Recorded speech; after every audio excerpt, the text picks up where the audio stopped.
Hello, my lovelies. We're back.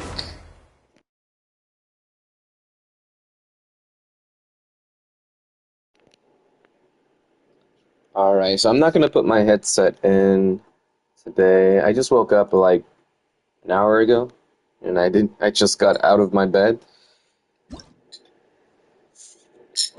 Still got some water from last night.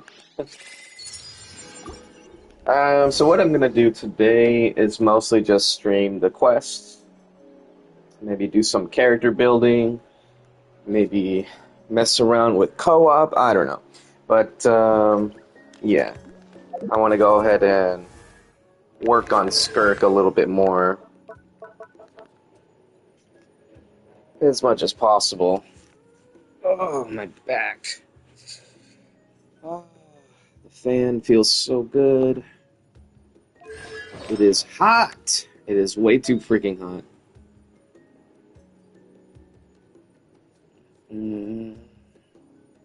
I wonder if I have something with a little less crit rate. As in, do I have a Cryo Goblet with no crit rate? I do. It's on a Skopje. But that one's her onset goblet, so we can't take that.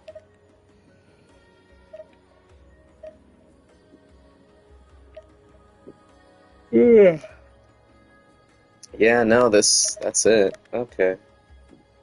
And that one has no crit damage. Okay. Good to know. Thinking about testing out that feather item, but I still want to wait on that. But I would like to see how it works. I just don't feel like waiting for a video to do so. Alright, let's see where I'm at with resin. 98, I can do 2 boss fights. Alright. Let's do it. That's the wrong boss. Oh wait, no, that's the right boss. Okay. Alright, here we go.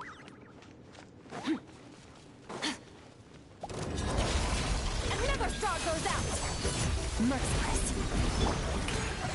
Let my name echo in song. A burst of flavor. Game's up. Fun's over. Gotcha. Busted. Merciless. Jesus. Your lawn too strong? Alright, that's an interesting piece for Wanderer's Troop. It has EM and ER, just no crit rate. But it has really high crit damage, really high energy recharge, and really high EM.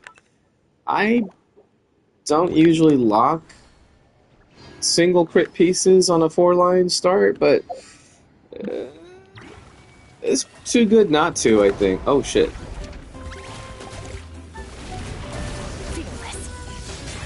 Oh, I already have full stacks. I shouldn't have done that. Here comes the catch. A little mood boost. The pinnacle of excellence. Oh, what the hell? Dodged all my shit. Merciless. Where is it? There it is.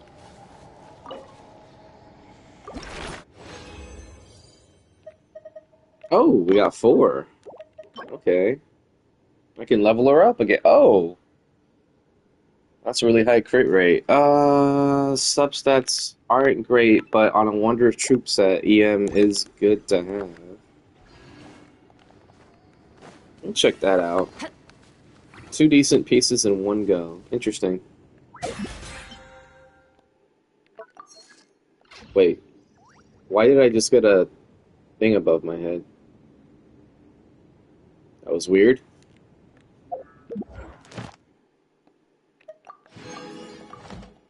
There we go. Okay. Level up time. Oh no, I need 5 more. What was I thinking? Why did I think that I only needed...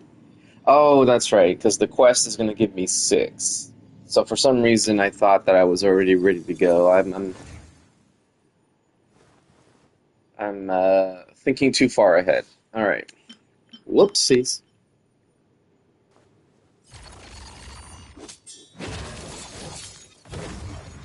I love how she just goes off screen and then comes back. Alright, cool. Well, 5 more boss mats and then I can level up again, or ascend again. Whatever, level up and ascend. Okay. Let's go fuse low on energy. Let's see now. Crystal Fly Trap. I need to go to my teapot. I can't forget that either.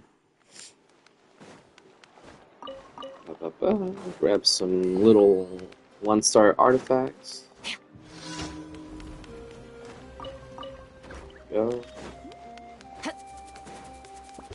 And Add it's Astra. probably too early for expedition. Yeah.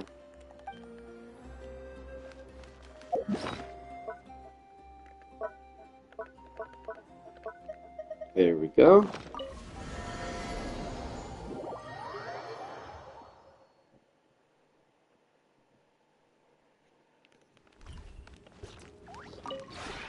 This realm is.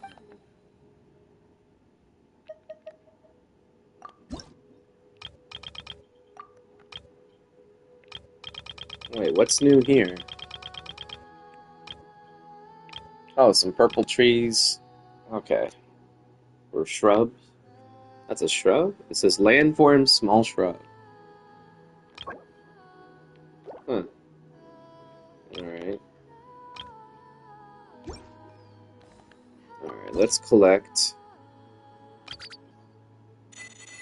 Glad I didn't wait too long on that. Ooh, wait, before... I need to put Skirk in the teapot, too. And Dahlia. Oh my goodness. If you ever have. Oh my goodness. Alright. X. There's Kirara. Okay. Sorry, Kirara. We gotta take you out. Again. Fuck. Why? Why does it do... Okay, Dahlia. No. What is with the new characters taking up more space than older characters? Like, none of the new characters work right now, right? But look, I can put Sethos, I can put Arlecchino, I can put Gaming, Shechus, Farina, Charlotte, Femine, Lynette, Jabe, Nika, Disha. I could do all these characters, but the new ones, they take up too much space. And I don't know why. It pisses me off. So now I gotta delete something. I don't want to delete the crystal flies.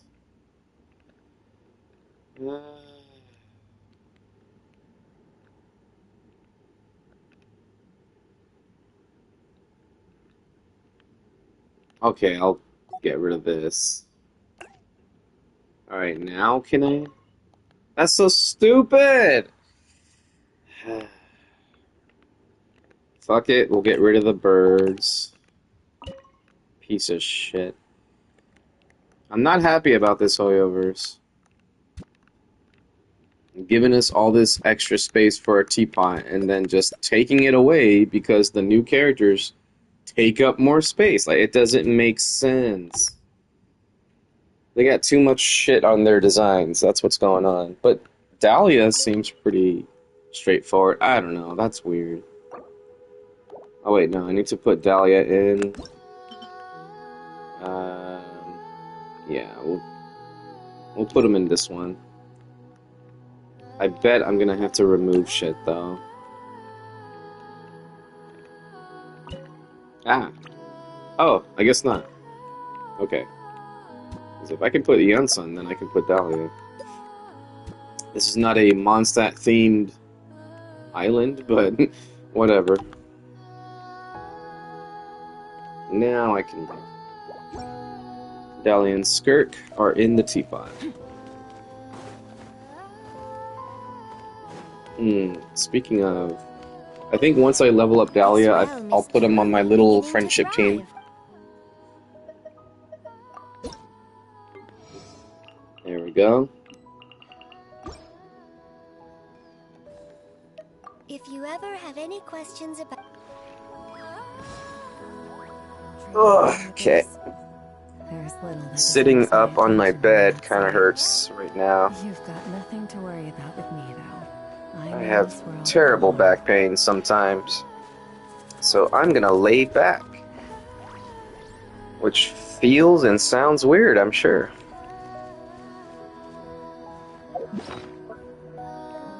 Let's see. You know, I haven't used the parametric transformer in a long time. I probably should. I just keep forgetting about it. It's right there. But I still somehow keep forgetting about it. But it can give you talent materials. Alright, let's go ahead and get this crystal fly trap.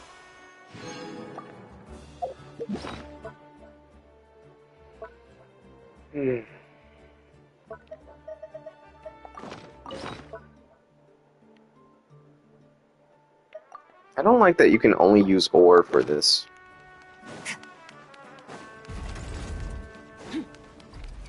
Also, is it just me, or does it sound like Skirk is barefoot when she runs? Like, her footsteps sound like she has bare feet. Alright, let's go ahead and use the pyrometric transformer. I actually don't know why I went into the grass. All I need is Nilu. Anything I can help you?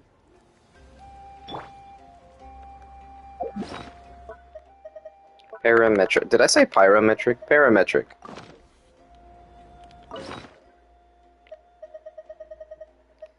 Where's my Fatui signs? Here we go. Let's do the all 150. I used to do like a carefully planned out thing where I'd do 50 slimes, 50 mint, and 50 iron ore because I read somewhere that each group, like specific groups of items, could produce unique results. So I would do a third of each. But at this point, I don't think it matters. Here.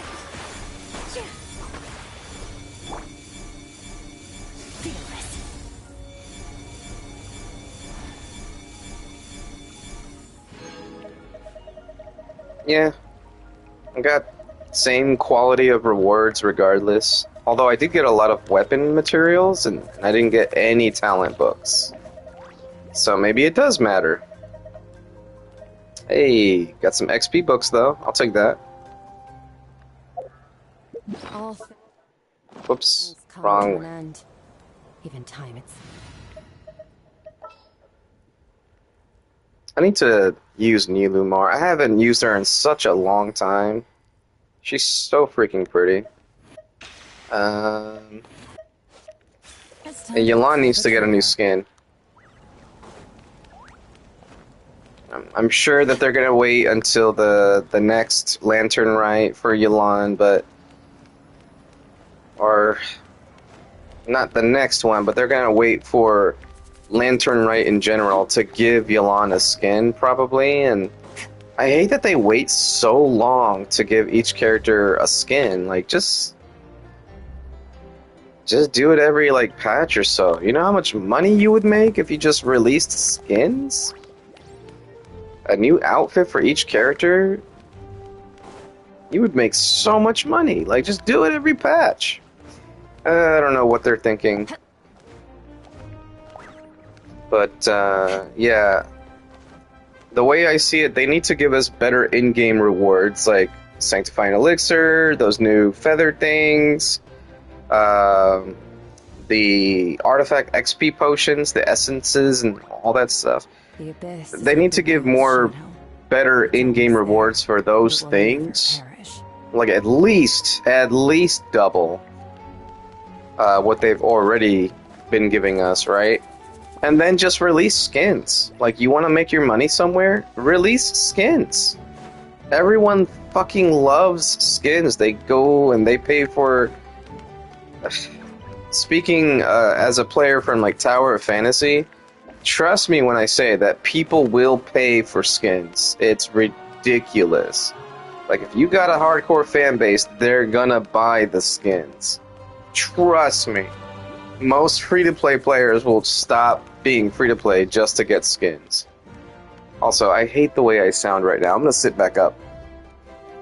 Okay. Yeah, but for real, just... I don't know what Hoyoverse is thinking. Just release skins! I'm mostly complaining because Beto is from Leeway, and we've had several Lantern rights, and Beto hasn't even received a new set of, like, Paimon paintings or whatever, the little emojis, as well as we haven't got a single skin for Beto, but yeah, we've seen so many different things online for Beto, and I'm just like, oh my god, I would love this skin, and that skin, and that skin. You got the McDonald's one, you got the one where it was like her and Kazuha with like a car or something. Actually, were her and Kazuha on the McDonald's one too?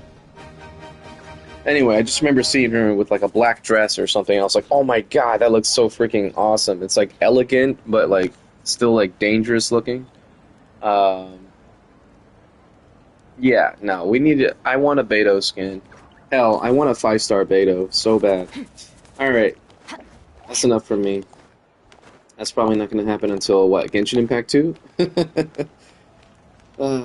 Okay, that's enough. Let's go ahead and do some quests. That's not quests. What am I doing? Oh, I guess I could just do it like this. Yeah, there we go. Okay. So we'll go here, and I'll mute myself starting now.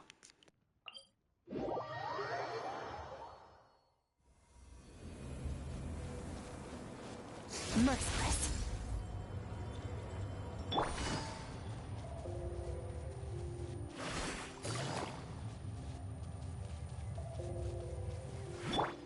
Merciless.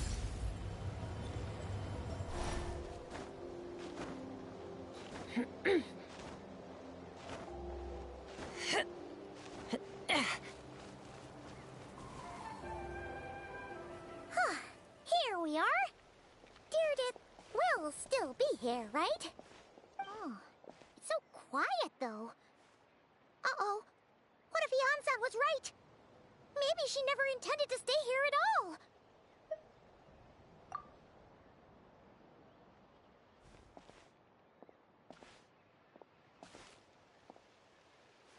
Traveler, watch out!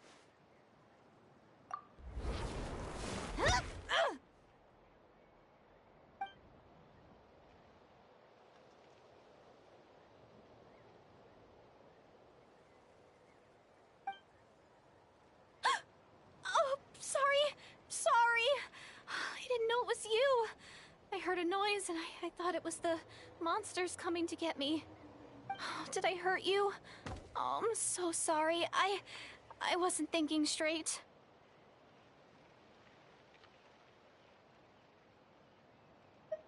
Phew. That was scary. Paimon thought we'd walked into a trap. Maybe we shouldn't have sneaked in without announcing it. Then you would have known we weren't monsters. To be honest, I've been really on edge since you left. I just have this constant feeling that any second, the monsters are gonna come back and get me. And it's not like I can run from them. There's also no way to cook here. It's good you got back when you did. Another hour and a half and you probably would have found me starved to death. Oh, that's weirdly precise. Though, it does explain why your attack on the Traveler was so weak. Wait, if you really thought you were gonna starve or get killed by monsters, why'd you promise that you'd be okay here on your own? I just didn't want to lose face in front of my hero. She already saved my life once. That's more than enough. I just don't want to come across as a constant burden. Huh. For someone on the brink of starvation, you're pretty preoccupied with your image. What's the real reason?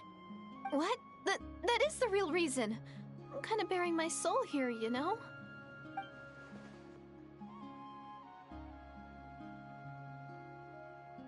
Anyway, so, could you make me some food now?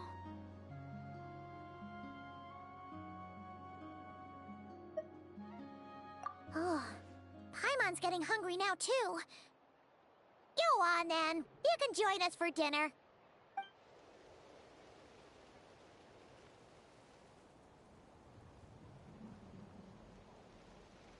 Whew. I am so full. Thanks for saving me, again. Starvation feels like a distant memory now.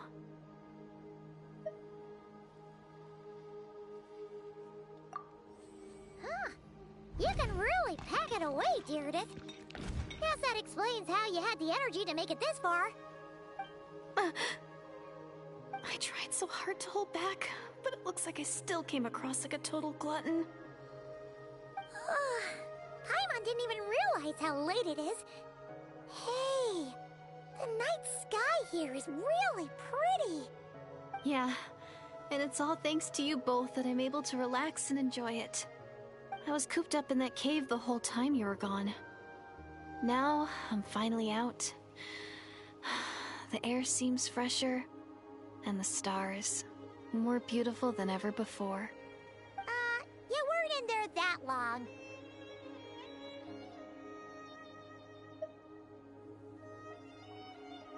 When I was young, I used to lie on the roof of my house, gazing up at the stars. And often, my mind would drift to this question. Is this starry sky actually real?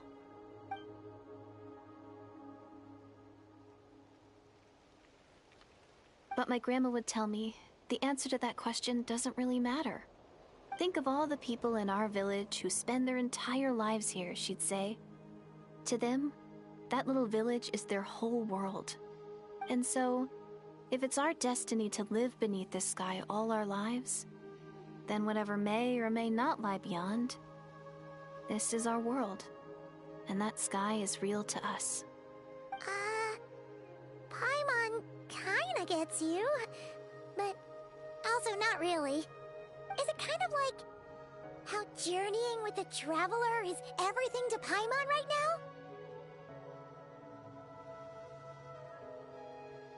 I really treasured my world for a really long time. The village was my everything. The houses, the scenery, stories I always loved to hear about the Savior. But I could never bring myself to agree with Grandma. Even if the village was my entire world, I still had to know what lay outside its borders. Yeah! Go you! So, I finally ventured out and set off on my journey to find the Savior. I'm going to make my world bigger, one step at a time. And I'm not going to stop until I've seen what's beyond the stars. Maybe then, I'll finally get an answer to the question I had as a child. Who knows? Maybe one day, I'll be sitting and chatting just like we are now, but with someone from another world. Yeah, one day. Oh, if only we could tell her. But it's probably best not to open that can of worms right now. I need to find the Savior and protect my world. Then, I can make sure it continues to grow. That's the most worthwhile thing I could think of doing, so I've been giving it everything I've got. You know what? That's pretty cool. Paimon kinda wants to root for you now. Sorry. I got a little carried away. I always get chatty after a hearty meal. Just like my grandma.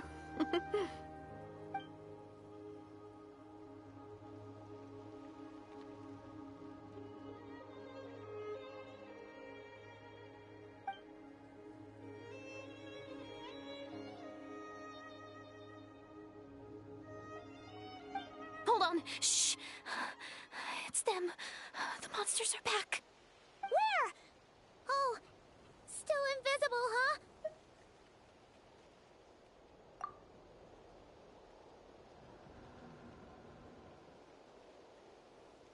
Can you see them now?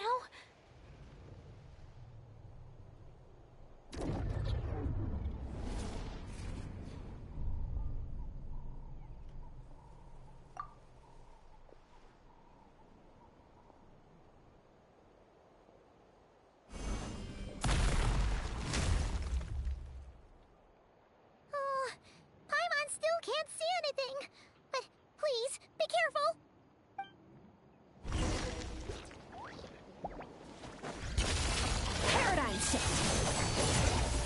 merciless. Shower me with strength! Gotcha. Busted. Off to the freezer! A burst of flavor!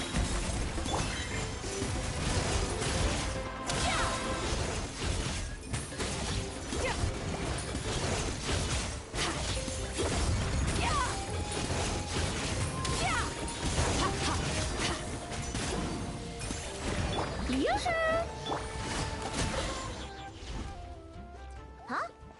Wow, that was fast! Did you get all of them? Oh, Paimon's slowly but surely getting used to the sight of you fighting thin air. You doing alright, Deirdith? Deirdith? Hey, it's okay! There's nothing to be scared of anymore! Oh, I'm fine. I just spaced out there for a moment. You... spaced out? That's a pretty bold move under the circumstances. I was just... the image of the Traveler fighting to protect me. I was trying to commit it to memory. Seems like the least I can do. Alright. Whatever floats your boat. Anyway, there are no more monsters in the area, and it's getting late. Why don't you stay here tonight? Sounds reasonable to Paimon. What do you think, Traveler?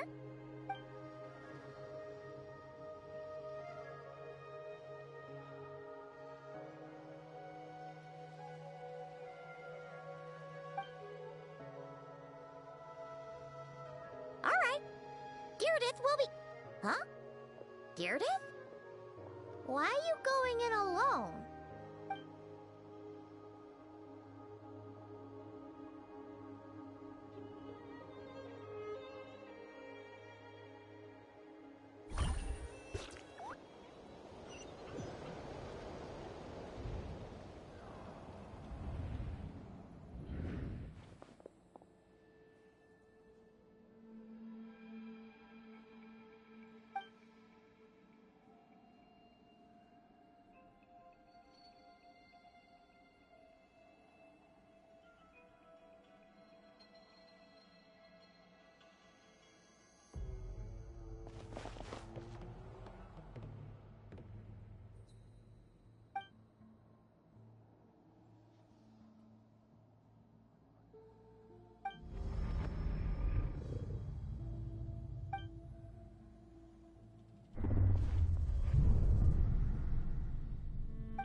Doomsday. A fitting name indeed. A blood-red sky. Wild beasts that slaughter all in sight. Endless pain. A terrible curse that cannot be reversed. And the birth of a savior.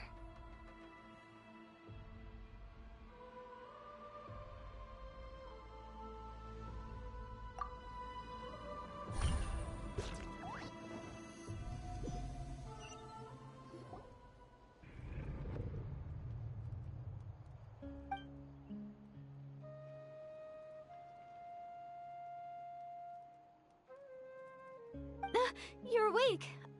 I'm sorry. I didn't mean to,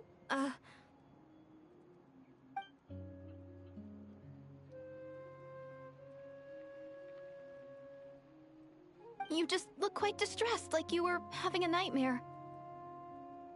I thought if I took your hand into mine, you might find it soothing. At least, that's what my family always did when I had nightmares. But it didn't seem to work on you. In fact, I think I made it even worse.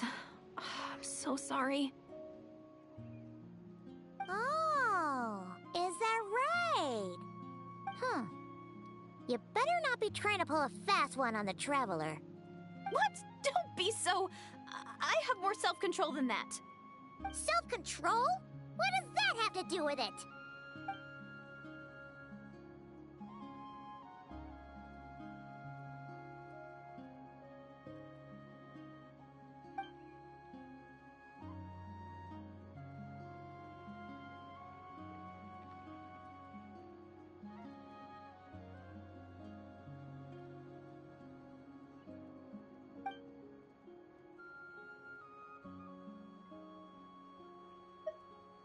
Ugh.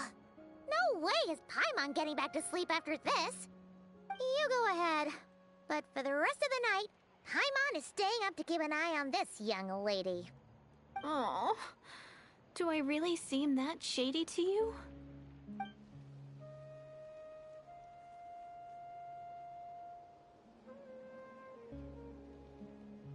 Well, Deirdre, there should be enough food for 3 days. Make sure you eat the perishable stuff first, so nothing goes to waste. You can't tell which stuff is perishable, right? Yeah, I can tell from the ingredients. Thank you so much for making all of this for me. 3 days will definitely be enough time for my ankle to heal. Then I'll continue on my journey to find the savior. All right, then we'll be off. Bye for now, Deirdre. See you? Wait! But if this is goodbye, how am I supposed to find you again? Oh, I mean, what if I find your sibling? How am I supposed to let you know? Ah, that's a good point. We share the same goal, but we're constantly on the road, so we've got no fixed address. How about this? When the time comes, you can just write a letter to Mawika. She'll be able to find us for sure. Mawika? Who's Mawika?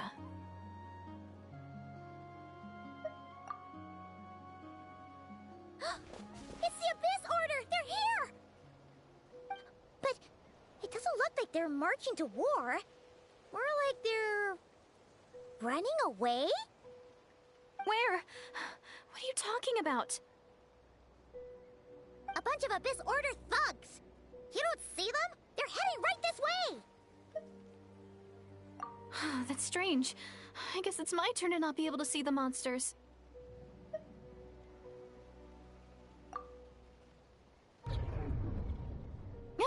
You're right! I see them now. You weren't joking after all. So this is what it's like. What a weird situation. What is making these monsters invisible? Is it Deirdre? Or the monsters themselves? Or is it us? Well, might as well mow these ones down, just so they can't pose a threat to the tribes.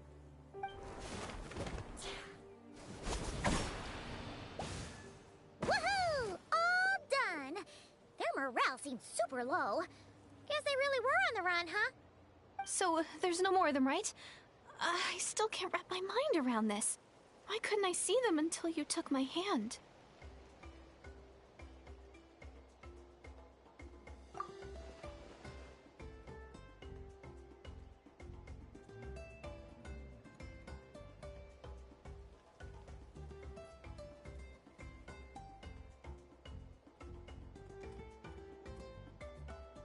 So, any ideas on why those monsters might have been running away? Maybe something went down on the front line. Oh, Paimon's getting a little worried about Eon-san and the others. Let's head back to the Masters of the Night Wind right away. We gotta go. Bye for now, Deirdre. See ya, and please take care.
We ran into quite a big group from the Abyss Order just now. Has something happened at the front? The front line has collapsed. Huh? But how? No, relax. Their front line has collapsed, not ours. Oh, feels like you could have phrased that more clearly at the start. But this is good news, right? Why'd you still look so serious?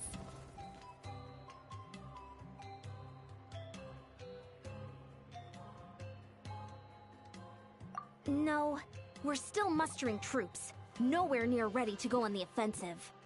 So at first, I was also confused about what exactly happened out there. But just now, I got the full story from a guard who was on the scene. He watched the enemy lines crumble in real time. What did he see? One person. Just a single individual. They stormed the enemy lines and attacked with a vengeance, cutting them down like paper dolls. They wielded an unknown power and fought with a sword style that no one recognized. The guard who relayed this to me said that before he even had time to react, the enemy was decimated.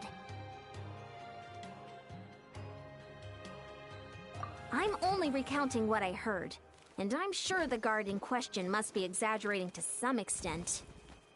But still, we have to identify this person. And assuming they're a neutral party, we'll need to figure out how to engage with them. Clearly they're a force to be reckoned with, so we don't want to come across as too weak or too hostile. It's quite a diplomatic conundrum. You don't need to sweat it, Eon-san. From your description, we're already pretty confident that we know this person. Honestly, with the Abyss Order acting out so publicly, it's about time he showed up.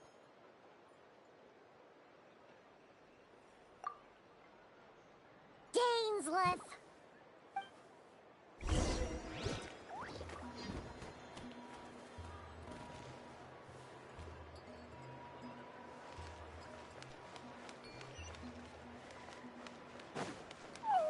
Merciless.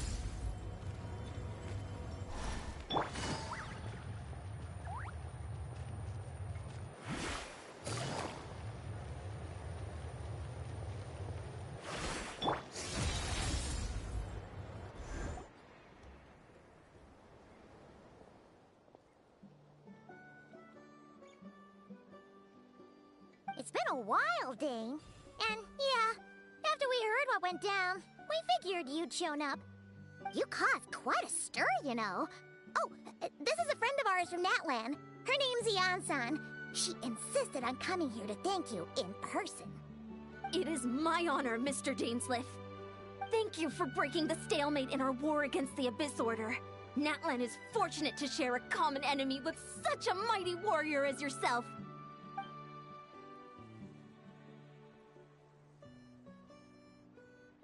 Please don't mind him, Eon-san. He always talks like that, but he's a pretty nice guy deep down. It's quite all right. Uezo Janssen respects those of great power. It's quite clear that he meant no offense, and I am still delighted to make his acquaintance. Anyway, since you're old friends, I'll leave you to catch up for now. Take your time. Sure thing. You probably have plenty of other stuff to do anyway, right? Since this war isn't exactly over. See you later, Eon-san!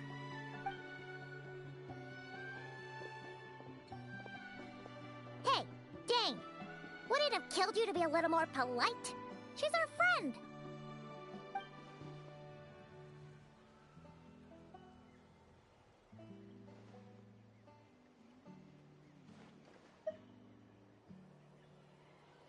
Ugh, so stubborn. But whatever. So anyway, Dane, do you have any new info about the Abyss Order for us? Any idea what they're trying to achieve with this war, for example?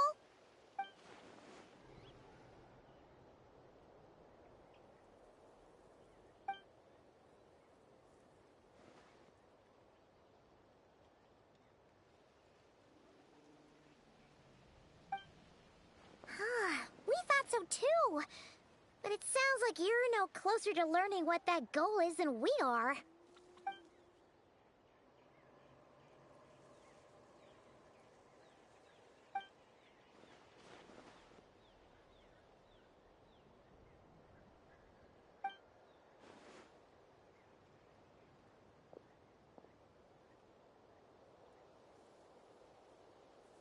What do you think we should do?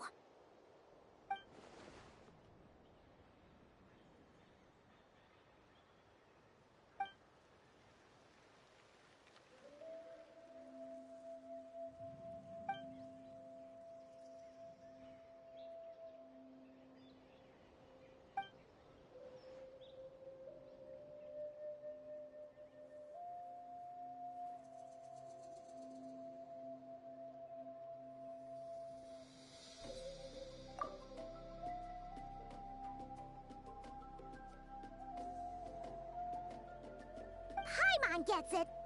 Nothing in the world can satisfy you like making mincemeat out of the Abyss Order, right?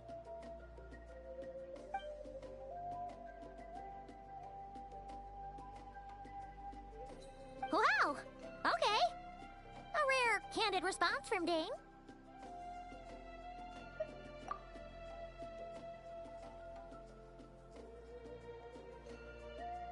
Well, actually, we found her brother's hibernation chamber key near the Collective of Plenty. He must have lost it.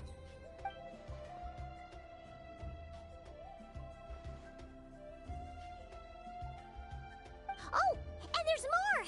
After finding the key, we also ran into this weird girl. She kept seeing monsters that we couldn't see, and then, this other time, we saw a lord of monsters, but she couldn't. She also said she was on a journey to find the Savior. Her description of this Savior matched the Traveler pretty closely, so we figured it's probably her brother.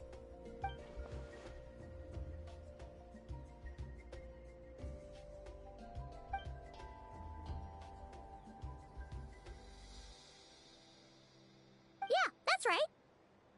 Is something the matter, Dane?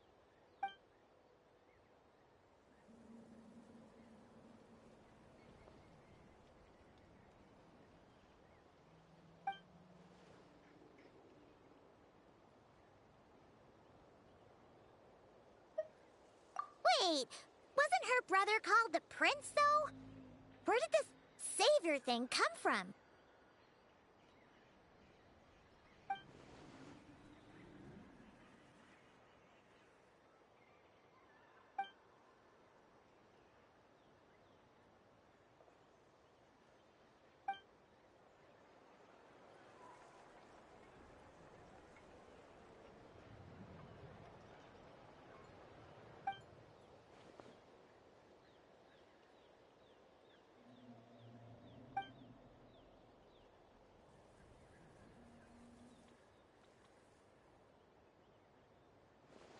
Huh. Sounds like the people of Conria really believed in him.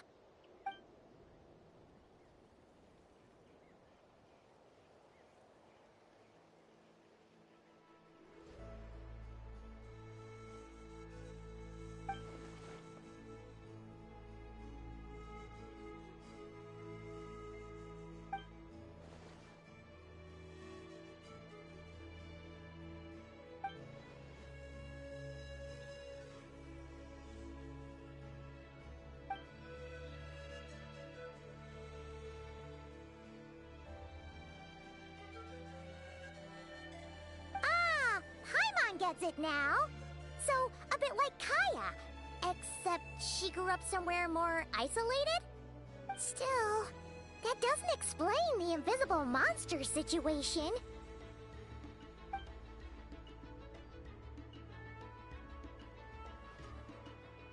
Sure.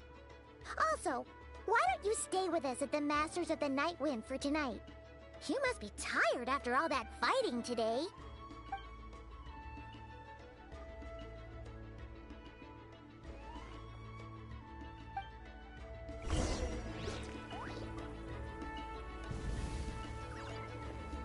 Alright.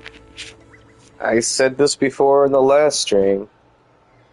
Since some of the voice acting is not voice acted, I'm gonna have to switch it to Japanese.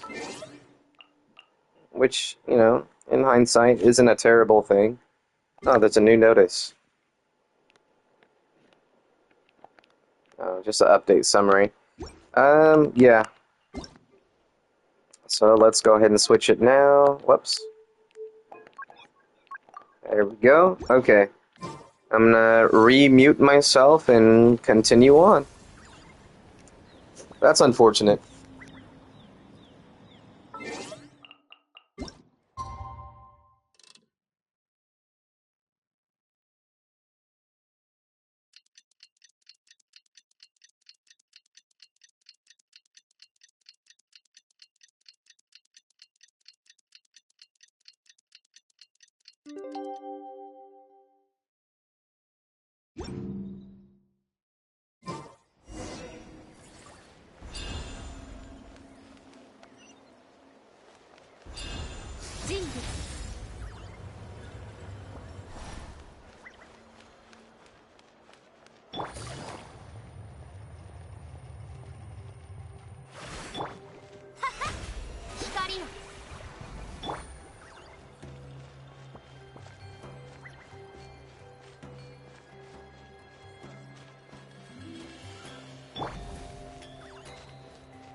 ダメだ。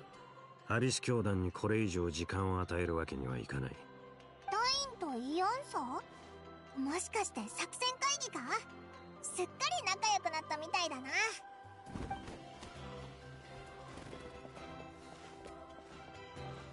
おはよう、二人とも。何話してたんだ？ちょうど呼びに行こうと思ってたところだ。いい知らせがあるぜ。かがり木の民の伝達士からアビス教団の中における本拠地を突き止めたって連絡があったんだ。大半の兵力はそこへ撤退したらしい。指揮の中枢もそこにあったみたいだ。怪人の都にな。いかにもアビス教団が選びそうな場所だな。これって奴らを一網打尽にできるチャンスなんじゃないか？もしかしたらお前のお兄さんもいるかもしれないぞ。ああ、兵力もほぼ集め終わったし、エンジン様のところにも使いをやった。さすがにこれだけの大規模な作戦は勝手に遂行できないからな。返事を待っていたのでは遅すぎる。情報が手に入った以上、即座に行動すべきだ。たった1分の遅れがアビス教団にチャンスを与えることになるかもしれない。私の考えはさっき話した通りだ。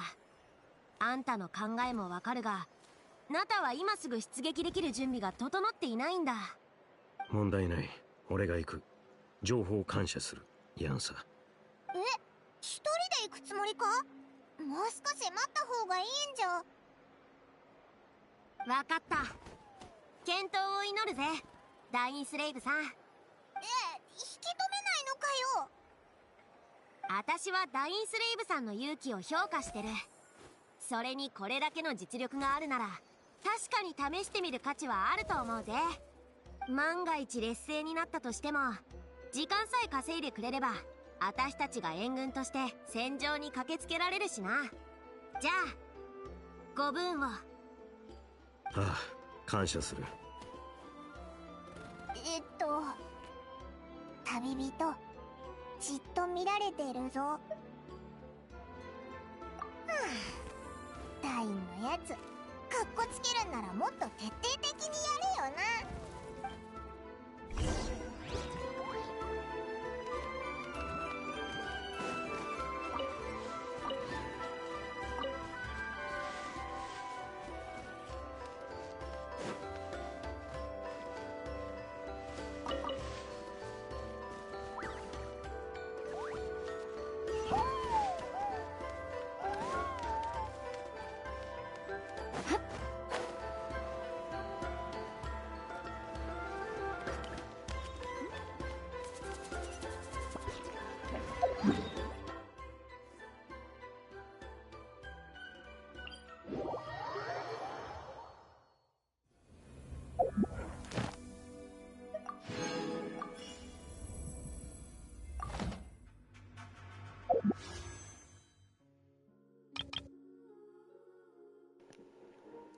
Forgot to do my single pull. Let's go ahead and get this out of the way. Alright. Just the blue. Alright, what's my pity at for the weapon banner? Because I just got Syphos. That was 5, 6. Okay, so I'm at 7 pity now. And counting.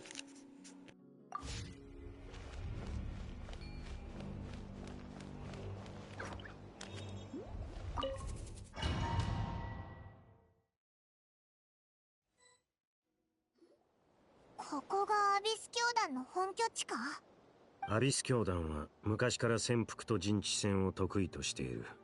俺が長年奴らの戦力を大幅に削げなかった原因の一つだ。戦闘中は貴様のことを常に気にかけられるとは限らない。もしアビスの力で動く装置などに遭遇したら遠慮なく頼ってくれ。対処する。ダインと一緒に戦うのは久しぶりだな。イアンサが来る前にオイラたちだけで攻略できちゃいそうだぜ。お前のお兄さんにも会えたら最高なんだけどな。さて、行こう。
つまらん小細工。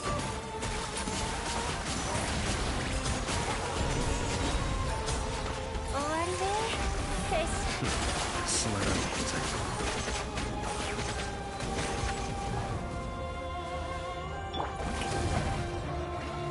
世界を熱狂の渦に。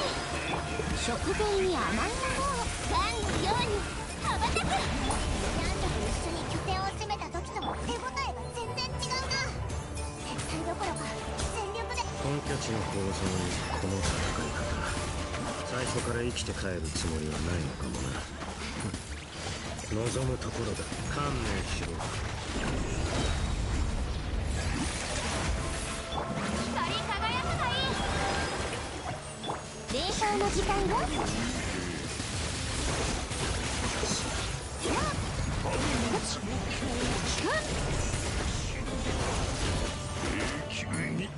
不滅。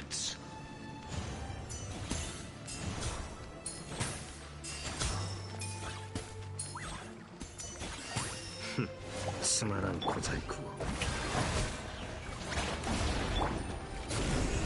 かかれ、糸よ、工作せよ。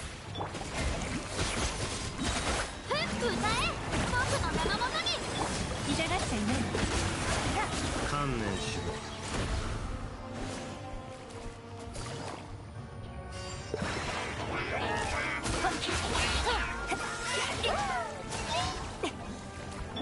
お披露目だ。やめてくれ。食前に甘いものを。最高の一品。指令でかいやつめ。アビスはどこにでもいる。逃れることなどできない。ましてや荒波になおさら無駄なこと。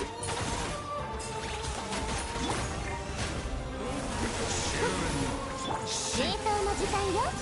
歌え、僕の名のもと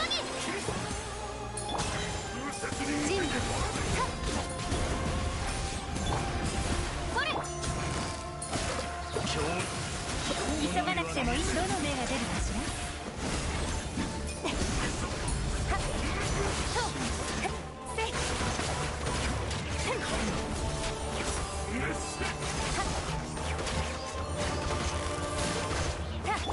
この先は行き止まりか。だが未だに貴様の兄の気配はない。ここを全ているのは一体誰だ。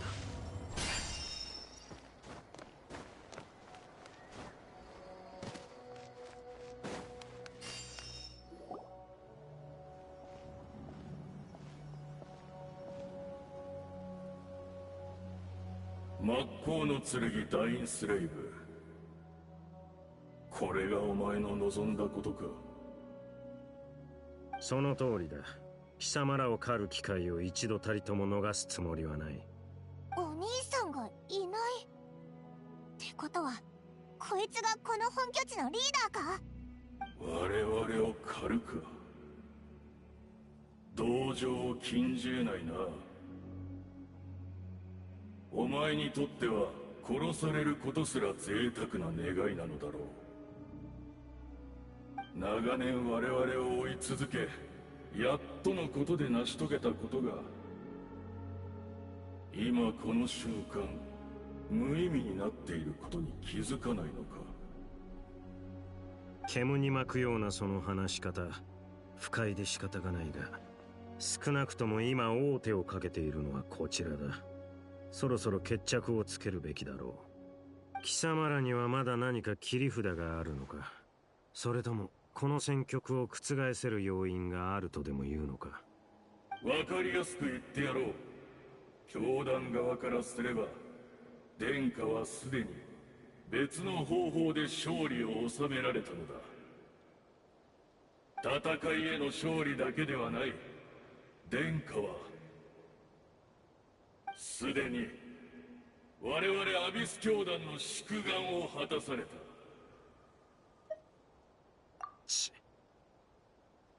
密かに八神の国に侵入し、ナタが八神の国の地脈を再建した事例を参考に、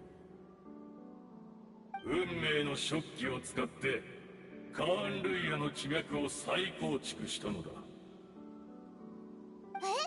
運命の食器ってことは、アビス教団が名媛の主を襲ったのは、お前のお兄さんを八神の国に送り込むための目くらましだったのか。やばいぞ、こいつの話まんざら嘘でもなさそうだ。そうとも、カーン・ルイヤはすでに復興を遂げた。ダインスレイブよ、お前に葬られた我が同胞たちは500年にもわたる苦しみを忘れ、生まれ変わったカーン・ルイヤで新たな生を得るのだ。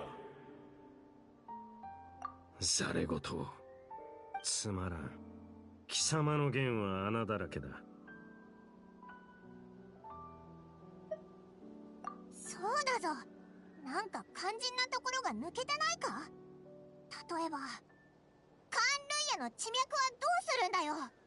そんな簡単に済むんなら、マービカや隊長だってアビスの災いの時にあんな苦労はしなかったはずだぞ。単刀直入に聞こう。貴様の言う復興したカーン・ルイヤとやらはどこにある。まったくそこまで愚かだとはな。この状況になってもまだ信じないか。よく考えてみるがいい。戦争が始まってから今に至るまで、お前らは本当に何の異変も感じなかったのか。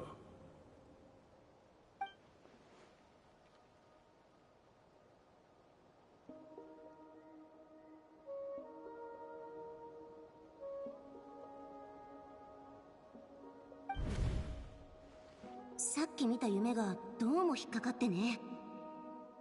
うまく言えないけど、ナタの地脈にノイズが混ざってるように感じたの。ノイズ？地脈や八神の国に実質的な影響はなさそうだけど、そう、互いに干渉しない別の次元に存在してるみたいで、直接的な脅威は感じなかった。ただなんとなく何かが起こってるんじゃないかって気がするのよ。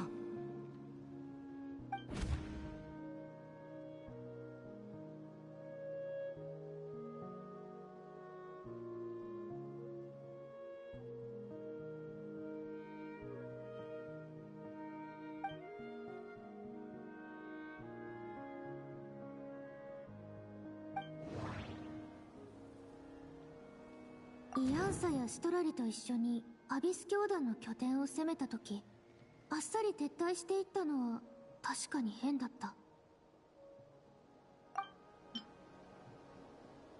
名園の主の近くにいた将兵の話では、休戦中多くのアビス教団の信者たちがあちこちをさまよいながら瞑想のようなことをしていたとか。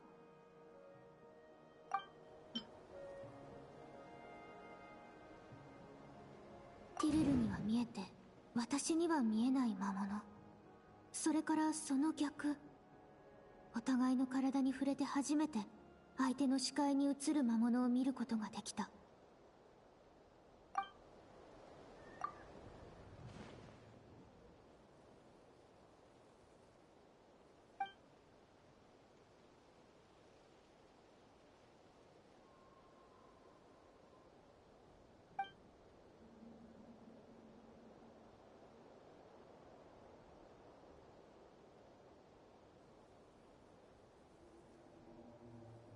何を思いついたのか知らないが、軽々しく信じるな。そんな馬鹿げた話、この目で自ら確かめるまでは認めない。今やるべきことはただ一つ。目の前のこいつを永遠に黙らせることだ。往生際の悪い。僕を支えよう。光り輝くがいい。捕まえた。糸よ、光沢せよ。ワンのように羽ばたけ。さあまだわからない。この体では厳しい。だが片付いたか。これでアビス教団のナタでの本拠地は落としたんだよな。なんであんまり嬉しくなさそうなんだ。さっきのことを考えてるのか。すごく悩んでるって顔してるぞ。なるほど。つまり貴様は彼女が復興したカーン・ルイヤの住人であると疑っているのだな。俺はやはりカーン・ルイヤの復興がそうたやすく成し遂げられるとは思えない。だが疑念を払いたいなら自ら確かめてくるといい。俺はここに残って戦場の後始末をする。何か別の手がかりが見つかるかもしれないからな。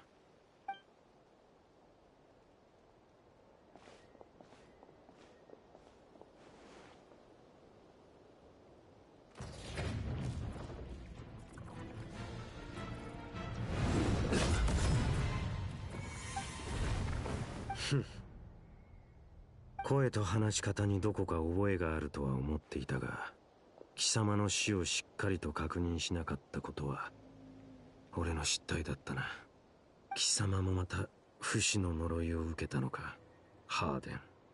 500年ぶりの再会だというのに変わらず呼び捨てとは。たとえお前が高貴なる真っ向の剣になろうとも、この身がもはや剣を握ることすら叶わなくとも、私はかつてお前の剣術の師だったのだぞ、ダインスレイブ。敬意などとうの昔に消え去った。貴様の傲慢さと邪悪さに気づいた時にな。そうか。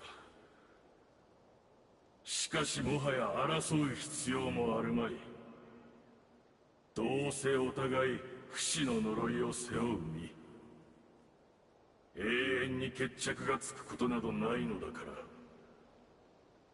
ら。俺は貴様を100度だって殺してやる。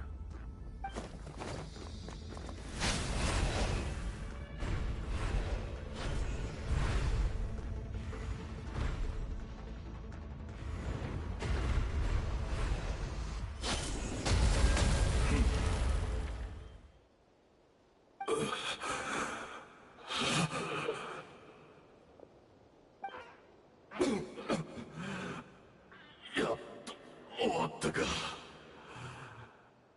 まさか本気でかかってくるとは。100度も死の淵をさまようなど悪夢ですら経験したことがない。過去の恨みを全て私一人にぶつけるつもりか。アビス教団の分だけだ。かつてカーン・ルイヤで起きた全てを含めるならば、貴様の悪夢は想像もつかないほど長く暗いものになるだろう。そうか、分かった。お前も疲れただろう。少し座って話でもしないか。どうした？昔話は嫌いか？まあ、お前にとっては忌まわしい思い出ばかりだろうからな。まさか貴様がアビス教団の側につくとはな、ハーデン。貴様らの王子はかつて貴様らを裏切ったと言ってもいいはずだ。ああ、その通りだ。かつてカーン・ルイヤの最悪が起こった時、誰もが救世主による救済を願った。だがどこを探しても彼は見つからなかった。彼の絶大なアビスの力がすでに削られていたことを分かっていても、それでも彼が一人で去ってしまったことに我々は深く失望したのだ。だが私は信じている。あのお方がなそうとしていることも、その胸の内の後悔も全てが偽りなきものだと。この状況で我々が信じられるものなど他にいるか。カーン・ルイヤの民が今さら神に頼ることなどありえないだろう。彼を許すとは、この500年で貴様も随分変わったな。もし貴様が騎士学院で俺に国邪剣術を教えていたあの頃、今のような心の持ちようでいてくれたなら、俺もここまで貴様を憎み続けることはなかっただろう。そうか。俺の行いは学院が掲げる騎士の精神にのっとったものだった。にもかかわらず冷静さを欠いているなどという理由で罰を受けようとはな。それから本当はこんな名など口にしたくないが、同級生だったスルトロッチも騎士精神を貫いたがゆえに迫害を受け、獅子の自由を失った。今さらこんなことを語っても何の意味もない。だがこの全てに貴様は関わっていたのだろう、ハーデン。己の地位を守り、偽りの名誉を保つために新世代の騎士たちを徹底的に潰した。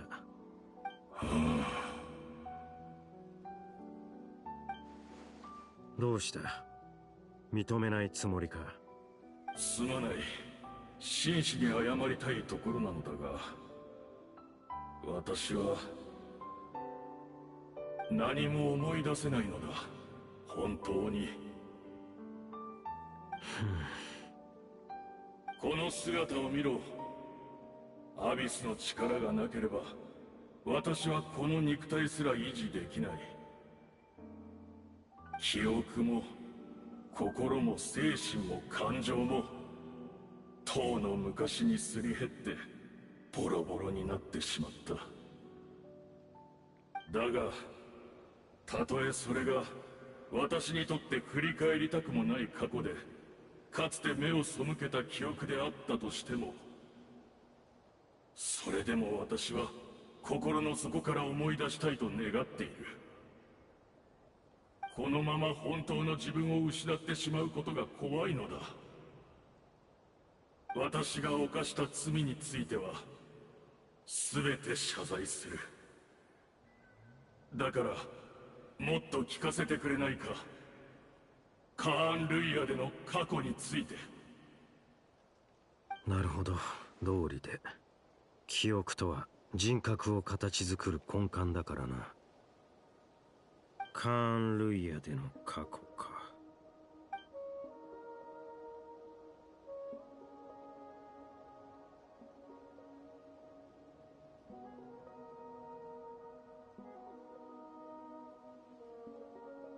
ずいぶんいろいろと思い出したようだな。聞かせてくれないか、カーン・ルイヤの黄金の時代について。ふん、貴様に語ってやるほどの時間も情けも持ち合わせていない。そうか。残念だがよかろう。私には聞けぬ物語も運命の食器が聞いてくれたならそれでいい。運命の食器。いえ、貴様ら一体何をした？改めて謝罪する、ダインスレイブ。確かに私は嘘をついた。お前の見抜いたことは全て正しい。私ではお前を欺くことはできないようだ。カーン・ルイヤの復興はまだなされていない。地脈の折り直しすらまだ完了していないのだからな。地脈とはあらゆる記憶の集合体と考えていいだろう。かつてのカーン・ルイヤの地脈を再構築するには、あの時代のカーン・ルイヤに関するほぼ全ての記憶が必要となるのだ。運命の食器は記憶という原料なしには何も紡ぎ出せない。だからアビス教団の者たち全員で記憶の断片をかき集め、当時のカーン・ルイヤの姿を可能な限り復元しようとしたのだ。今もなお運命の食器は動いているのか。アビス教団の奴らがしていた瞑想も食器に原料を供給するためのものだというのか。その通りだ。500年の時を超え、残された我々が記憶を紡ぎ、夢の国を再びこの現実へと呼び戻す。壮大でロマンに満ちた計画だ。だが500年という年月はあまりに長すぎた。我々の記憶はすでに摩耗し、今やほとんど残されていない。わずかな原料では不完全な世界しか生み出せない。そこで目をつけたのがこの俺か。長年貴様らを狩り続けてきた敵だというのに。その通りだ。お前の兄が残した指輪のおかげで、お前は何度でも肉体の状態をリセットできる。お前の記憶も多少はすり減っていようが、カーン・ルイヤの末裔の中では最もマシなはずだ。たとえ教団の全戦力をおとりにしようとも、お前の心に刻まれた記憶だけは手に入れねばならなかった。そのためならばどんな代償もいとわない。俺をここへ誘い込み、瞑想の状態へと導くこと。それが貴様らの真の目的だったというわけか。いいだろう。俺の脳裏にあるわずかな記憶と引き換えに貴様らの全戦力をそげるというなら悪くない取引だ。礼を言う。運命の食器にすがりつき一か八かで手中の駒を全部投げ捨てるのは賢明な一手とは言えないがな。少なくともあの方にはこの戦いに参加する資格がある。そしてたった今、お前の助けのおかげで運命の食器による新カーン・ルイヤの地脈が完成した。貴様らが崇める者のことはさておき、どんな代償も厭わないと言ったな。俺を欺いた報いにもう100度死ぬ覚悟はあるんだろうな。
万象よ巡れ。レック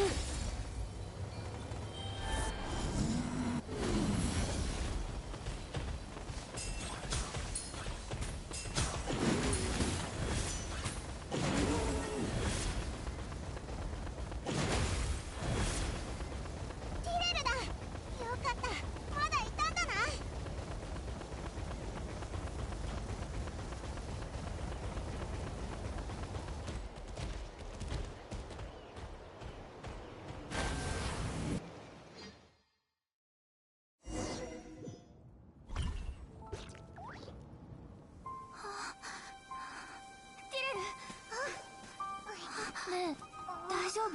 何かあった？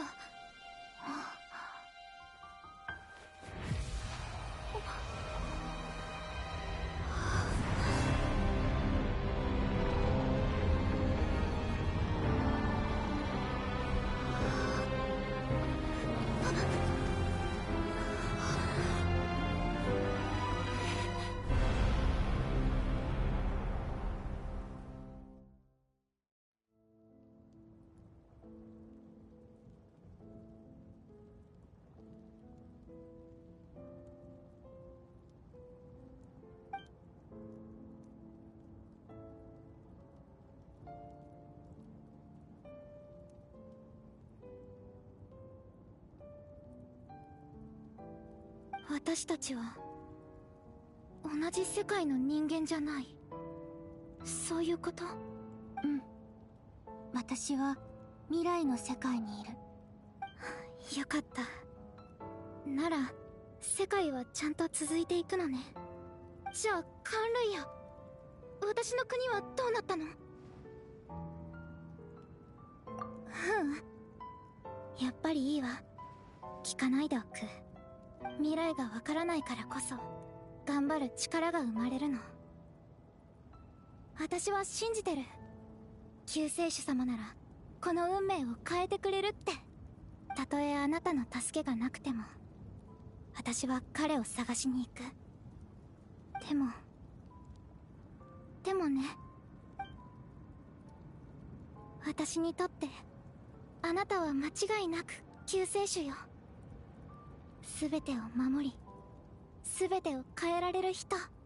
でも残念、私たちは同じ時空にいないんだものね。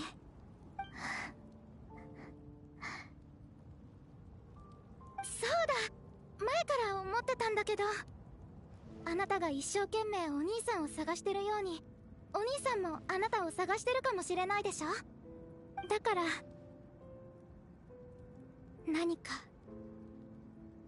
あなたと会った証になるものをくれないかしら。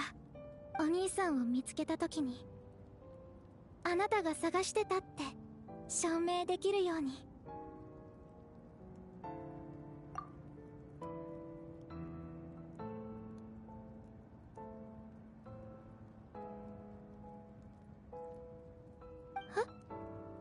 どうかした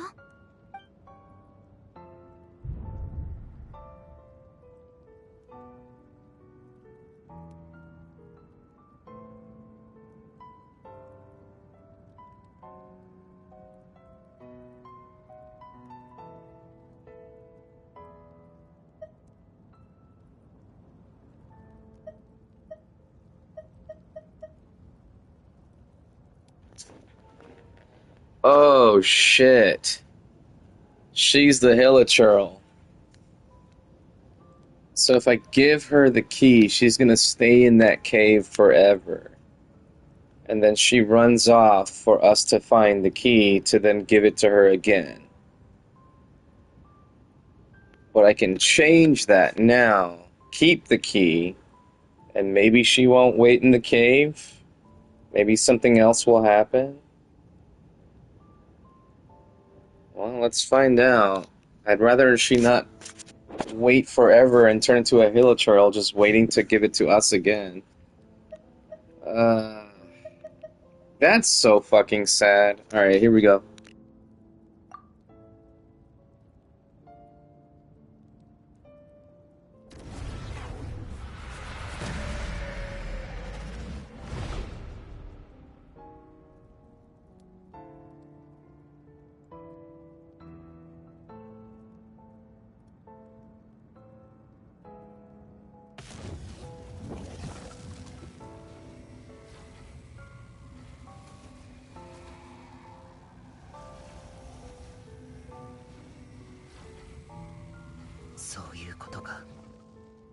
時の失勢イスタロトの影響だったとは。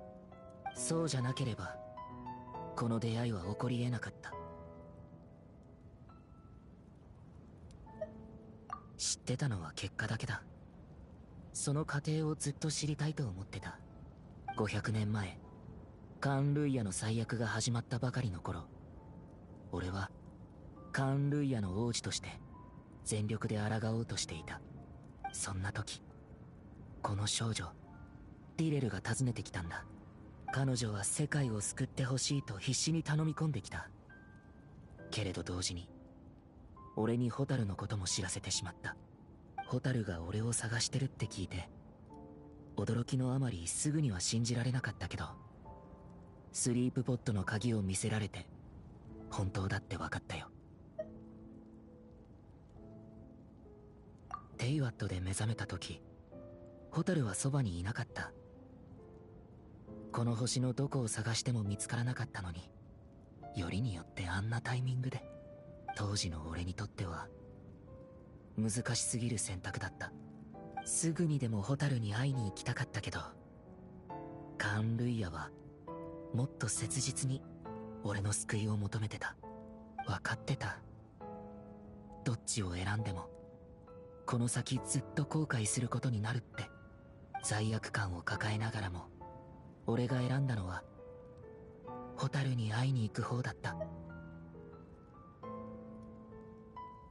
やっとのことで見つけた時、ホタルはまだ目覚めてすらいなかった。スリープポットの鍵もちゃんとホタルの元にあった。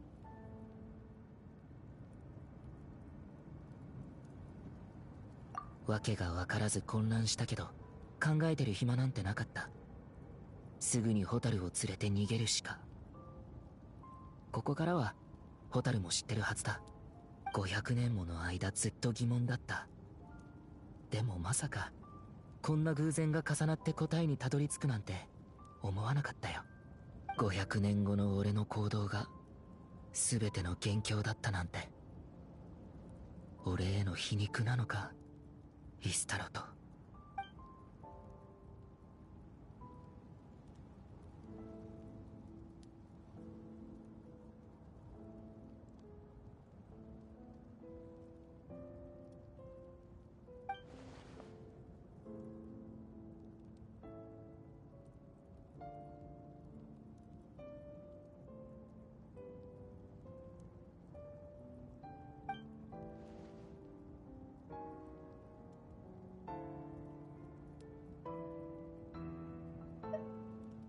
まだ。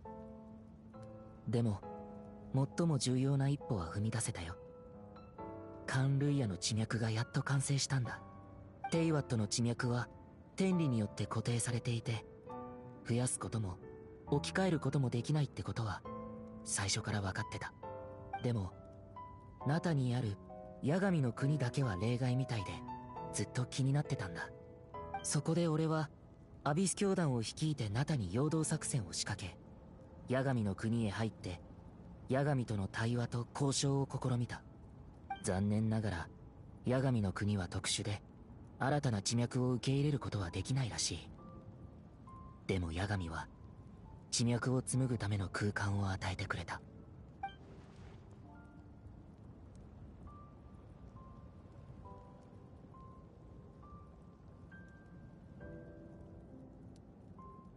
それで八神の許可を得て運命の初期を起動させたんだ。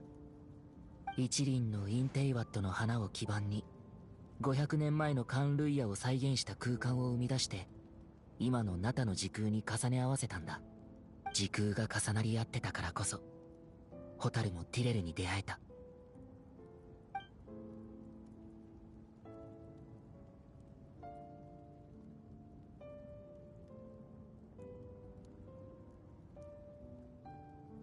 その後、全ての教団の信者たちの瞑想と思い出によって現在の時空に重ねられたカーン・ルイヤは次第により完全で現実的な形を成していった。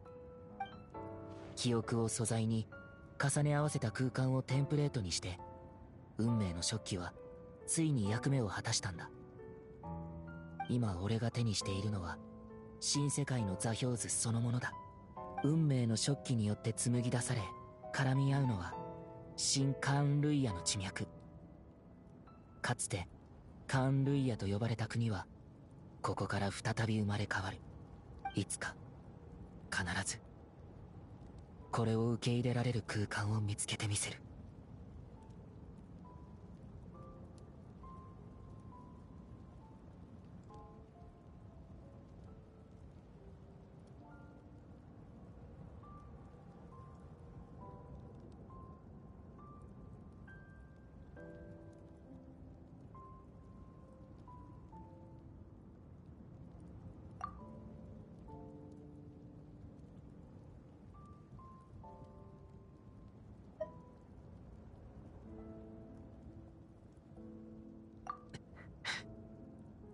500年前、カーン・ルイヤに来たばかりの頃、俺は全ての記憶を失ってた。カーン・ルイヤの王子として王宮で長い時を過ごしている間に、やっと少しずつ思い出したんだ。ホタルのことも含めてね。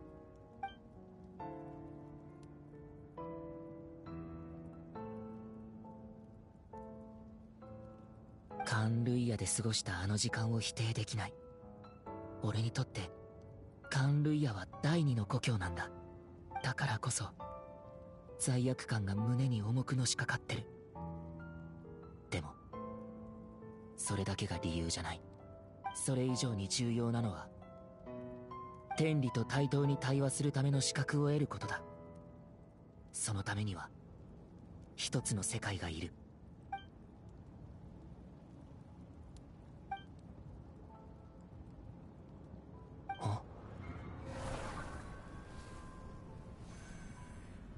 ホタルはいつも運命を変えようとしてる。俺も同じだ。でも今回は何としてもホタルを止めてみせる。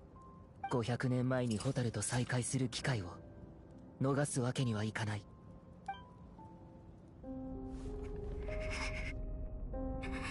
なぜかわからないけど、お兄ちゃんの言ってることはどこか他人事みたい。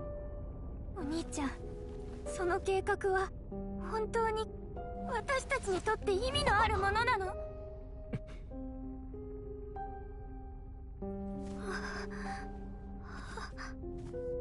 最初から全てはホタルと俺だけの問題だった。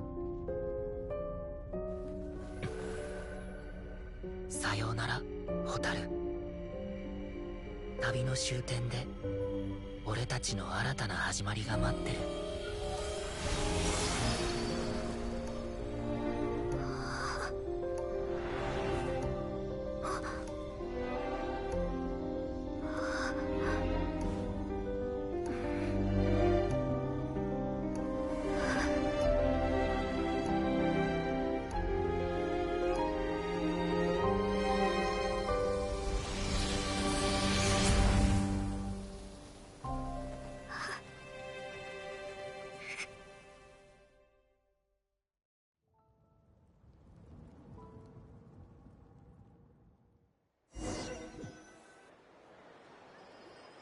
我らが英雄のご帰還だ。みんな待ってたんだぜ。主力部隊が戦場に到着する前にアビス教団は撤退した。きっとまたトゥマイニのおかげだろ。もちろんダインスレイブさんの活躍もあっただろうけどな。お？どうした？浮かない顔だな。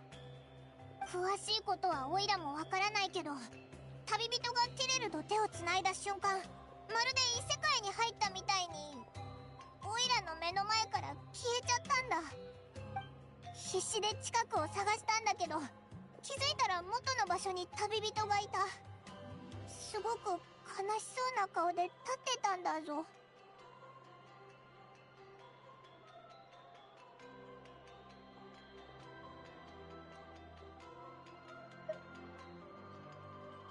は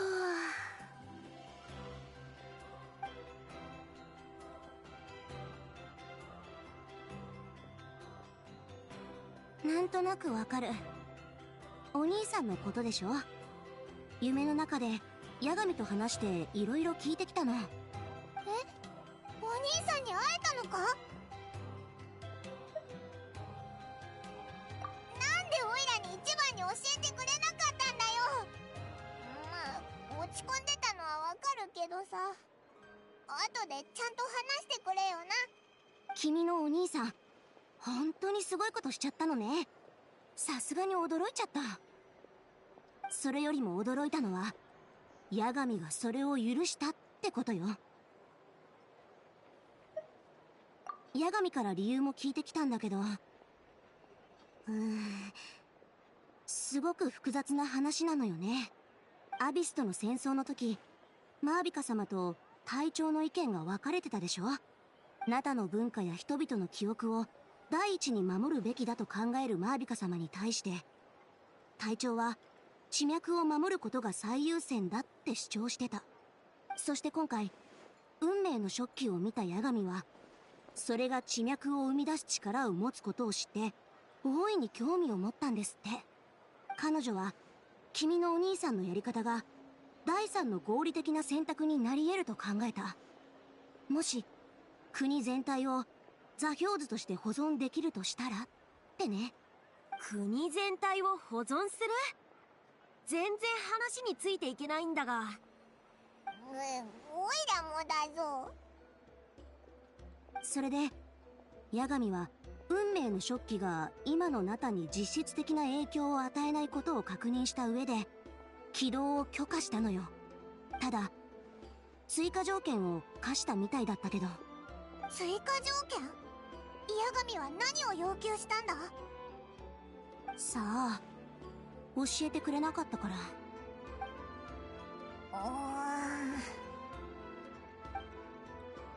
ま、とにかく飲もうぜ。戦いに勝ったんだからな。私は八神様を絶対的に信頼してる。すでにこっちの厄介事を引き受けてくれてるんだ。心配することないって。そうだろ旅人。さあ一緒に北条の国に戻ろうぜ。ウォレサもいるだろうし、今回はしっかりもてなすからな。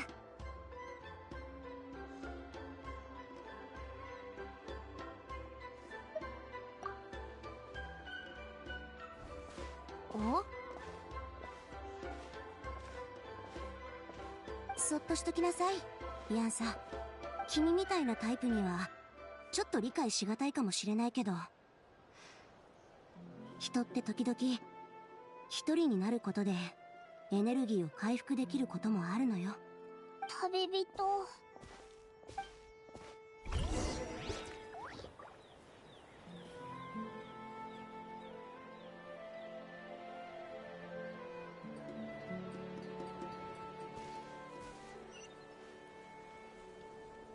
レック。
Hey, it's my buddy again.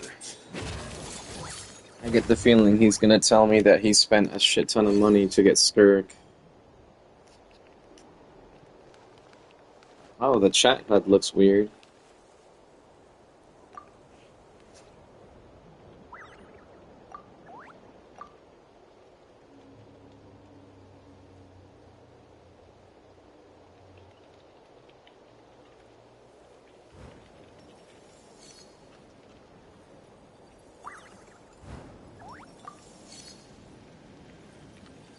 See it.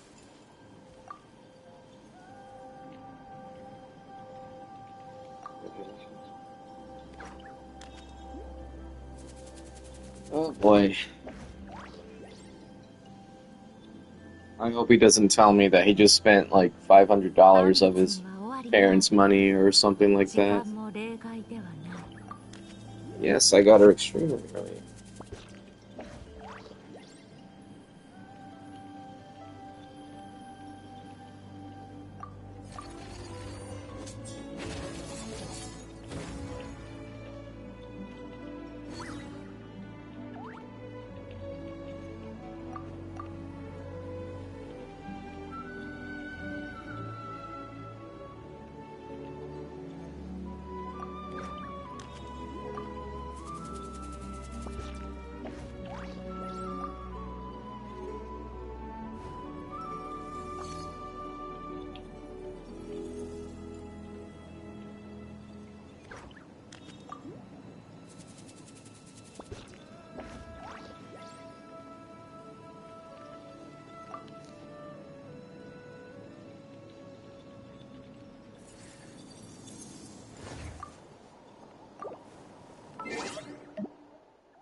Yeah, let me go ahead and put her on my profile.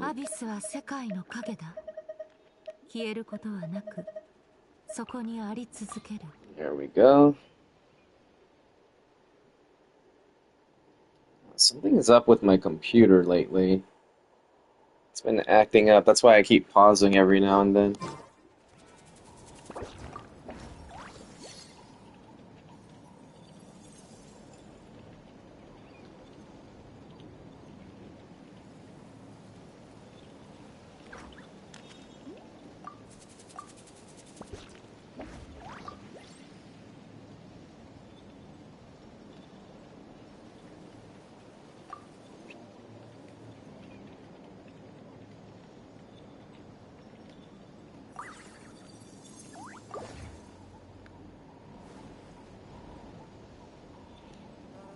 Alright, while he looks at my Skirk, let me go ahead and see what's going on with my computer here.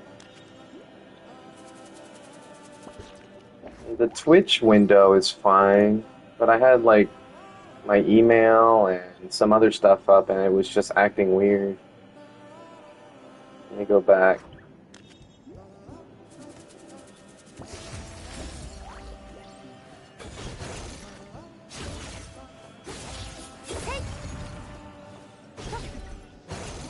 Yeah, it looks to be working now. Okay, I don't know what's going on. Computers, man. Could you look at mine? Sure.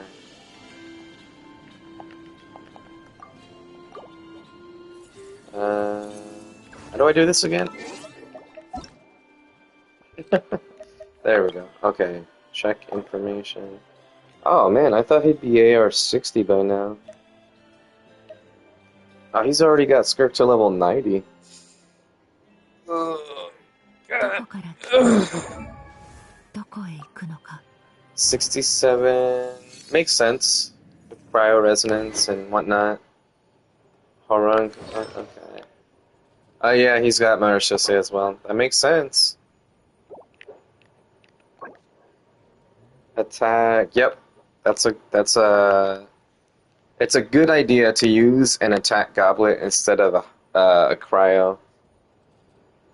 Oh, I feel that pain. I think the attack sands or flower? I had something on my Gaming, which Gaming's build is what I'm currently using on my Skirk. And it was either the flower or something else that only had like 18 crit damage for a while, and then I got a bit of an upgrade later on. HP, ouch! That's a new Violette piece. That could be either or New Violette or Risley. That's definitely not a Skirk piece, though. I feel like he did the same thing. He took his best pieces from other characters.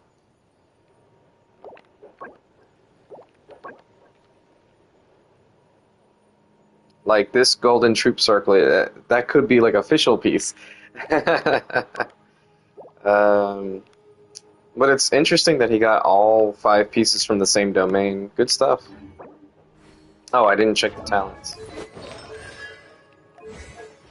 Talents 191. Yep.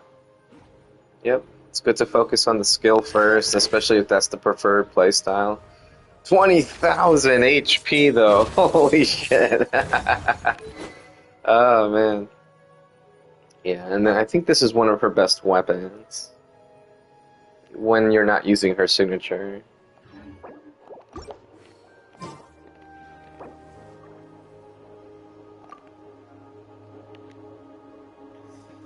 Let me just see. Same. I haven't even started yet. アビスは世界の影だ。消えることはなく、そこにあり続ける。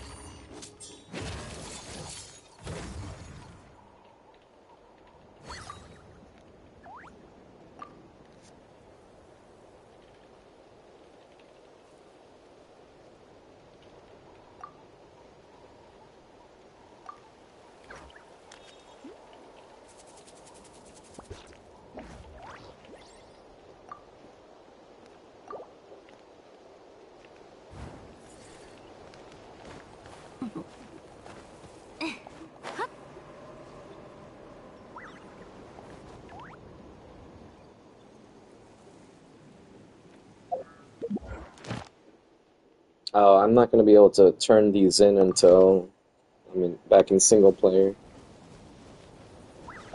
How's my resin? 32? Like, I don't want to use my transient resin on boss fights, but I might just do it.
Oh, why did I spell it like that? Don't!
Yeah, don't spoil me. I do feel like the chat box is smaller than it used to be.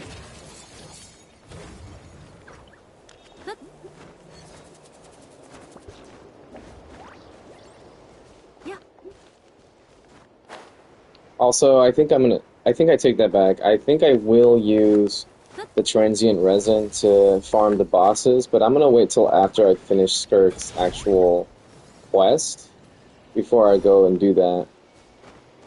Mainly because once I finish it, I'll be able to ascend her to 80. And then the transient resin that I do use, I won't even be able to ascend to the 80-90 range, or past 80. So I might as well just use them. But I really wanted to use them for like artifacts and talent books and whatnot.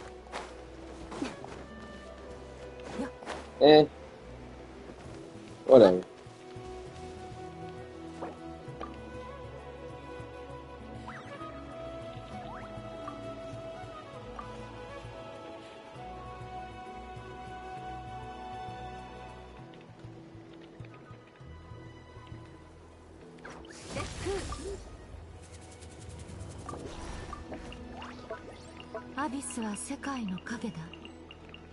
Oh, I didn't do the thing in time.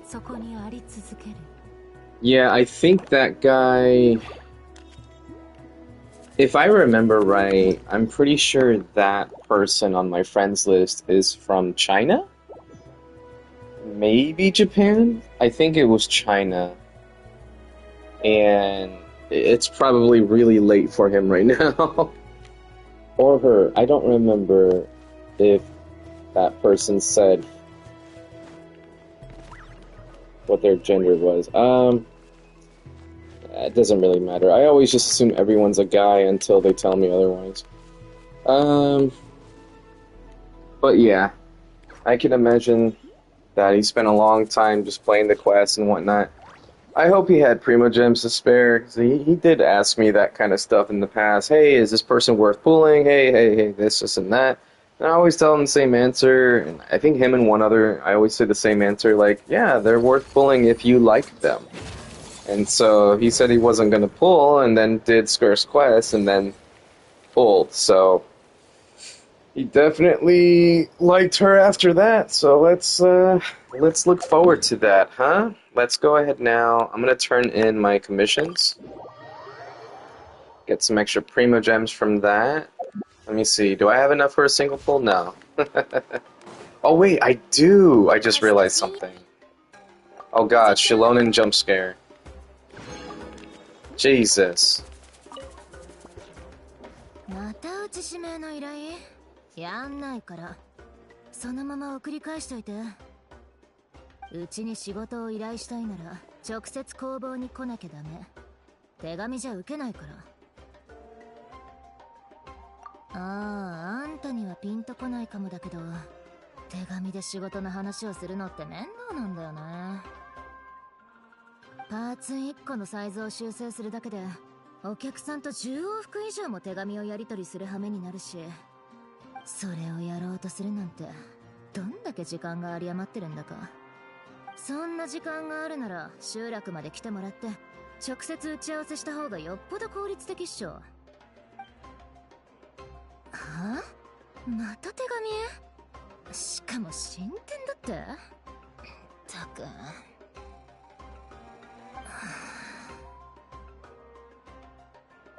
マービカだよ工房で待ってるから打ち合わせに来いってさ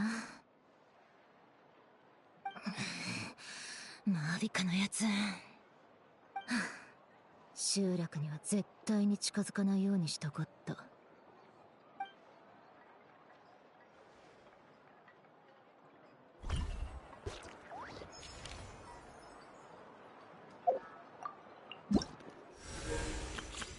I forgot I can probably turn it back to English now. I don't think I'll run into any other situations where the voices aren't acted, that the voices are missing, or muted, or whatever. So yeah, let's go back to English. And now that I've turned in my commissions, I can see that I have 156. Wait, why did this... Oh, there we go. I forgot about this too. There's that, and then achievements. We got some achievements to turn in. And they say these are pointless. No, I'm kidding. It just so happened that in this moment it actually worked out. So now I can do 2 more single pulls. So I think I was at, or I think I'm currently at 7 pity. Let's check it again. Yeah, 5, 6, 7. Yeah. I'm at 7 pity, so here's 8. Okay. And 9. Alright. So 1 more single pull, and then what I'll start doing is 10 pulls.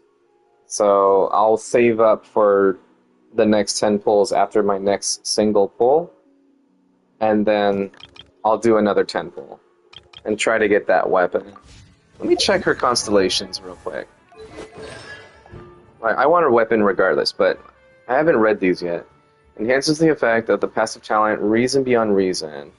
Every Void Rift absorbed will summon a crystal blade to attack nearby opponents, dealing 500% of Skirk's attack as cryo damage. This damage is considered charge attack damage. You must first unlock the passive talent Reason Beyond Reason. Interesting. So yet another thing that Marchese Hunter would buff. So whether you're going with Marchese Hunter or her signature set, this still, like, they're still her best sets, and like this doesn't make any of those sets better, like one better than the other at the moment. Because it's cryo damage, so the 2-piece on her signature set makes it do more damage. And then the 2-piece on Marchese Hunter makes it do more damage, because it's charge attack damage as well. So there's that. Interesting. Okay, so just absorbing the Void Rifts gives you a little bit of extra damage. So if you wanted to just do burst playstyle, then you have a way to deal damage without just waiting for her burst, I guess.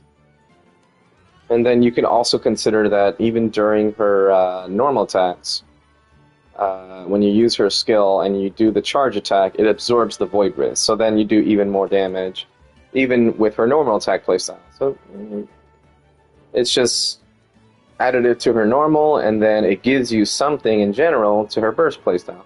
It's interesting. Alright. C2. After unleashing her element skill, Skirk will gain a 10 additional serpent subtlety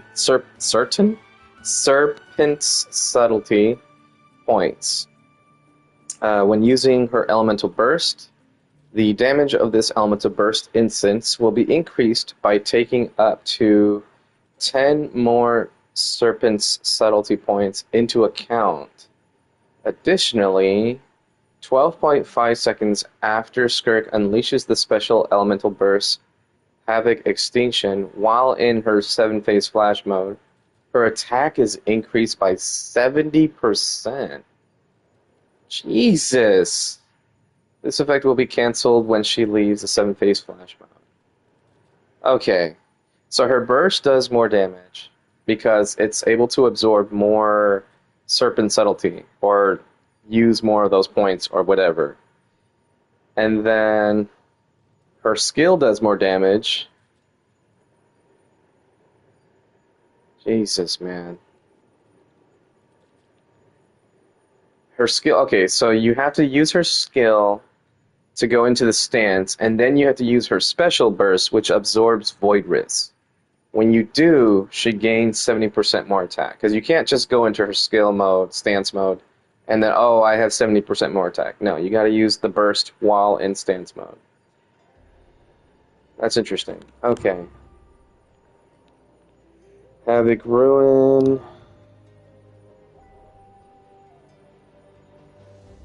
Oh, her burst is her C3. Interesting. Okay.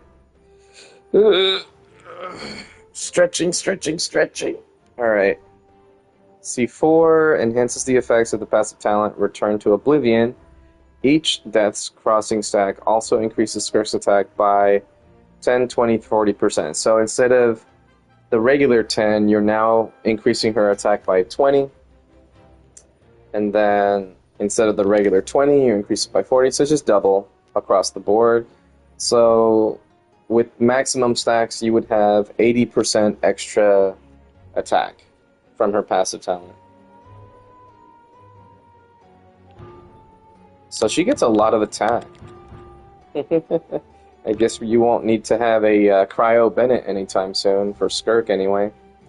Each Void Rift Skirk absorbs via the effects of a passive talent reason. You know what? I take that back. I take that back. Even though that was a one-off snide little comment, I take that back. No, it would be a good idea to have a Cryo Bennett or something to that effect, Hydro, whatever. Just because these are constellations. These are not realistically achievable for someone who's like a low spender / free-to-play, right? So I take back what I say. Skirk would appreciate a Cryo or Hydro Bennett in the future.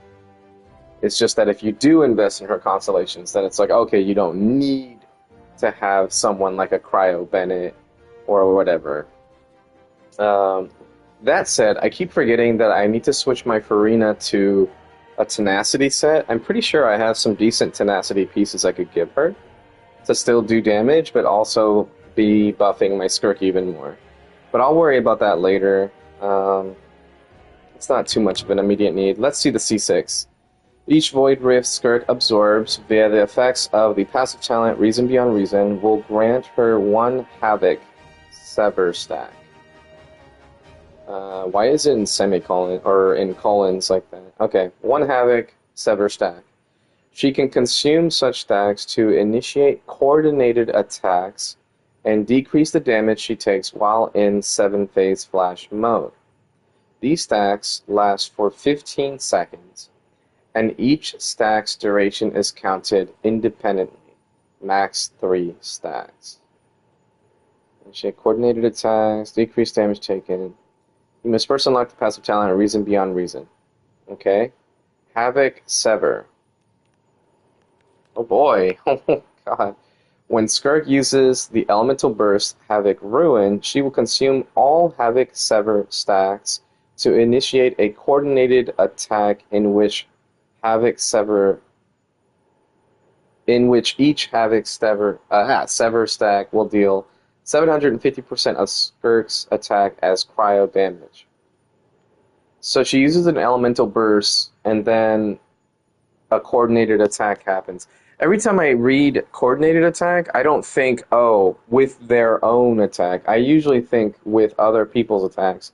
But I guess it's the same with Yolan, too. Like, oh, when you normal attack, she releases a coordinated attack.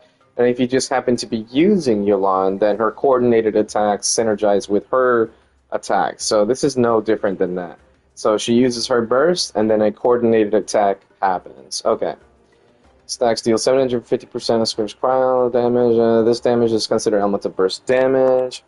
When she uses normal attacks while in 7-phase flash mode, 1 Havoc Sever stack will be consumed when her 3rd or 5th sequenced attacks hit an opponent to launch 3 coordinated attacks. Each coordinated attack deals 180% of Skirk's attack as cryo damage. This damage is considered normal attack damage. When Skirk takes damage while in 7-phase flash mode, 1 Havoc Sever stack will be consumed to decrease this damage instance by 80% and nearby opponents and attack nearby opponents 3 times. With each attack dealing 180% of Skirk's attack as cryo damage, this damage is considered charge attack damage. Okay, so you have, let me get this straight. You have 3 coordinated attacks with her normals. That counts as normal attack damage. You have not a coordinated attack, but a what's the word I'm looking for? Retaliation attack that also does 180% of Skirk's damage as crowd damage, but this one's considered charge attack damage. And then during her burst, you have one single coordinated attack that does 750% of Skirk's attack as crowd damage. And this is burst damage. So you have burst, normal, and charge attack Skirk builds that you can make for her C6. This is crazy. This is crazy. Alright, how do you get the sever stacks again? Void with Skirk absorbs via the effects of passive talent will grant her 1 Havoc sever stack. She can consume each stack. Okay, so you have to get Void Rifts that you absorb. Max 3 stacks. And you the burst. All Havocs. Okay, so burst consumes them all. Normal attacks. When you're doing her normal attacks, her 3rd and 5th sequenced attacks will consume a Havoc sever stack.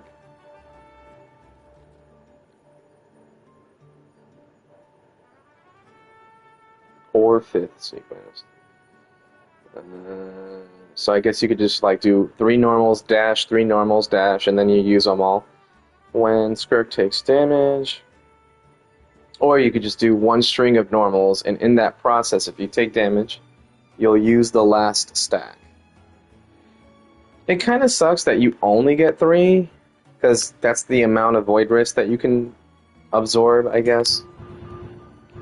Or wait. Yeah, max 3 stacks. It says it right there, in parentheses. So even if you had more than 3 Void Risks on the field, you can only get 3 stacks of this thing. Huh. This will be interesting.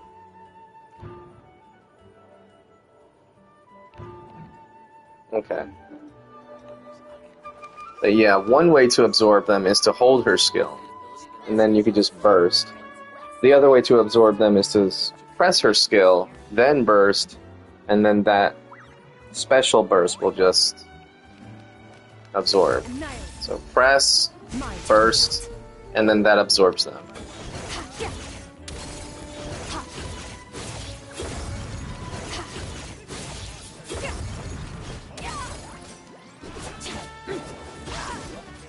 So her normal attacks are slightly slower, if I'm not mistaken. Or she just doesn't do as much wild shit. But the animations look slightly similar. Like, even her charge attack is the same.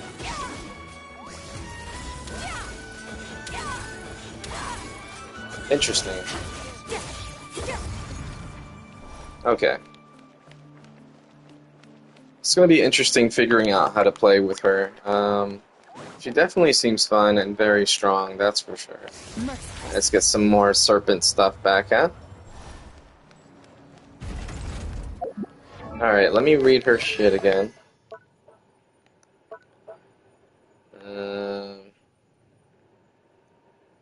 Duration. Max serpent subtlety is 100. And then the hold gain 45. Okay. And then this one. Elemental energy. When Skirk has at least 50, she can spend all her subtlety. Serpent subtlety up to 12 points can be countered for this purpose.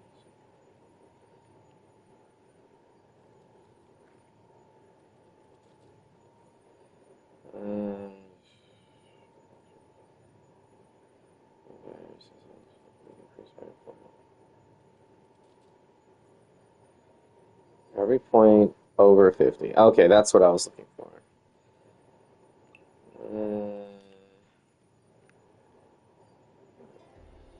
Use without consuming certain subtlety for using it. All other effect, which lasts until 7 phase slash ends after unlocking the passive talent.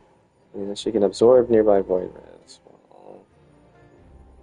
While all shell wither is active every 0.1 seconds. It's weird that they put this on a passive talent, but... Or this one.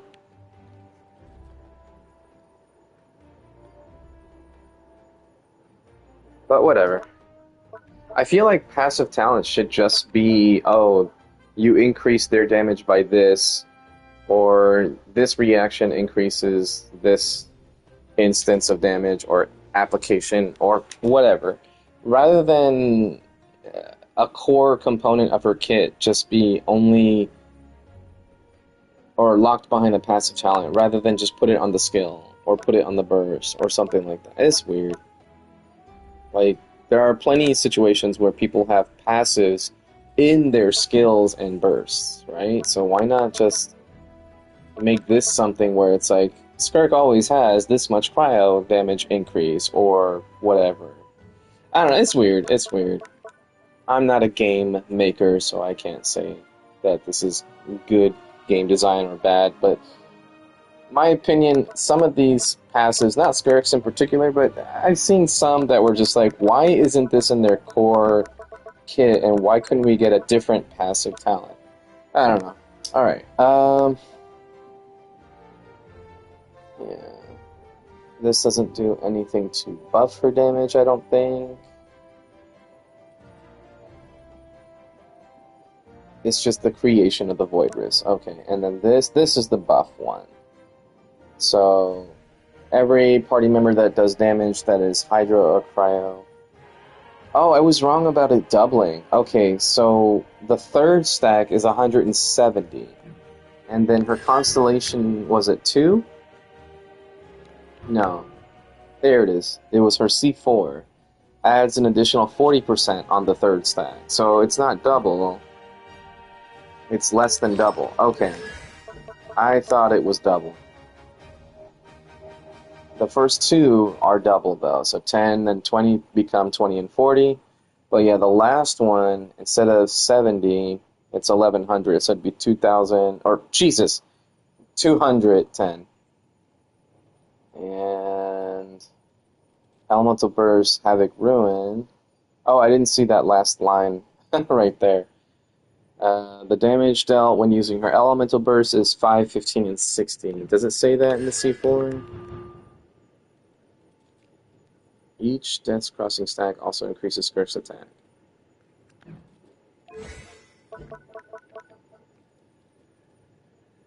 Oh, okay. I read that wrong entirely. Okay, so they don't make the stacks that are the damage dealt by her normals 120 instead of 110. They simply increase Skirk's attack by 10, 20, and 40%, which indirectly or directly, I don't know, indirectly also increases the damage that you do with these, like, enhanced normal attacks and enhanced bursts, right? So you're not increasing her third stack from 170 to 210. It's still 170% normal attack damage, or whatever, of her normal attack damage. But on top of that, you're just getting 40% extra attack. So Constellation 4 doesn't stack to her doesn't stack with the other parts of her passive talent. It just adds something new to her passive talent. What Constellation 4 does stack with is Into the Abyss, which is where her attack is increased by 70% when you enter her skill and use her burst to absorb the Void Risk. Alright.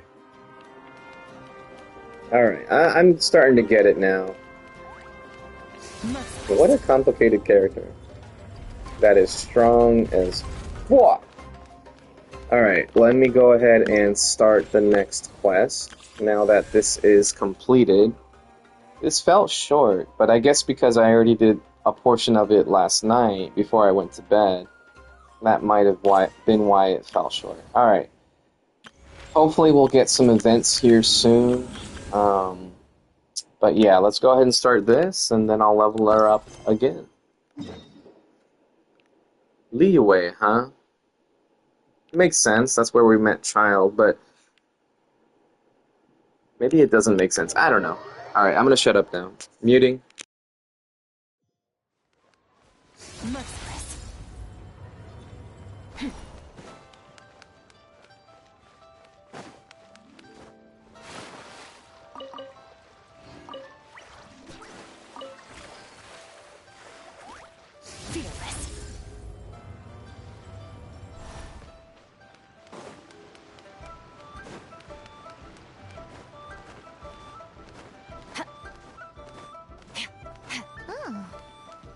Baiju isn't in his shop. Oh, you're looking for Dr. Baiju. He's resting today, but he said to send any patients to the back room. Ah, okay. Thanks. We'll head on through.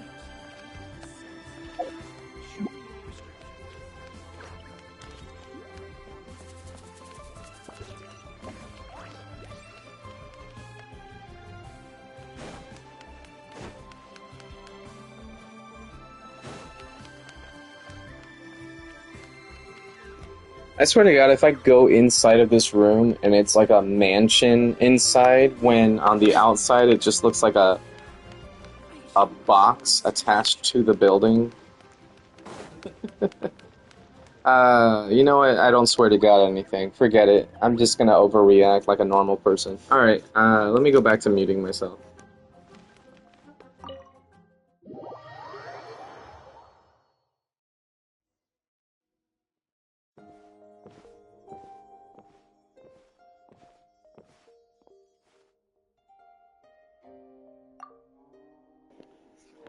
God damn it. Okay.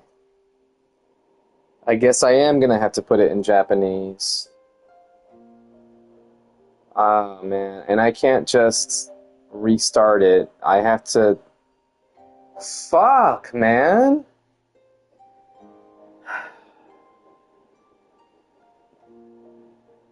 I get it. The voice actor SAG-AFTRA bullshit negotiations didn't finish until just before 5.7. So there's no way that they would have already been working on the voice dialogue before 5.7 came out when they were still in negotiations until just before last week or so. So I get it, but it just pisses me off that so many of the fucking English VAs for Genshin Impact just refuse to work. This whole collective work refusal is bullshit. Like Karina Butker, whatever, the asshole. Karina asked her. Anyway, that was stupid. She said it herself that, oh, you know, voice actors don't get paid that much, blah, blah, blah, blah. And that she one time went 7 months without getting paid, which wasn't Hoyoverse's fault, by the way. It was like her agency or something like that. But anyways, that's besides the point. She said it herself. Voice actors have it rough. They don't get paid. Some of them live paycheck to paycheck. So why the fuck are you collectively all not wanting to work? Well, because we want to go on strike for AI protections. That's not even what the fucking strike was for. Hoyoverse actually has AI protections in their fucking contracts. You guys are just fucking assholes that made the consumers' lives a living hell. Like, I don't like playing in Japanese during quests and stuff. I like playing in Japanese when I'm just playing the game, doing combat and clearing content and stuff like that. But when I want to do the quests, I just want to sit back and listen and just relax and maybe do stuff on my computer or whatever. You know, other people do similar shit. Maybe I want to do my laundry and just fold some shirts while I'm listening to the characters talk. I can't do that when they're not fucking voiced. And it's so ridiculous, man. I'm so glad this thing might be over. I'm at... Oh, God. I know some of them were actually good people, and not all of them were bad. Like, I guess Venti's voice actor was pretty, I guess, scared to even say anything. But this is just fucking out of hand. I say get rid of all of them at this point. Paimon was a good first step, so was Keqing. Get rid of the rest of them. Anyone that refused to work for those 6 to 7 or 8 months or whatever, however long it was, any other job would be like, yeah, no, okay, so we're not going to hold your position.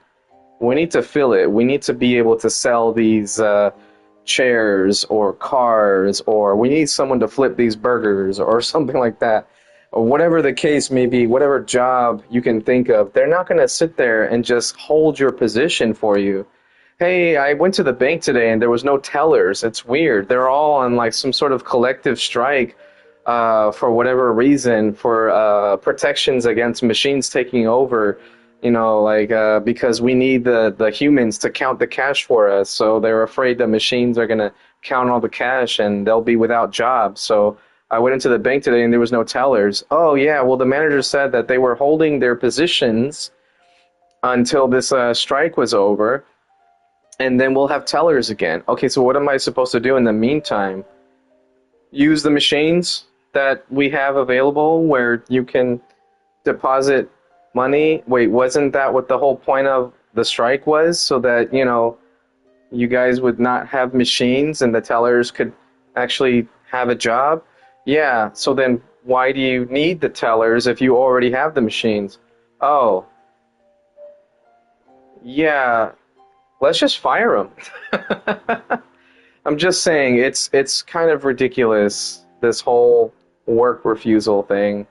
And I've talked about it a few times already, how pissed I am about it, because I felt like I was cheated. I was first learning about it, and I thought, oh, this is a noble cause, you know, AI protection, this and that. And it wasn't.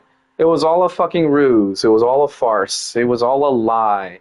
It was just their bullshit thing trying to get Hoyoverse and other companies to sign some sort of union thing, contract or whatever. And it's just like, oh god, just look it up online. There's plenty of videos on YouTube. There's plenty of posts on Twitter if you need to know more. You can get it directly from the horse's mouth. In this case, the voice actors themselves that always shit post on Twitter, and I guess there's that other place, Blue Sky. I don't have an account with them, but yeah, apparently they post there too. But yeah, you can figure it out for yourself. It's stupid. It's stupid. And now I'm even more pissed because I just finished one quest where I had to change it to Japanese because Dainsleif, which is like a character that only shows up once every 8 months anyways, right? And what, he was on this strike for 8 months to get rid of him. I don't fucking care. Now, let me take that back. If he was like Venti's voice actress, or I guess Lumine and Aether's voice actors are also like wanting to come back and work and stuff like that, I guess I don't feel as strongly about that. But if it turns out that, you know, he was part of the whole SAG-AFTRA thing and unionized this and that and blah blah blah and lying about the AI protections, get rid of him. Get him out of the fucking door. Just kick him the fuck out. Recast him. Because that shit pissed me off. A character that we don't see but once a year isn't voiced when he normally was? That's so fucking stupid. That is so fucking stupid. They should have got rid of him months ago in anticipation for this shit and be like, no, oh, you don't want to work? We got lines of dialogue that we got to prepare for like 4 months from now. So if you're not going to work, we're going to replace you. That's what it should have been. Period. Just, and if he was going to cry about it and say, oh, I was hoping to come back. Well, you shouldn't have fucking left to begin with. You know what? I do feel strongly about it. I don't take back what I said. Get rid of them. Get rid of them all. I'm so fucking done. This fucking game. This stupid VA voice actor strike. What? No, fuck that shit. I'm so tired of this crap. Ah, man. What a way to start my day off. Bullshit, man. Alright, I'm gonna mute myself and just continue this quest. I'm really pissed now. Oh my god. After this sequence is over, I'm gonna change it back to Japanese. God damn it. Fuck these guys, man. Fuck these VAs. Fuck all of them. Karina, Kaylee Mills, the one that voiced Candace, all these people that just shit talk on Twitter and gave us all this bullshit lies. And fuck all of them. Traveler, Paimon, welcome. What can I do for you? Thank God it was just the snake. But I'm still pissed. It's the Traveler. She looks absolutely beat these days. She has these huge dark circles around her eyes, like she hasn't slept a wink. And she keeps spacing out. You have to call her name several times before she snaps out of it. What do you think it is? Is she sick?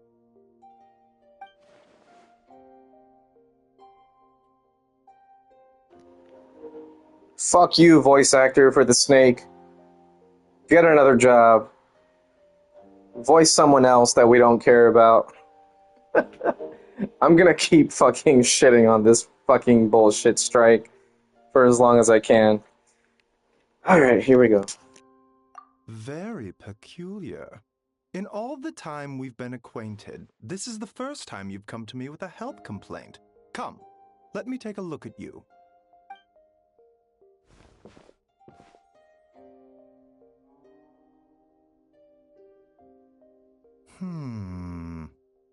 Okay, Paimon does not like that expression, Baiju. It's not serious, is it? Complexion is good, eyes are clear, breathing is steady, pulse is strong. Physically, you appear to be in good condition, traveler. In theory, your energy level should reflect that. You should be feeling right as rain.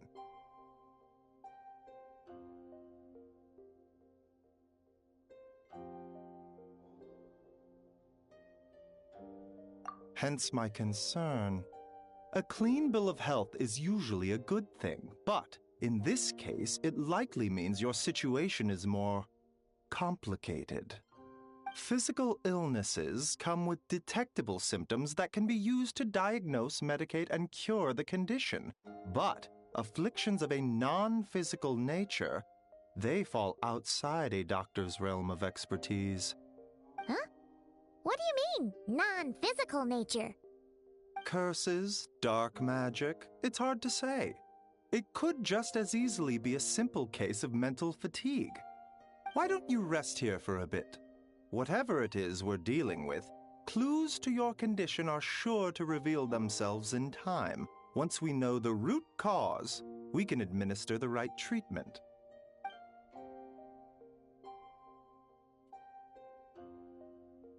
In the meantime, Changsheng and I will review the relevant literature for afflictions that present with mental fatigue.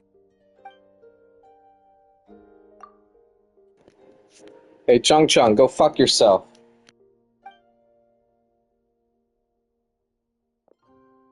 Oh, must be a rare condition if not even Baiju and Changsheng have seen it before. Well, all we can do is take their advice. You look like you're about to collapse anyway. Just get some rest. Paimon will be right here by your side. Fingers crossed you'll be all better when you wake up.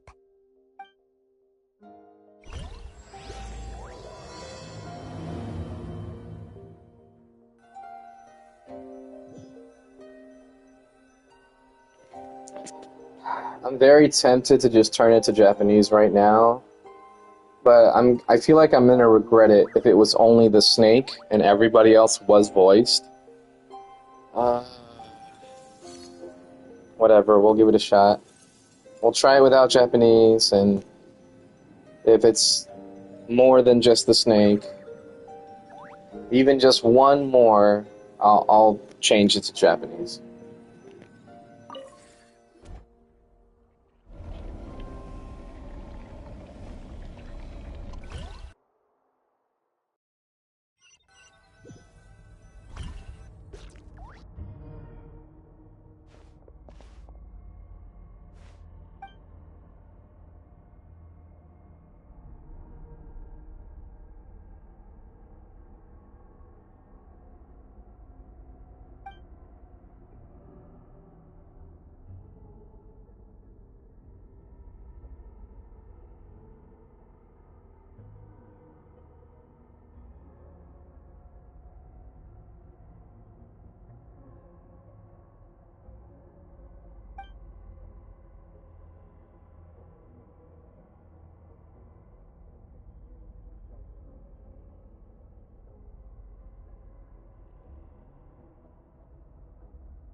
Rise and shine! Time to wake up!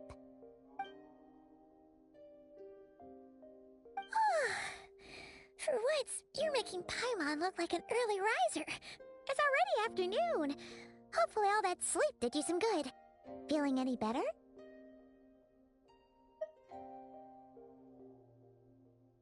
A cut? What? Did you scratch yourself in your sleep? Alright, let Paimon take a look. Nope, nothing there. Wait, did you have a nightmare? Okay, don't panic. Paimon heard that dreams tell us what we need by showing us the opposite. So, if you had a nightmare, maybe all you need is something to cheer you up. Come on, Paimon will treat you to something yummy.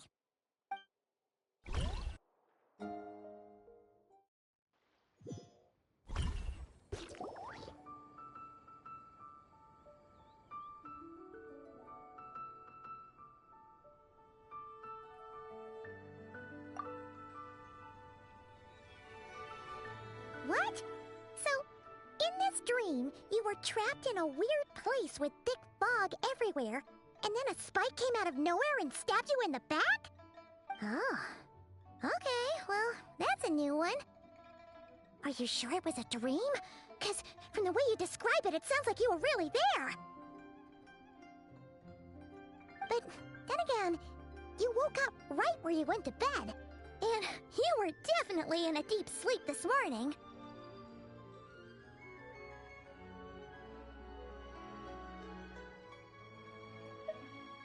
Then, it's decided. Paimon will stay up and watch over you tonight. If anyone tries to mess with you, Paimon will beat him up.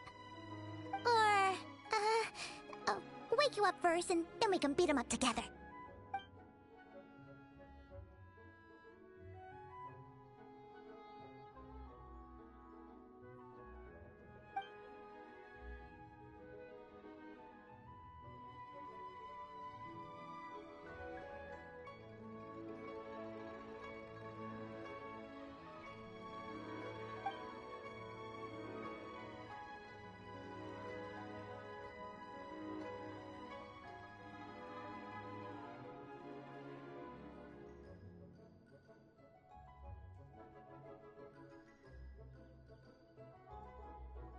Something is missing? Did you just say something? The flesh remains whole, but the soul is incomplete. Left unresolved, the mind will wither away along with it. Ah! What the? Wait! Paimon remembers you! Your child's master! Orc?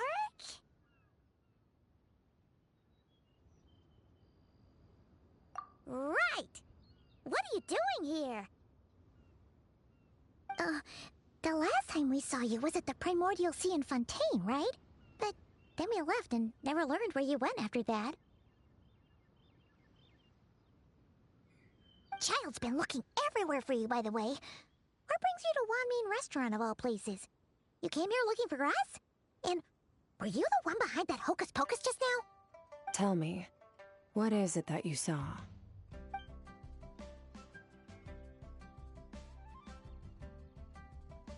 Tight-lipped, huh? I suppose that's fair. You, I'll take a glass of wine. Hmm? Oh, of course! Coming right up. We make this one in-house. It's not too strong. Enjoy. Chef Mao, I'll take a grilled tigerfish over here. Coming right up. Ah, if I knew we'd be this busy, I wouldn't have approved Shenhe's vacation. At the end of the day, what happens to you is of little consequence to me. I'm not here to try and win you over. Trust me or not, the choice is yours. If you want my help, now's the time to speak up. You have until I finish my drink.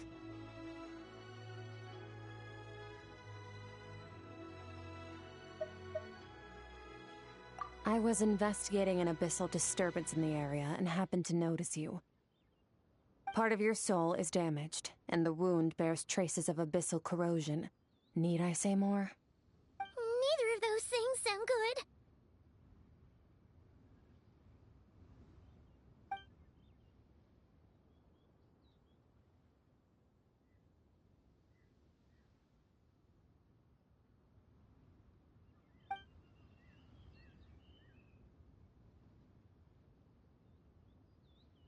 Well, should we trust her? She mentioned an abyssal disturbance. Maybe that has something to do with what's going on with you. But we could always find a different expert on the abyss to help us out.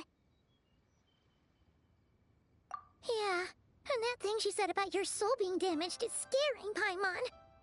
Definitely something we should fix sooner rather than later.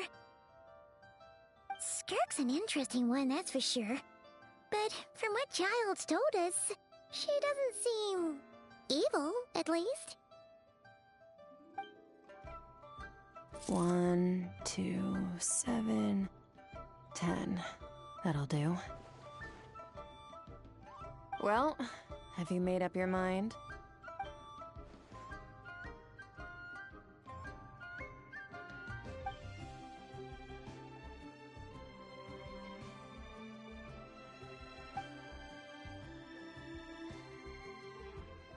So, that's all we know, Miss Skirk. Ma'am, can you help us? So, you couldn't disperse the fog. I understand. Come find me in the Guili Plains when you're done here. Oh, and I left cash for the drink on the table. Settle the bill for me, will you? Oh, okay. Huh? She disappeared!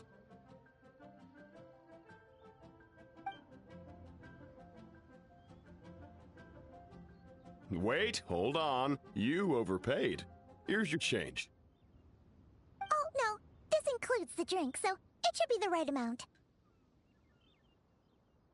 I didn't think you two ordered a drink. We didn't. It was that lady who came and sat with us, remember? You brought it out to her yourself. You sure? I could have sworn there were only 2 of you at that table. What? What'd you put in their dish, Chef Mao? Some kind of hallucinogenic mushroom? You got them seeing things. Seeing things? Wait, so neither of you noticed her? Young lady? About this tall? Wearing a purple dress? She ordered a glass of wine! Oh, now you mention it, that vaguely rings a bell. And it looks like I did open the wine jar, so it must have just slipped my mind. In any case, that settles your bill. Come again soon.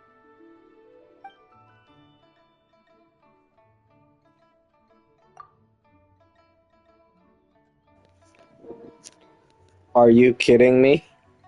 A background NPC was not voiced when the other background NPCs are voiced? You can't make this shit up. Coming! Okay, what was going on there? It's like they didn't remember Skirk being there at all. Even Paimon was half convinced we hallucinated the whole thing. But that Mora she left for us was definitely real. Oh, this whole situation is giving Paimon the creeps. But anyway, she told us to head to the Guili Plains, right? Let's not keep her waiting.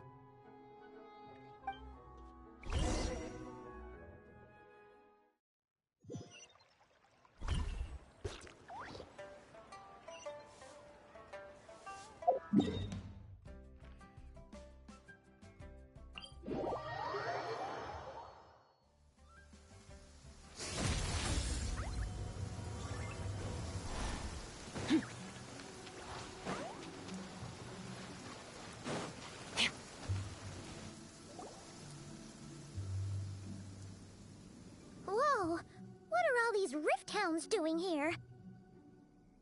Huh, looks like they're collecting something. Let's go check it out.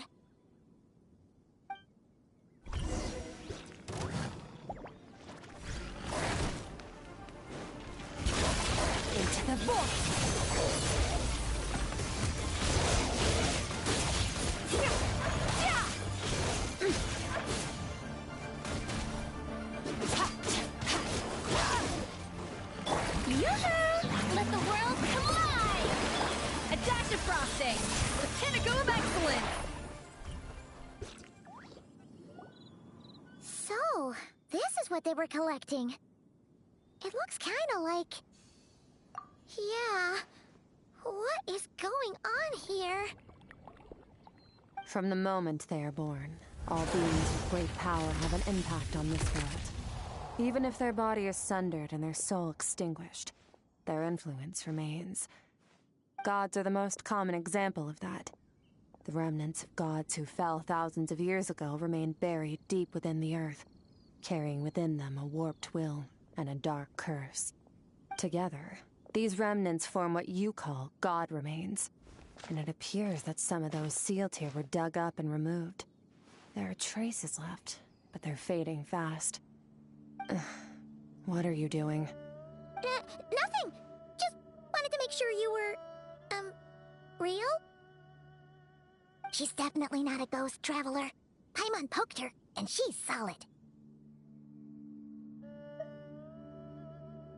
Your life hangs in the balance, and that's what you're fixated on? Strange set of priorities. It was just a trick to avoid being perceived. If someone notices me, those memories are erased. Simple as that. Unlike you, I have no desire to establish a connection with the world.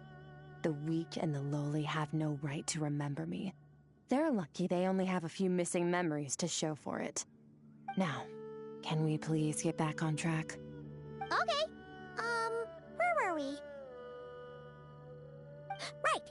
The god remains. So, basically, there's now less of them here than there used to be, right? Isn't that a good thing? In our experience, god remains are 100% bad news. A lot of terrible things have happened because of them. Maybe it's a good thing by human standards, but power doesn't come from nothing, and it doesn't just disappear for no reason. The remains aren't just gone. They were taken.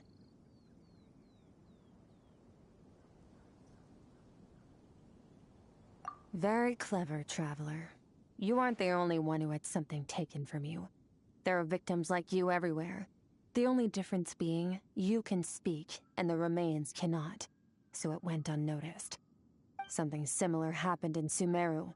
Within the span of one night, countless consecrated beasts were slaughtered, and a large amount of the god remains buried in the desert went missing. Of course, god remains are just one of the targets. The culprit is chipping away at sources of power all over this world, including the Stella Fortuna above. Wait, you mean... the stars? Mm-hmm. 42 of them have died out in the past few months alone.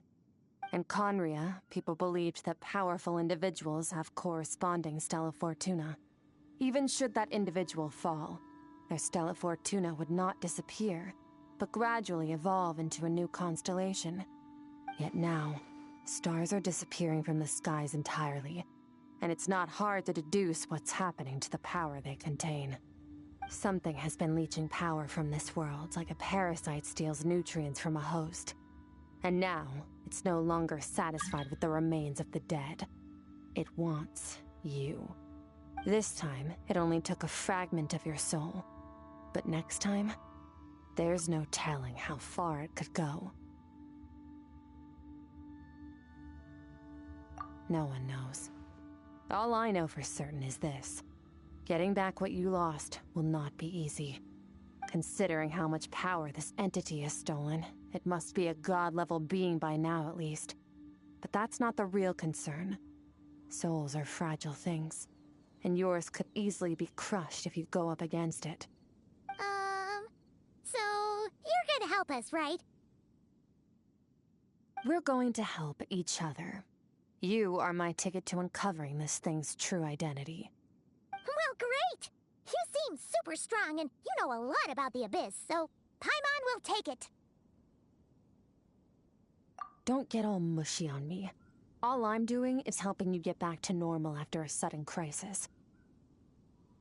And I should warn you, getting mixed up with me can have unforeseen consequences. We're on very different journeys. You don't want to be in my debt, trust me. You help me uncover the truth behind this entity, and I'll help you recover what you lost. This is a transaction, that's all. You would do well to remember that. Now, come along. Yeesh! You'd think she'd be a little friendlier since she's agreed to help us. But nope, she's just like when we met her in the primordial sea. So cold. Well, whatever. If that's how it's gonna be, then she doesn't deserve our friendship. What she does deserve is a super embarrassing nickname. Ah! Paimon's got it! Frosty the Lavender Melon! Serves that ice queen right! Anyway, the important thing is that we get that piece of your soul back. So, let's follow her and see what sort of plan she's got.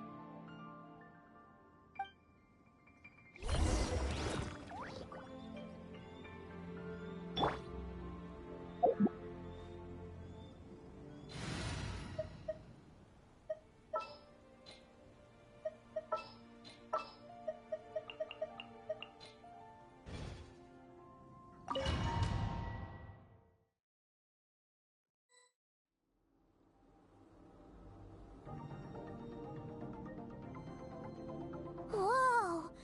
This place is way bigger than Paimon expected. Where are we? This is where I live. I suppose it's the closest thing I have to a home here.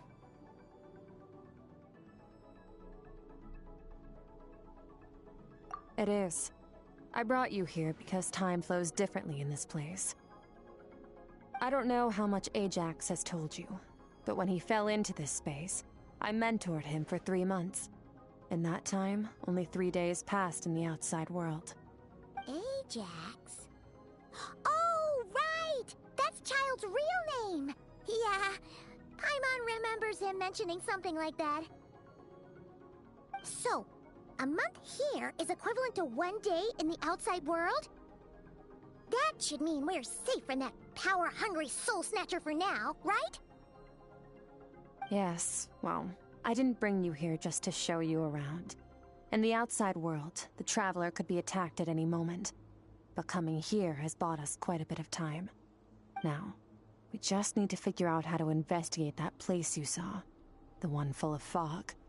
Both your description and the abyssal disturbance I felt point to that space having some connection to the abyss. It could even be a domain similar to this one. The thief who stole that fragment of your soul is hiding there. But the abyss is a chaotic and turbulent place. If we want to pinpoint their location, we need to see what that space looks like without the fog. Abyssal power can grant a special form of sight. Have you ever wielded abyssal power before? Okay. Do you plan to learn? That tracks. All the information you have suggests the abyss is something sinister, and that abyssal power is a wild and dangerous force that always spells disaster. And you're saying that's not true? Depends on your perspective. Floods and hurricanes take countless lives too. But if one day you gain the power to control them, what was once a calamity is now just another tool in your arsenal. I'll respect your opinion, though. Just means we have to turn to the second best option. A little abyss crystal that contains my power. Wear it on your head, and we'll be able to perform dream mirroring when we fall asleep. Dream mirroring? It means experiencing whatever the other person is dreaming. Everything they see, think, and feel. Since you haven't studied the art of using abyssal power, and have no plans to jump in the deep end right now, I'll have to do the investigating for you. With dream mirroring, every time you slip into a deep sleep, I'll see with my own eyes whatever scene plays out in your mind. Then, I can guide you through the dream environment, and we'll take back what was stolen from you.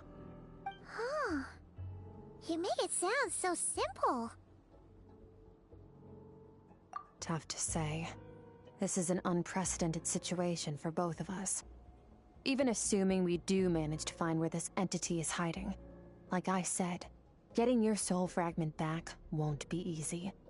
To play it safe, I need to give you some special training first. Wait, you're gonna teach her some of your martial arts? Does that mean the next time we see Child, we have to treat him like our senior? Do as you want. For my part, I don't see you as my disciples. You're already a pretty good fighter. All I'm planning to do is build on your current skills and train you for the specific scenarios that I think we might face. But that's enough talk. If you're ready to do this, then come with me. Time might be more lenient here, but that's no excuse to waste it. Oh, she moves fast. Paimon can hardly keep up with her. So, special training, huh? Kind of a rare opportunity. With your skills, there's not a lot of people qualified to train you. The last time something like this happened was probably anti-Raiden Shogun training, right? Oh, feels like a lifetime ago. Skirk seems pretty strong too, though. Remember how she said that the all-devouring narwhal was just her master's pet? Maybe we really will learn something here.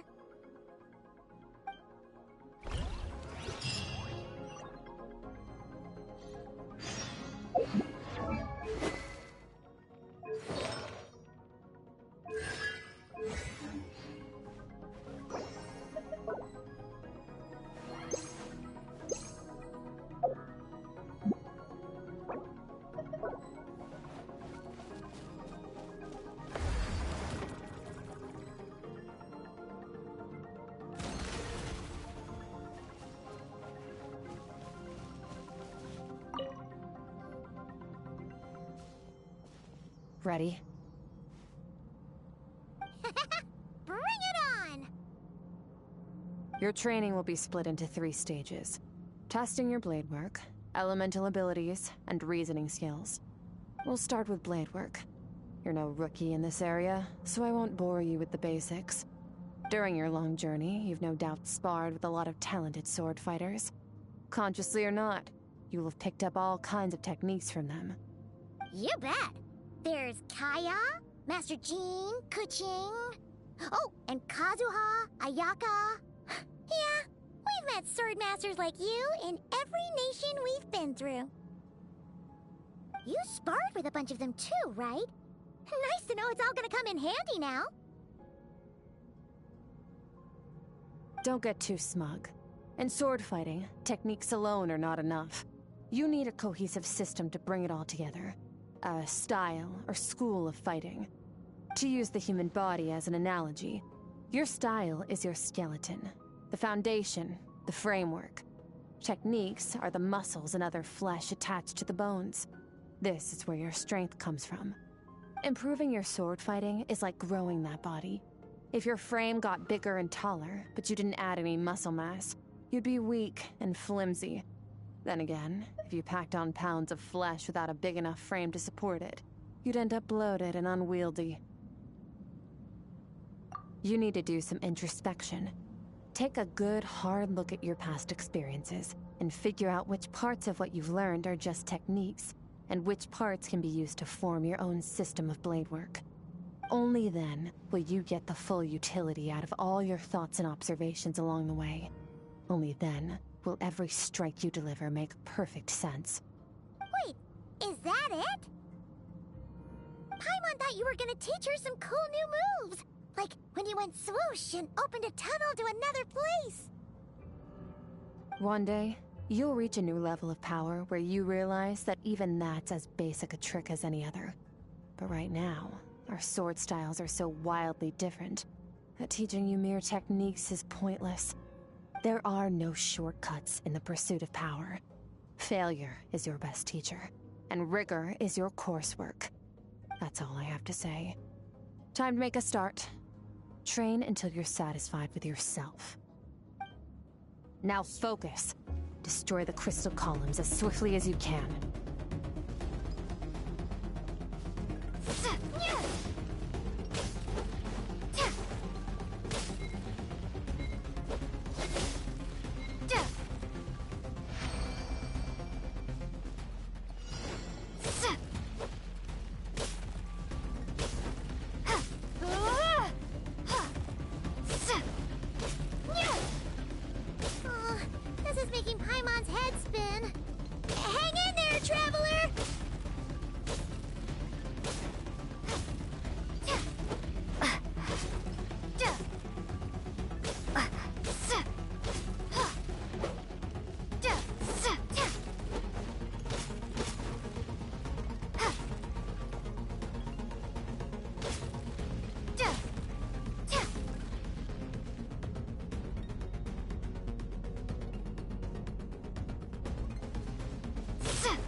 Stay calm. Use your head. You have to keep it together.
This moment will be frozen in time. Cut to the chase. Consider a moment of true mastery that you've witnessed in another person, and ask yourself, what lies beneath the surface? What's their guiding philosophy? What's their state of mind as they maneuver their weapon? Now take that and practice it right away with speed, skill, and strength, over and over, until your hand is one with your mind. This is the only path to true growth. Step on up! Dance with the waves!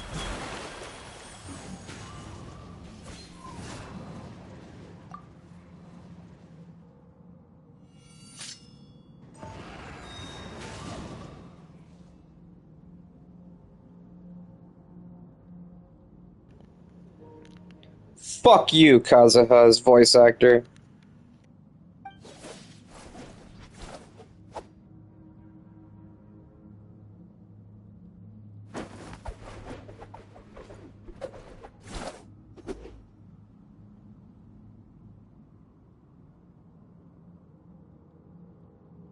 If you start to tire, empty your mind, but do not stop. Stay in that frame of mind as you keep up the fight. Get rid of all redundant movements. Imagine your sword is an extension of your own body. Wield it just as you wield your arms, hands, and fingers. 'Twas on a deserted, moonlit night that the hero approached the vile dragon's limpid lair. Rain Cutter! Feathers fleeting wet, the white heron treads water, a sight without flaw. Master of Inazuma Kamisato art Tachijutsu.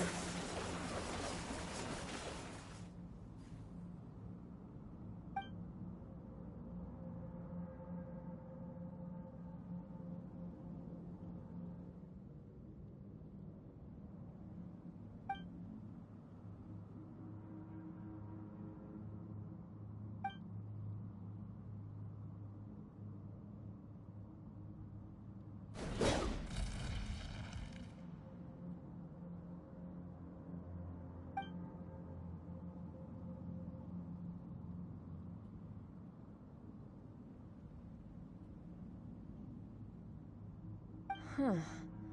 Looks like you've made some real progress. That concludes your training session. Awesome! Paimon knew you could do it! How do you feel? As you should be. Time flies when you're training hard. You've actually been going for several days now with no rest. Yeah, meanwhile Paimon's had a whole bunch of naps. But you were so focused, she didn't want to interrupt you. Go get some sleep. I'll be doing the same very soon. Let's hope you see that foggy place in your dream, so I can get this investigation over and done with.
Skirk, why are you skipping classes again? We've talked about this.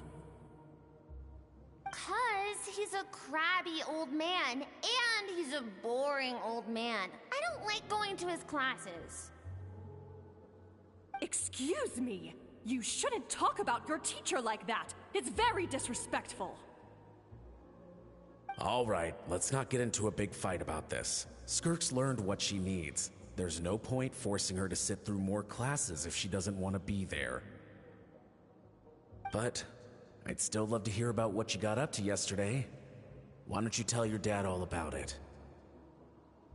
I went diving, and I saw this huge fish. I never knew they could get that big.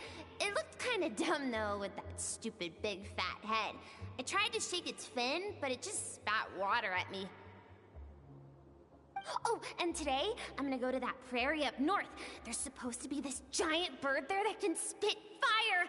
I bet if I climbed on its back, it could fly me all the way to the stars. Then I suppose your old dad should get one as a pet too. Otherwise, how are you gonna hear me call you for dinner up there in the stars? When it's time to eat, I'll come back on my own, Zilly. Anyway, gotta go. Bye, Mom. Bye, Dad. Wait! Put on a coat at least. You'll catch a cold. I'm talking to you, young lady. You spoil that child, you know. Ever since that merchant ship arrived, she practically lives outside.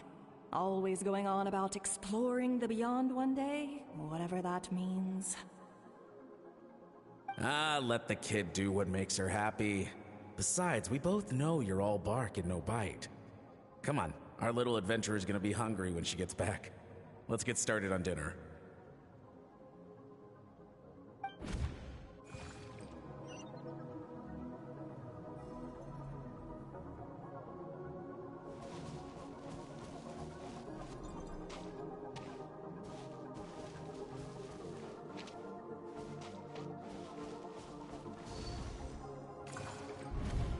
The stars shimmer high above. But what lies beyond the stars? Mountains as far as the eye can see? An endless snowy plain? Or maybe buildings taller than the sky, like the people from the merchant ship said? I can't be the only one asking these questions. The universe is fascinating. If only I could meet some other people like me. We could set sail together and explore every corner of the world. I'm sick of being a kid. There's so many amazing things out there, and I'm ready to see them all. But for now, I'm starving. Better get back.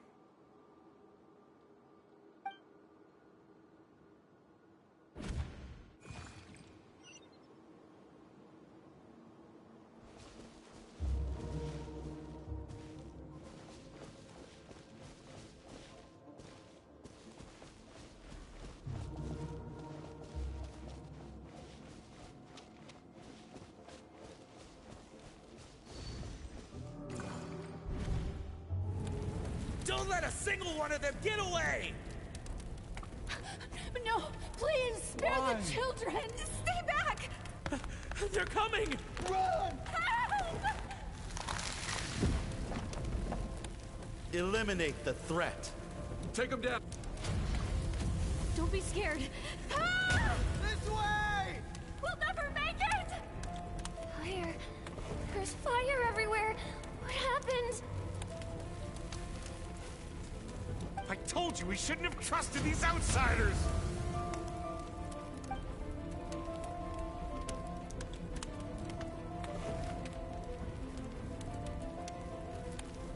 Why are you doing this? What did we do to deserve this? We welcomed you with our finest food and drink, showed you the best our home has to offer, gifted you cloth dyed by our own hands. And this is how you treat us? Run! Save yourselves! Captain, Zone 3 is clear and we have Zone 2 surrounded.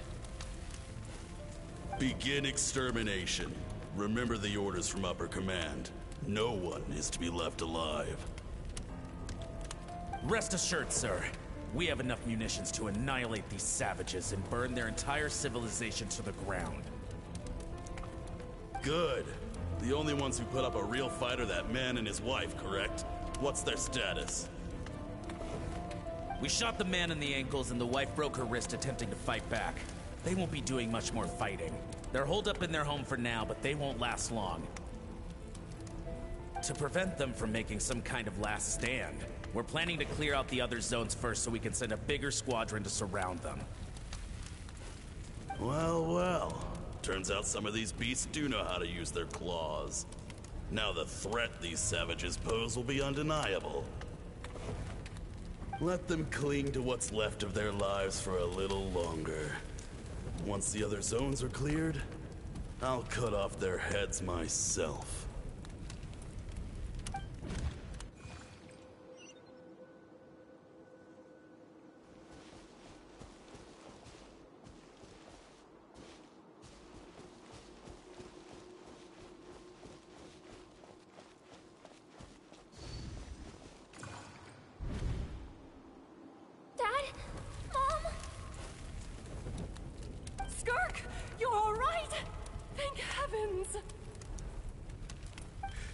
So happy to see you, sweet girl. But you need to go. It isn't safe here. They'll be back any second. What happened? You're bleeding a lot. Dad? Mom?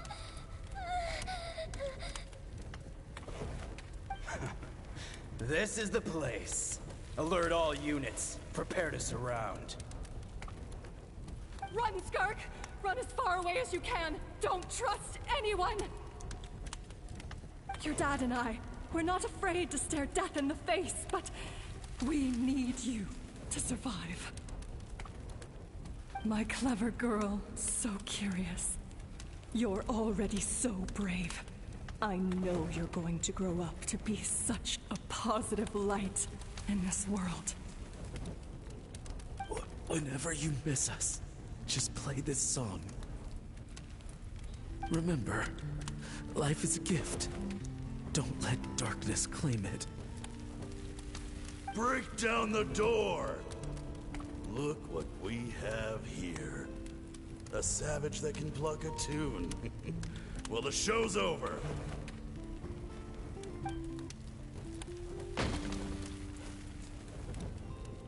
You! Stop singing! Shut it! I said shut it or I'll make you! Fine. Have it your way!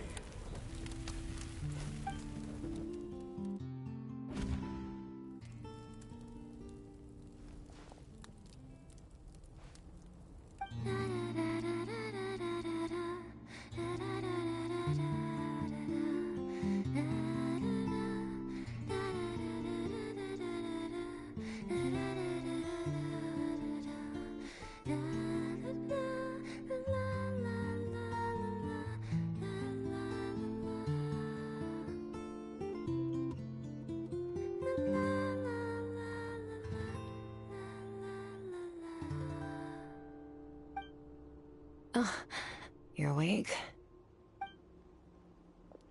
I found a few clues while you were asleep, but it's only a start.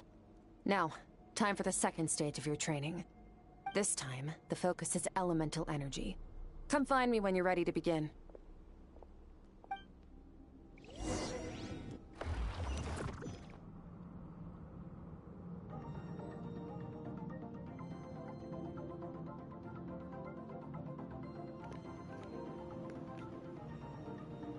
Damn, Skirk can sing, apparently.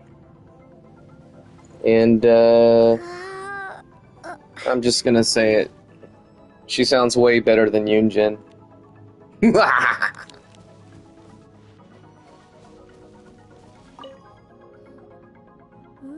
staying in the abyss feels so surreal, don't you think? No day and no night. It's like time hardly exists. If we weren't careful to keep track, it feels like we'd have no idea how long we've even been here. Well, Except for the fact that Paimon still gets hungry like clockwork. You go do your training. Paimon's gonna grab a bite.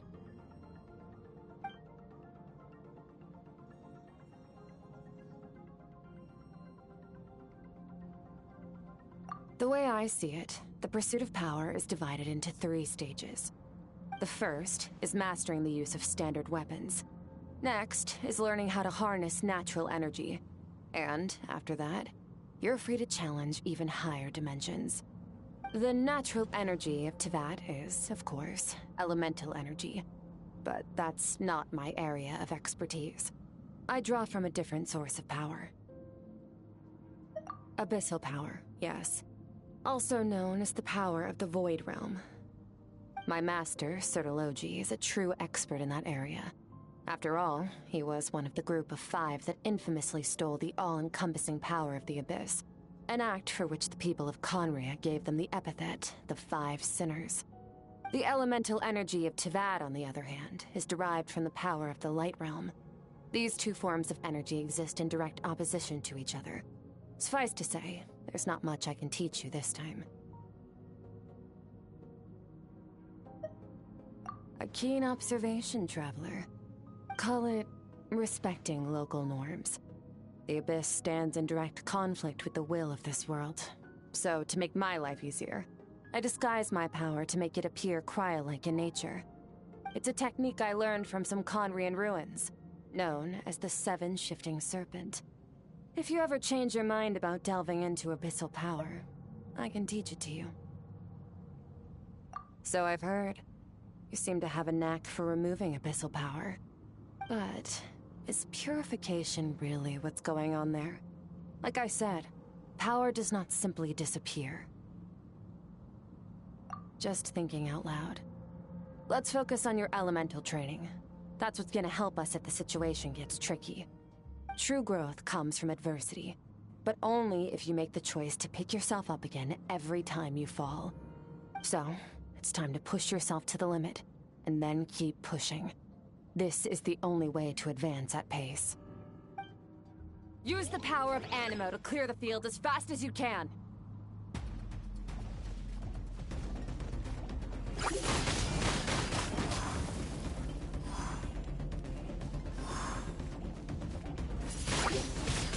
Wingblade!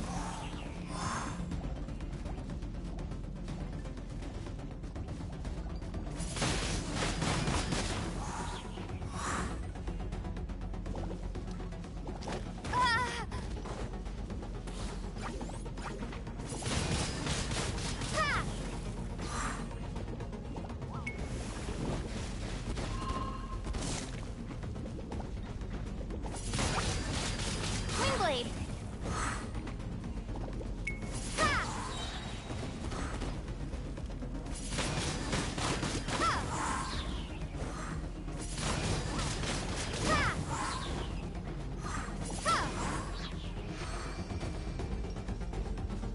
Observe your surroundings.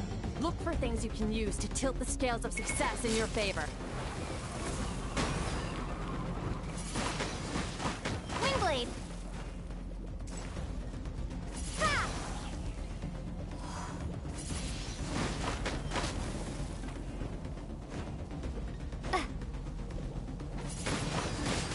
Wingblade!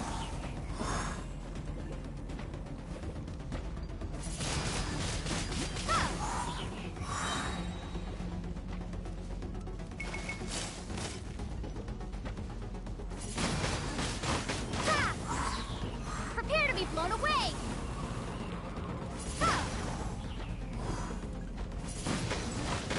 Wingblade!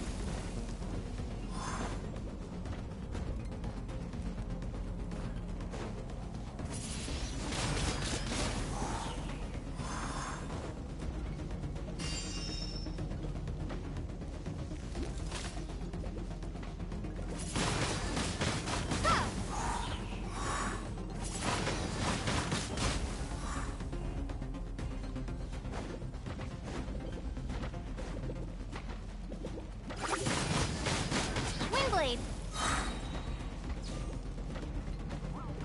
Be gone!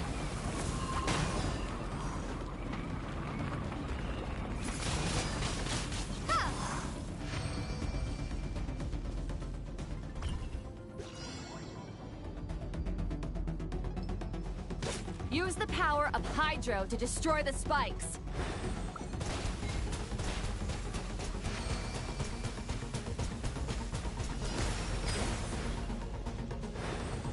Faster. Don't give them a chance to strike you. You need to be quicker than you were in your dream. You can't afford another injury like that.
You need to understand what makes you special. The ability to wield elemental energy without a vision and switch between the elements at will. It means your aspirations need no approval from the gods. Your power is not bound by the rules of this world. So be bold. Do not be afraid to chart your own path.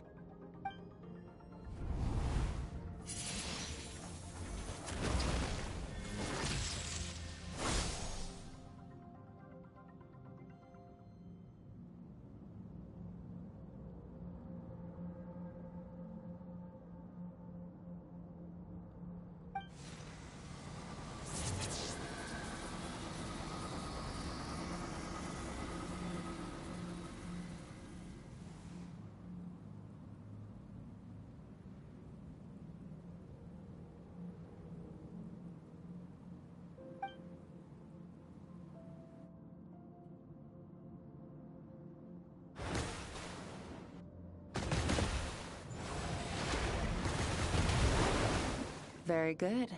It seems you've reached a deeper level of connection with the elements.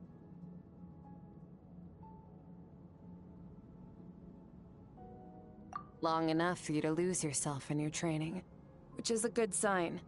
Relentless practice with the elements has drained all your strength, but it's also what allowed you to make progress. Get some rest. When you wake up, we'll proceed to the final stage of your training.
What is the secret to power? Longing, hatred, self-preservation. No, it is fear. The fear of losing those you love. The fear of watching your home burn. Fear of loneliness. Fear of death.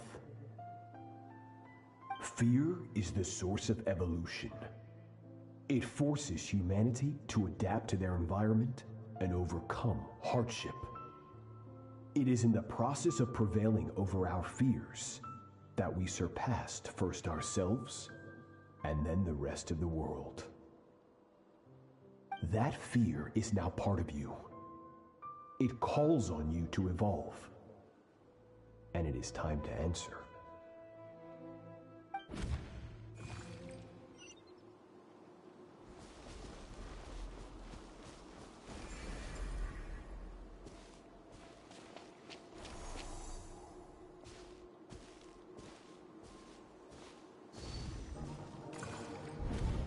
Any minute spent missing home is a minute wasted. Practice your sword work instead. Do not make me tell you twice. But, Master, I can barely lift the sword anymore. If I keep going, I feel like my wrist is going to break. So it has not broken yet. Then pick up your sword and keep practicing until it breaks. I want to hear the cracking and splintering of bone. After all, bones can always be reset.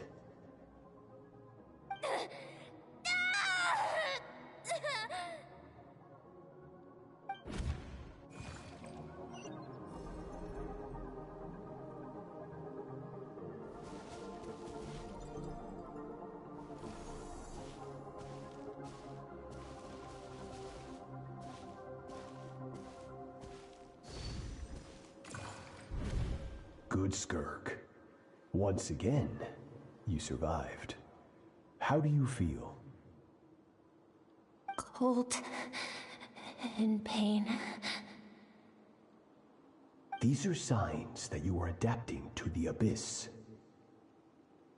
Each time the flesh is torn and the spirit crushed, each time you claw back from the brink of death, you become stronger. I now understand why these people sought to destroy your homeland. Your potential goes beyond even what I could have anticipated.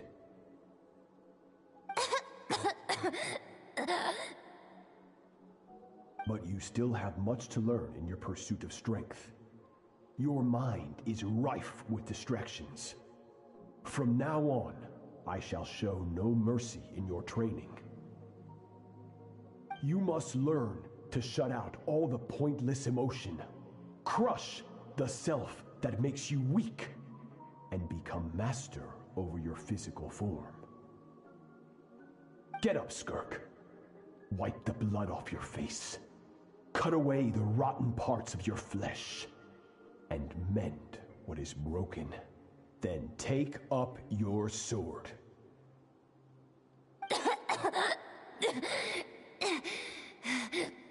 Yes, Master.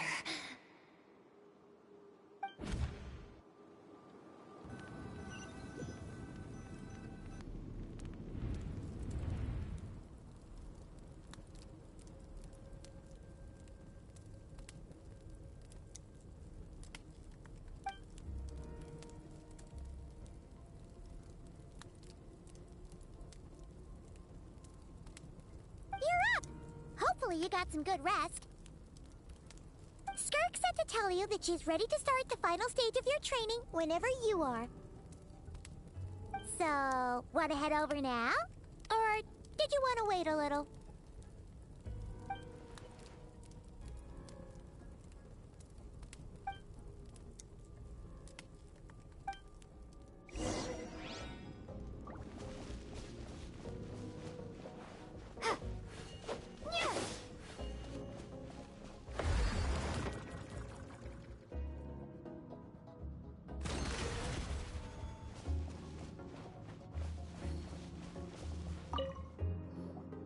From your training so far, you have gained a better command of the sword, and more control over your elemental abilities. That's only part of it. Experience is the real teacher. Your journey, the friends you have made, the dangers you have faced. These have taught you more than I ever could. Now, it's time to focus on how you react under pressure. You must be able to think rationally, even in unpredictable combat situations. To simulate this, I'm going to attack, and you're going to block. Ready?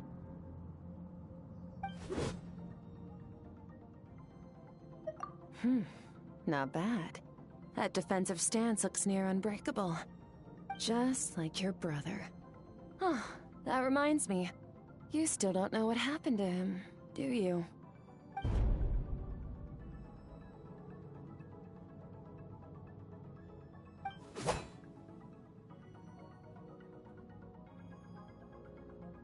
Hey, no fair! That's cheating! You think every opponent has the same moral code as you? You can denounce their deplorable methods all you want. But only if you live to tell the tale. The dead don't get to complain. Strong emotions will always arise in combat. Anxiety, anger, fear. But a true warrior is never at their whim. Only when you are free from the influence of emotion can you make the right choice, no matter the situation. How amusing. Almost sounds like you think you know me. But you don't. You can choose your own path. We are not the same. Let's begin. Try to use reason over emotion.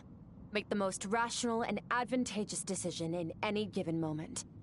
This is your final training session. Look alive. Same drill as before, but this time I'm going to interfere. Hold your focus.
Not bad. Better than I expected.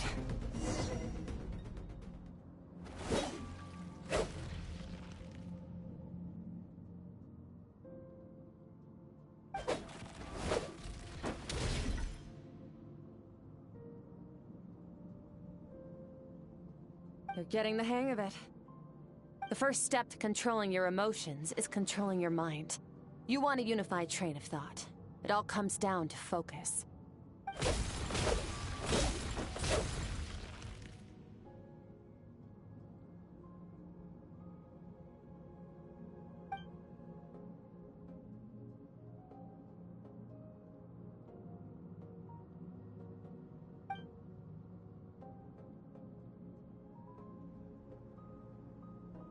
Your mind is rife with distractions. From now on, I shall show no mercy in your training. You must learn to shut out all the pointless emotion, crush the self that makes you weak, and become master over your physical form.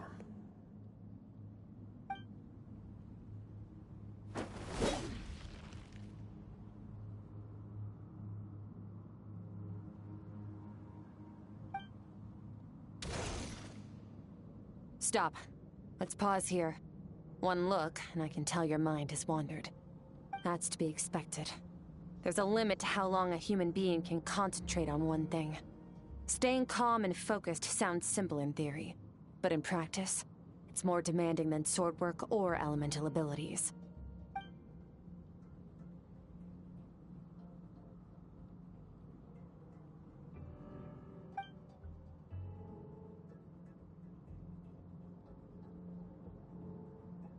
Get some rest. No point training further if you're already dead on your feet. Like I said at the beginning, the only goal of this training is for you to reach a point that you're satisfied with. You managed to push past your limits, which is a good start. You can be proud of that and sleep well knowing that you've earned it.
Skirk is amazing.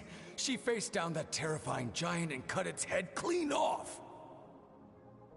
Oh, she got hurt though, didn't she? I heard it was pretty bad. Yeah, well, that's a given. But the moment she was on the mend, she got right back to practicing her sword work. I heard Master suffered a grave injury once too. Lost an arm and a leg and still came back stronger than ever. Skirk's becoming more like him by the day. Incredible. I wonder if I'll ever reach their level. They're always so resolute, so unshakable.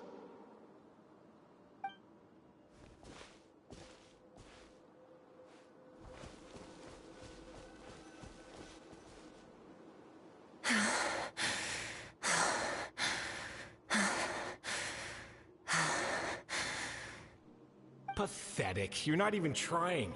You're so much weaker than you think. Skirk, have you become a positive light in this world?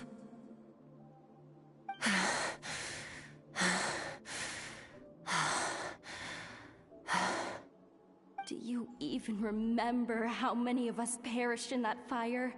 How many bodies were left to rot on the scorched earth? Yet you alone live on. Keep your gaze fixed on your blade. You don't deserve to rest.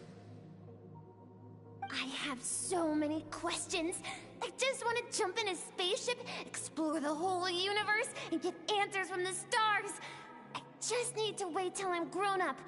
Then, I can do anything. Now, you must bid farewell to who you were in the past, and become someone stronger. Run, Skirk, run! Only death awaits us here.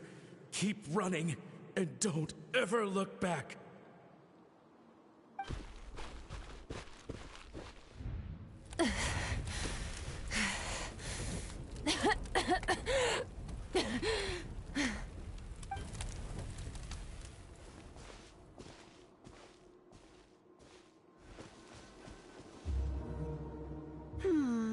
Let's see here.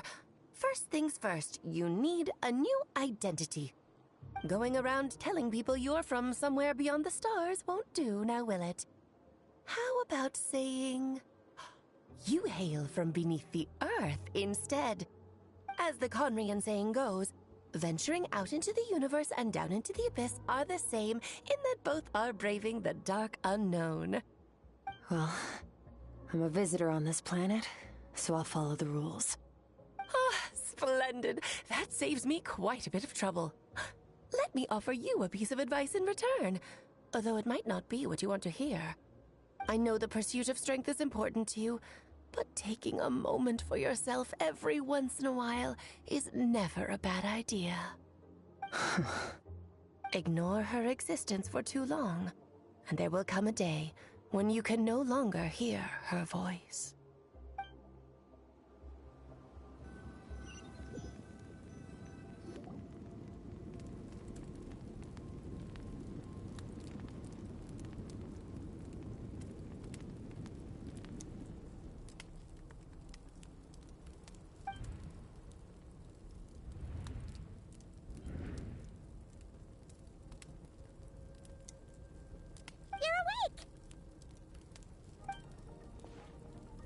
You must be starving, right?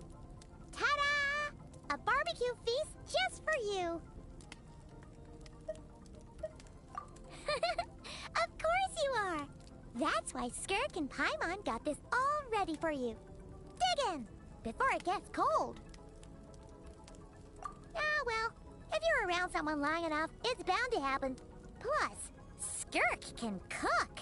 So, Paimon decided she can forget the whole Ice Queen thing. Paimon's not one to hold a grudge. Here's an idea. Let's save the chit-chat until after the meal.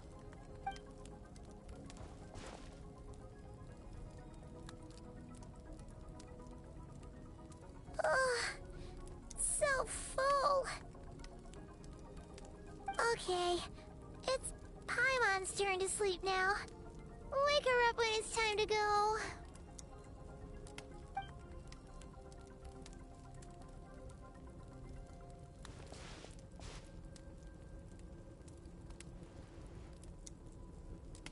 I have good news.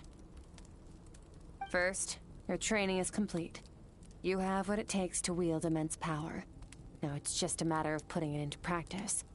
Continue to learn from your journey and hone your skills against formidable opponents. Second, I've located the culprit we've been searching for. Next, we just need to retrieve the missing part of your soul, and our business will be concluded. When Ajax trained with me, he once told me he was bursting with questions. So I allowed him to ask me 3 of them before he left. You and I may never meet again, Traveler. So if there's anything you want to ask me, now's your opportunity. Just like Ajax, I'll answer 3 of your questions.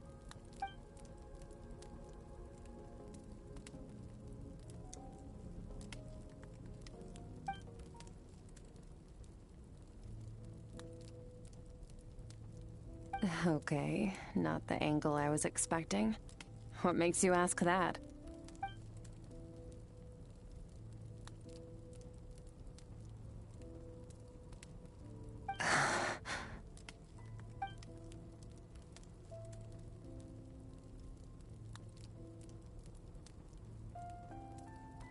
I knew that was a possible side effect. Closed off my mind to you for that exact reason. Even with the dream mirroring, you should have seen nothing but endless darkness.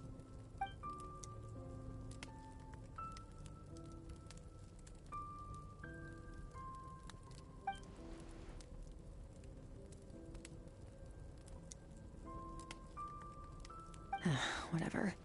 Must have been a flaw in my execution. I shouldn't be too surprised. Due to some recent circumstances, my self-control has been lacking as of late. Since you've seen what you've seen, there's no reason to hide the truth. All I ask is that you keep it a secret. No, I'm not from Teyvat. I'm from a different planet. And there was a time when I journeyed through the stars. A lot like you in some ways.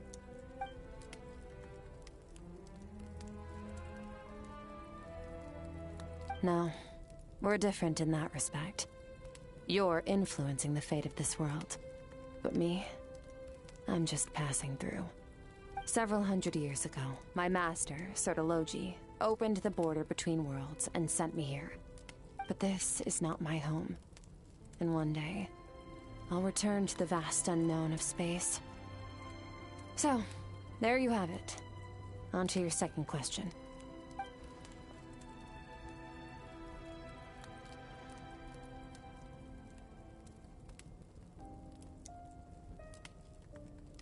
to become stronger.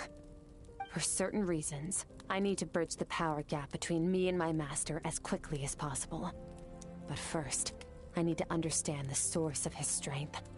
To do that, I need to follow in his footsteps, walk the path he once walked, and somewhere along the way, I'll find out how to defeat him. That is my sole focus and purpose. Okay. You have one question remaining.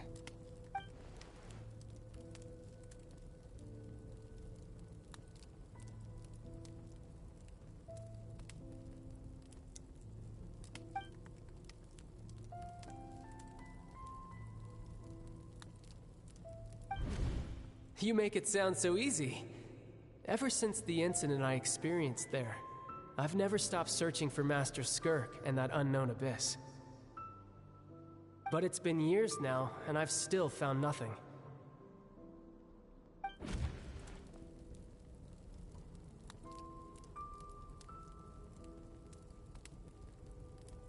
Well, your last question?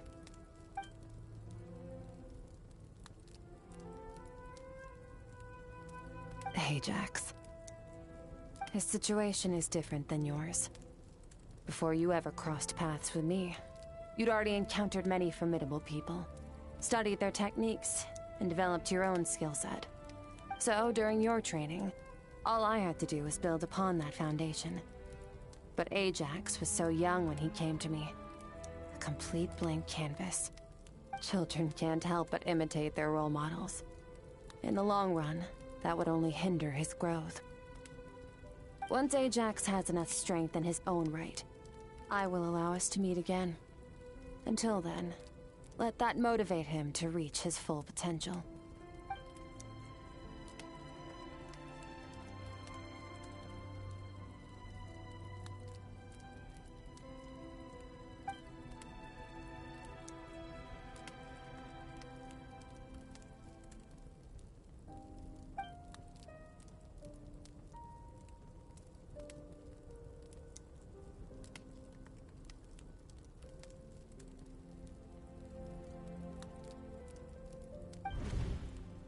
Unlike you, I have no desire to establish a connection with the world.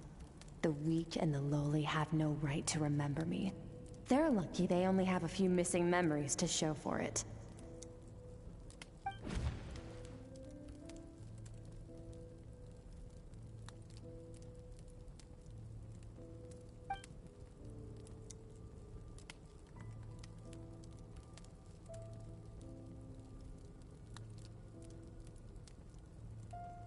Wake up your companion. It's time to go. Oh, and everything I just told you, best keep it a secret from her as well.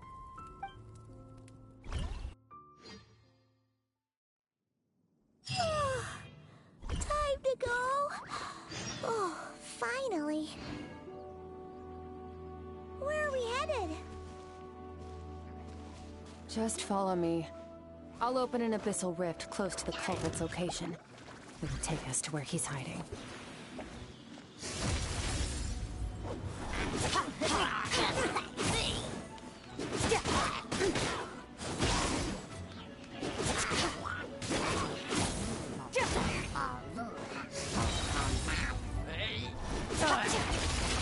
Another star goes out!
Much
near the chasm, right?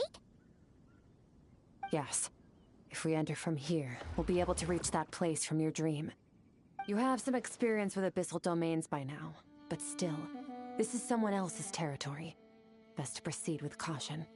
Don't worry, Paimon's an expert at hiding behind other people for safety. Oh, but, that means you need to stay safe, traveler. All right.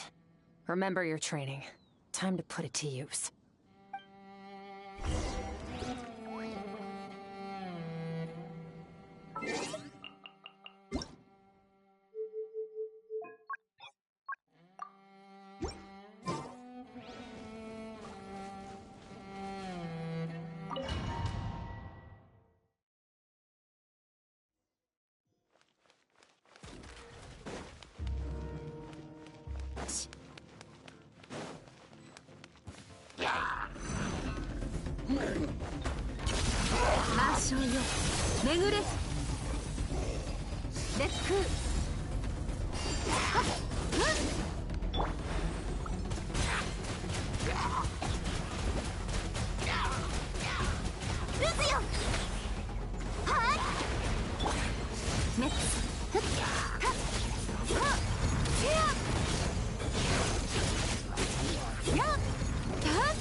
行き止まりだ。ここが敵の隠れ家なのか？霧が濃すぎて何も見えないぞ。襲撃に遭い魂のかけらを奪われたのはここだな。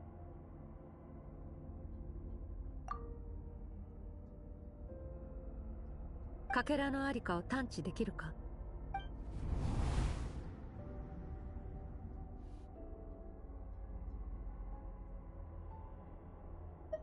相手も策を講じているようだ。魂の間で起こる共鳴を防ぐためにかけらの気配を遮断したか。おい見ろ、あのトゲがまた出てきたぞ。お前の魂はいわば人質だ。反撃は最低限にとどめ、まずは相手の動きを観察しろ。魂のかけらを奪った以上、相手はそれを使って何か企んでいるはずだ。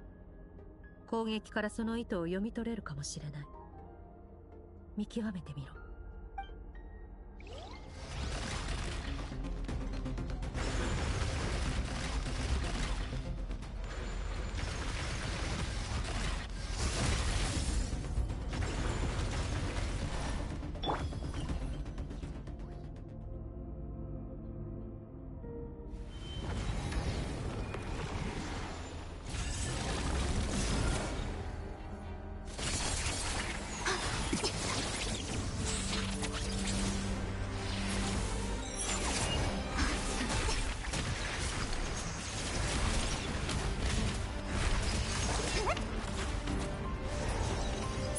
から狙いは私のようだ。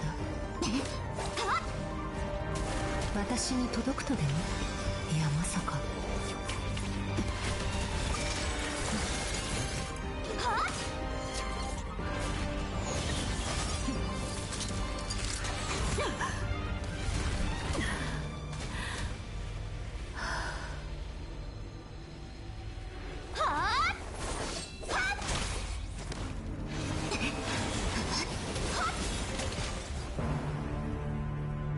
大丈夫？今のは一体？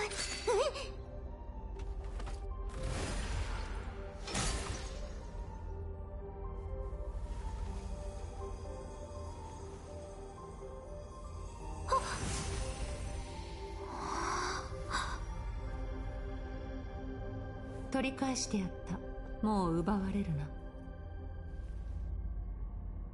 旅人スカーク、一体どうなってるんだ？スカーク、その方。桐原でなぜ自分が狙われたのか聞いたな。答えが分かった。相手はお前の強さだけでなく、そのアビスを浄化する力を欲していたのだろう。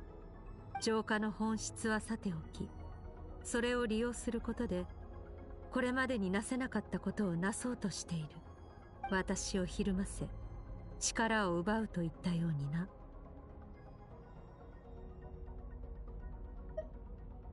いや、おそらく私がここに来ることは知らなかったはずだ。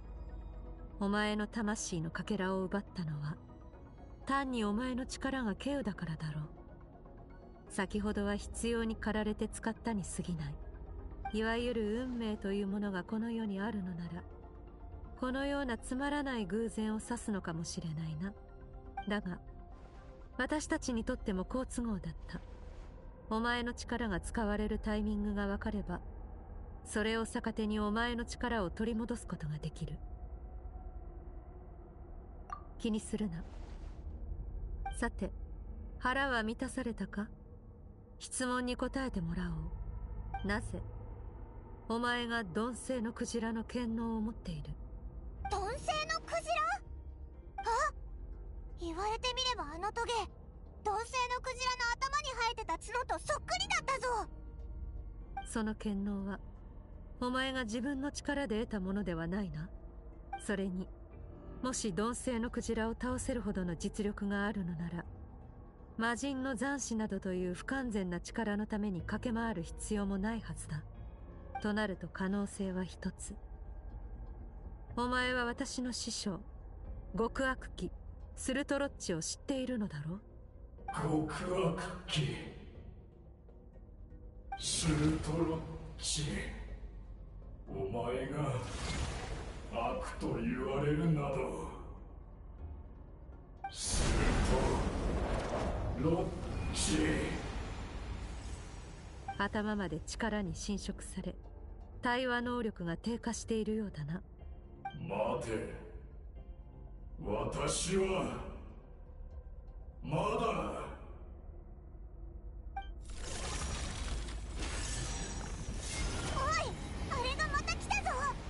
力に溺れし者はその反動に飲み込まれるまで己を顧みない。落ち着け。お前の理性で最善を選べ。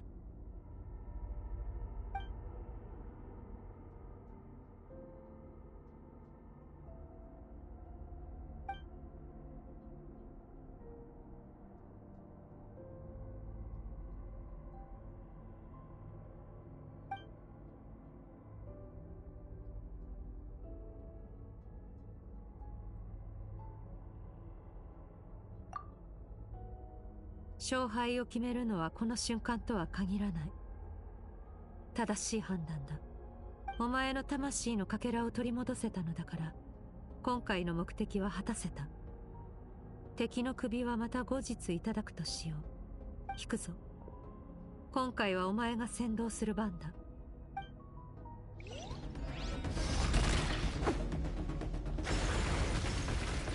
スカーク、怪我は大丈夫か？この程度であればすぐに治る。私が心配をするよりも自分の安全を考えておけ。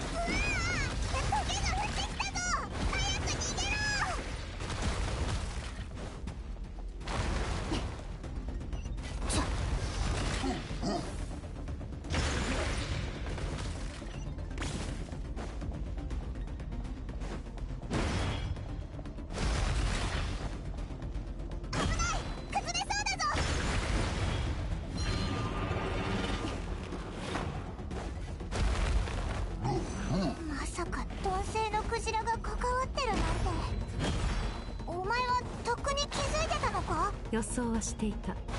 故に調査を始めたのだ。だがあくまで予想に過ぎない。この目で見るまで確信はなかった。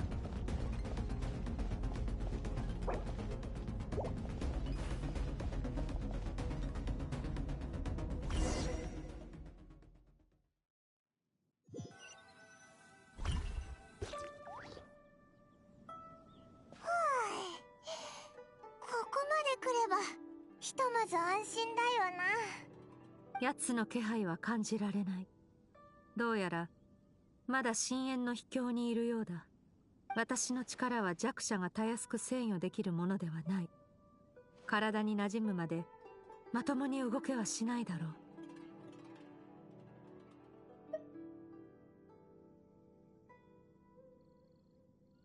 そう驚くことでもない。いや、あのクジラが星を丸ごと飲み込もうと大口を開ける様を見たことがなければ驚くのも無理はないか。鈍性のクジラは鈍勢の権能を持っている。聖者であろうと死者であろうと、その守りを破って本体に触れれば相手の力を奪える。そういえばオイラたちがあいつと戦った時、ヌビレットも飲み込みたいという本能に抗うことができないって言ってたな。古竜の生き残りはその力の本質を見抜き、絶えず水の権能でお前たちを守っていた。それにあの時の鈍性のクジラは腹を空かせていなかったため、本能で我を忘れることもなかったのだろう。力を使い果たした瞬間、クジラは本性を見せ、星のすべてを食らい尽くす。故に特殊な虚無空間に収容していた。ただこの星にその権能を扱える者がまだいるとはな。遥か昔に鈍性のクジラを見たことがあるのだろう。つまり師匠の知人のはずだ。だから私は今回の目的は果たせたと言ったのだ。ここからは私個人の問題になる。お前の体は元に戻った。好きに旅を続けるといい。何言ってんだよ。お前の力が奪われたんだぞ。放っておけるわけないだろ。挫折や力の喪失といったことは初めてではない。谷底に落ちたのならさらに強くなって崖を登るまでだ。そうだとしても、もしお前の怪我が治る前に襲われたらどうするんだよ。しかも力を失ってるんだろ。前みたいにシュッって深淵の扉を開けられないってことじゃんか。オイラたちとしばらく行動したって別に悪いことないはずだぞ。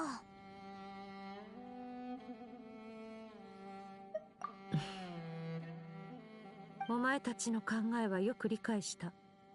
これを受け取ってくれ。それは普段モラを入れているものだ。この世界で生きていくには金が必要なんだろう。それくらいの常識は持っている。しばらく世話になる。次の行動が決まり次第出発するとしよう。スカークと一緒に少し休もうぜ。でもどこで休むか。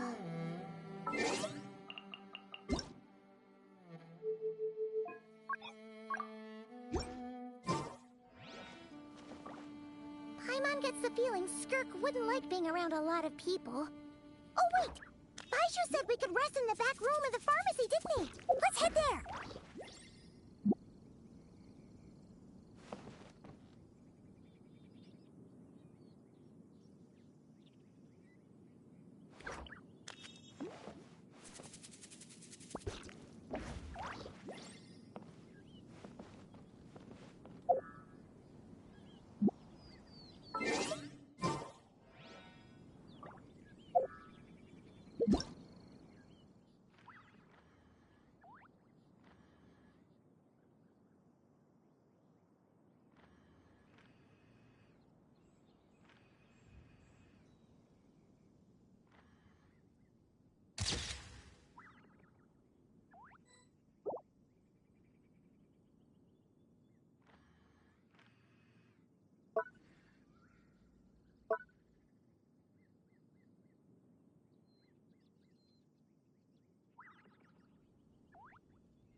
I knew something was off. She's got the black scarf currently worn. The skirk that we're seeing to the right, which is part of the story, is actually from the cutscene from the Fontaine quest. So she has like a larger gap in the front of her dress, showing like she's wearing like the black undersuit or something. Yeah. I knew something was off. I don't know why they didn't just give us the scarf the whole time. And there's also, I guess the end of the scarf is covering her right or left side. Yeah. Well, I guess they're not done with that design yet.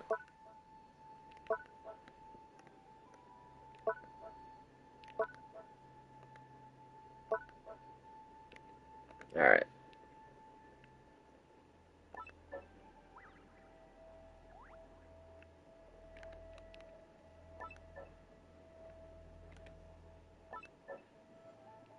Where do we come from? And where are we going?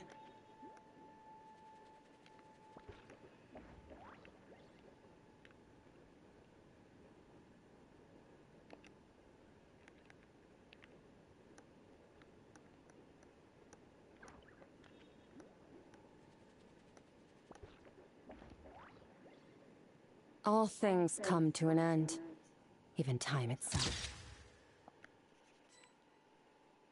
Alright, I need to get back to questing.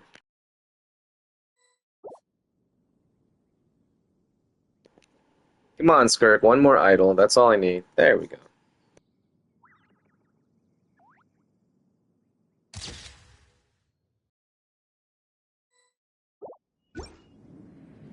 Guess I should have put the pet away first. Oh well. He'll know something about Master. I'm sure of it. Next time, I need to be ready. Fine. It was just a scratch. It'll take time to recover my strength, of course. But adapting to situations like this is nothing new for me. Oh, this. It's a star crystal suit. Abyssal energy is scarce in Teyvat. Wearing this helps me access it more freely. It stores concentrated abyssal energy that I can draw from on the go. When the energy runs out, it reverts back to its original form.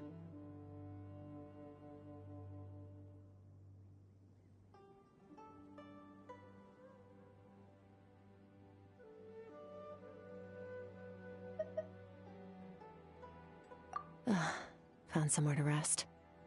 Well, lead the way then.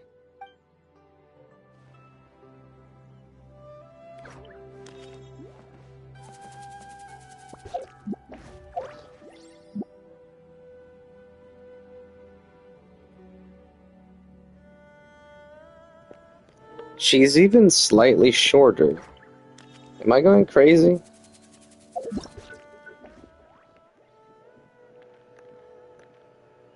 Here, let me go back to the alpha pose. Nope, thinking. Okay, no, she's not shorter. She's just kind of doing a weird lean. So they are the same height. Oh, even her gloves have like these little things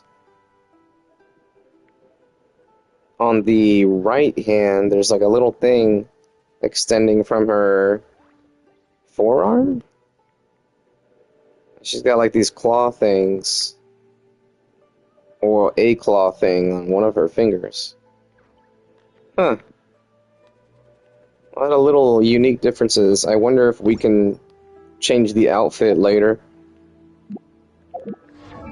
I don't think so. Yeah, no, they didn't give us the option. Dumb. Alright, anyways. Alright, back to questing.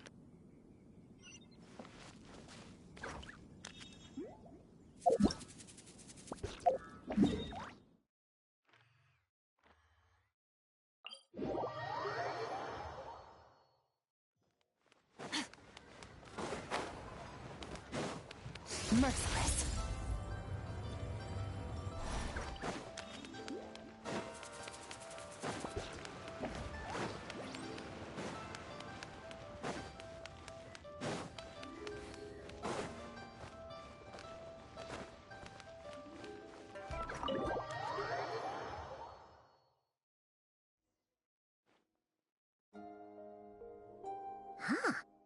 from Skirk has a ton of Mora in it. Does she have a job or something? Wait, no. After what we saw at Wamin Restaurant, that seems impossible. Can you imagine? It would go something like... I'll be collecting my paycheck now, boss. Oh, sure thing. Wait, who are you? Have we met? Huh. Can't hold a job if you make everyone forget about you. So, what did she do to get all this Mora? Claimed some buried treasure, took care of a few monsters that were causing trouble. Nothing untoward. It's safe to use. Ah! You heard all that? A sonorous voice like yours is hard to miss. I wouldn't be surprised if the sound of it traveled to the nearest mountaintop. Then, did you by chance happen to hear Paimon's little, joke earlier? You mean when you called me Frosty the Lavender Melon? No, sorry. Paimon totally misspoke just now. She didn't say that at all. It was, a Paimon lookalike. Yeah, she's a piece of work, that one. Always impersonating Paimon and giving people weird nicknames. Okay, fine. The truth is, Paimon didn't like you all that much at the start, but things are different now. You helped the Traveler in a big way, so what do you say? Friends? Ugh. I noticed there was only one bed. Go ahead and get some rest. Wait, what about you? I don't get tired, and I don't need rest. I'm going to practice my sword work. That should help me regain some strength. But your shoulder... Hey, don't just leave! Ah, whatever. Let her tire herself out. She'll come back eventually. Let's get some sleep, Traveler. That comfy bed is calling, Paimon.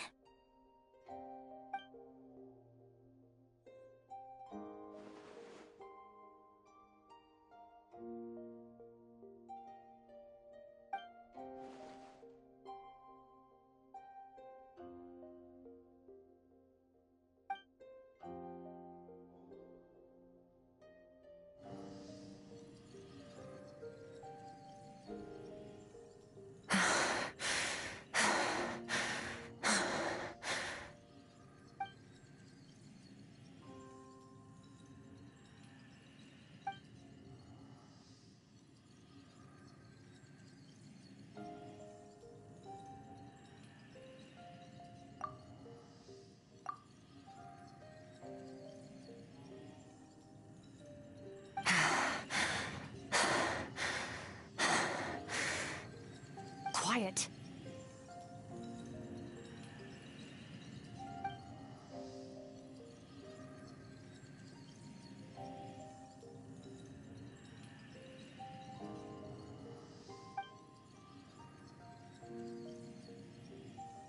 Do you even remember how many of us perished in that fire?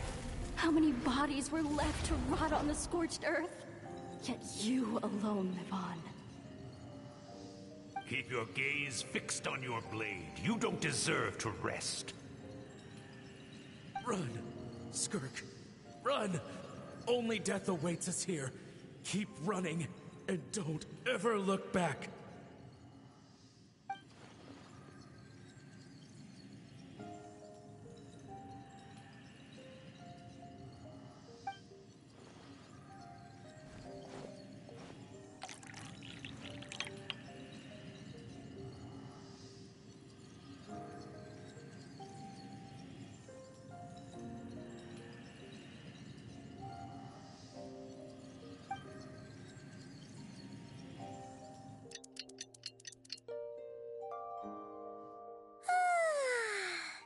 Getting an early night's sleep is the best.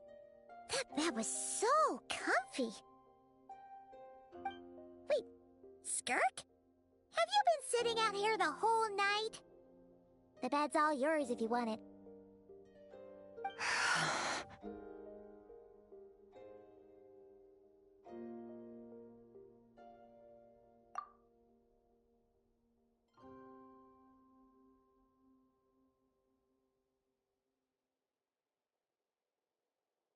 About 60%. Maybe 70. Whew! Paimon thought it would take at least a couple of days. That was fast. No, not fast enough. That's 20% less than last time. Same training regimen, same intensity. Nothing felt different, but somehow the outcome fell short.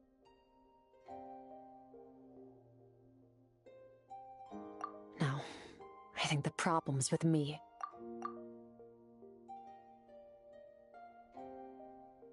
I need to meditate for the next 2 days. Deep introspection should help me find the issue. Ooh, sounds intense. We'll watch over you in the meantime, then. Thanks. See you in 2 days.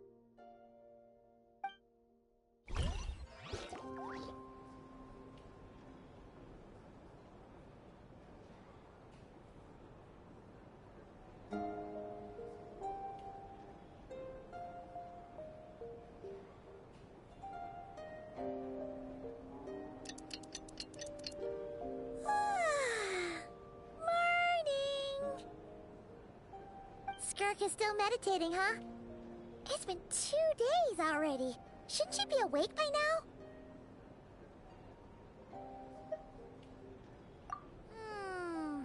Paimon can't think of anything we can do to help. Oh, wait! Breakfast!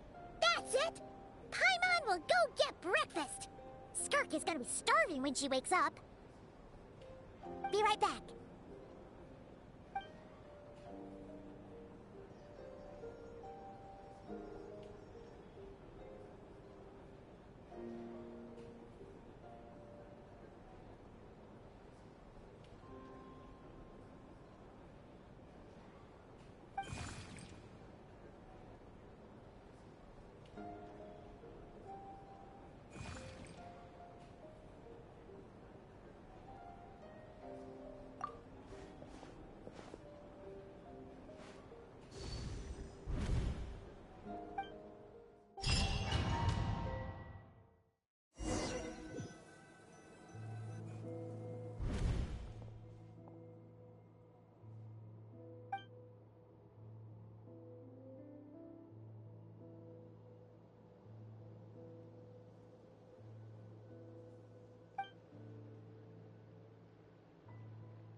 That's right.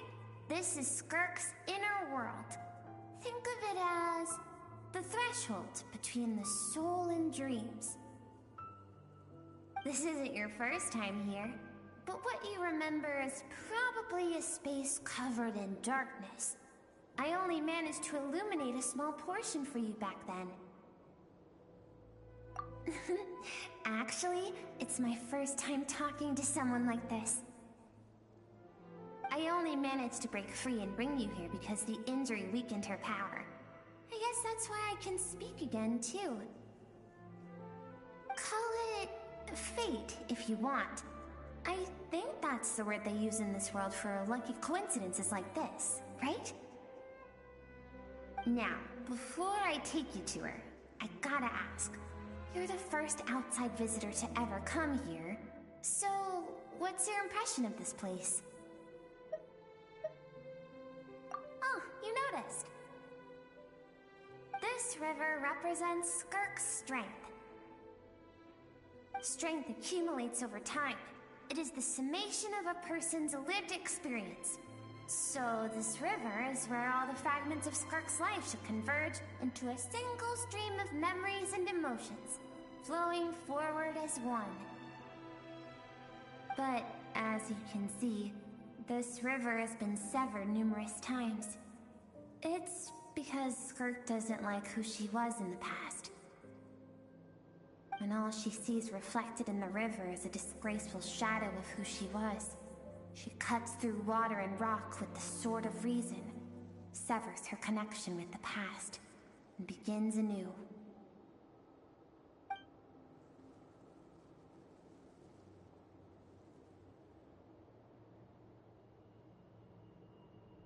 You must learn to shut out all the pointless emotion. Crush the self that makes you weak, and become master over your physical form. This isn't my first taste of failure or losing power. When you fall, you get back up again and become stronger. That's how it is.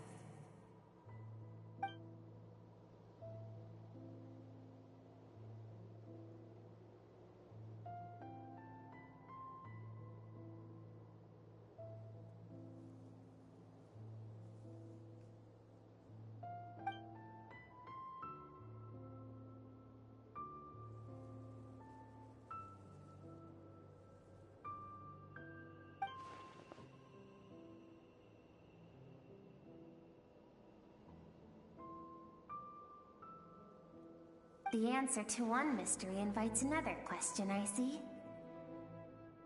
Let's follow the river upstream. There among the cliffs, among the memories etched into her heart, lies the truth of it all. Soon, you'll understand everything.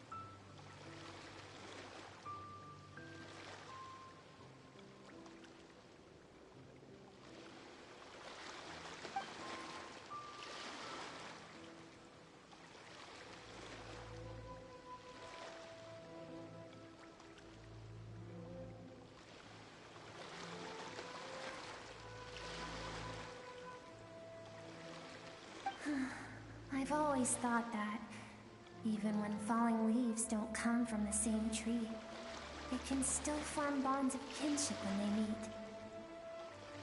Like meteors, you both made a journey through the stars.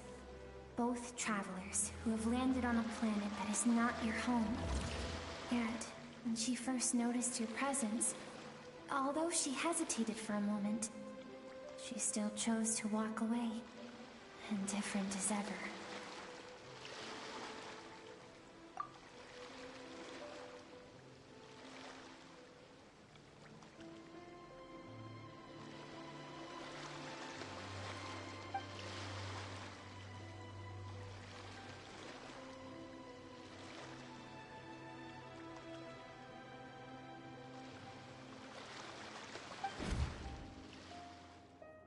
Seems like you've answered your own question. Skirk sees herself as a trespasser in this world. She's made a conscious choice to avoid altering its path. But the reason for that decision stems from events much earlier on in her life. Let's keep going. It's still a long way to the source of the river.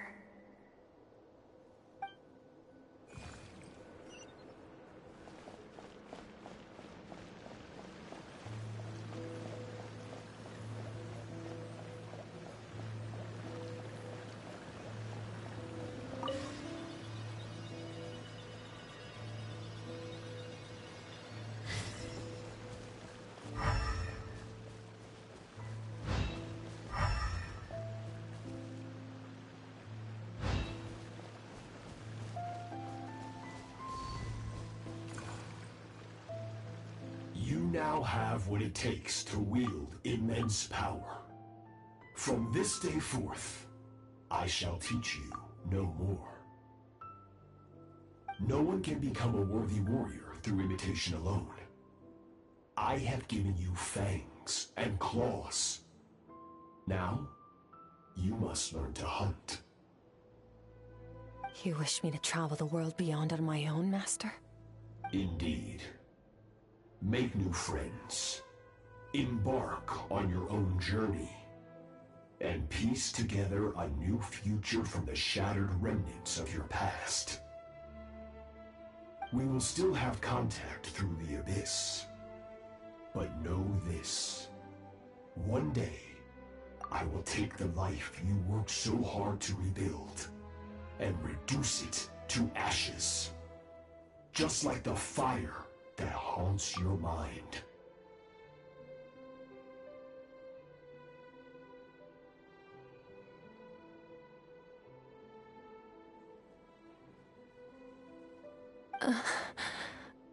Why would you do that? I have told you before, fear is the catalyst for human evolution. You have tasted loss. You have known fear, so deep it can be felt in the bones. But as living beings, we all have an instinct to detach from that which harms us. And thus pain dampens over time, and the acrid taste of fear becomes but a distant memory. Yet now, I have bestowed upon you the gift of fear eternal. It will drown you in the nightmare of your childhood, or it shall drive you to defeat me, whatever the cost.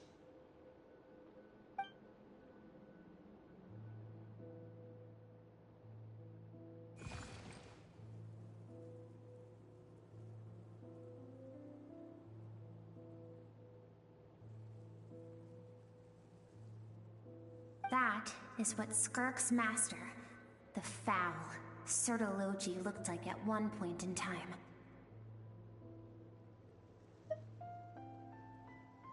Of course, as a higher being, physical form is a triviality to him. He could appear as a beast, a human, or even a monster that defies description. The form you see him in here, clad in abyssal armor, is the one he usually wears when traveling through the stars.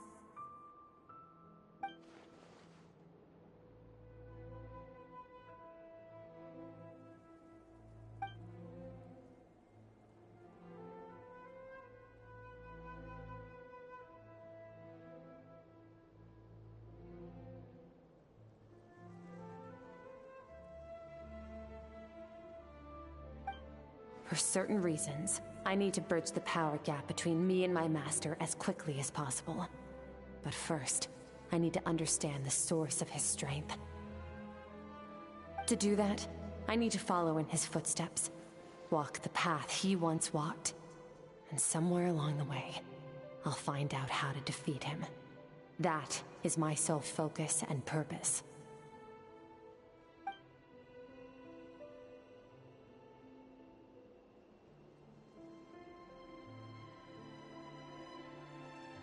I'll let you in on a little secret. The real Sertologi is terrifying. The scope of his power is impossible to understand until you experience it firsthand. It is absolute, the power to crush all things. Shall we keep going? Let's see.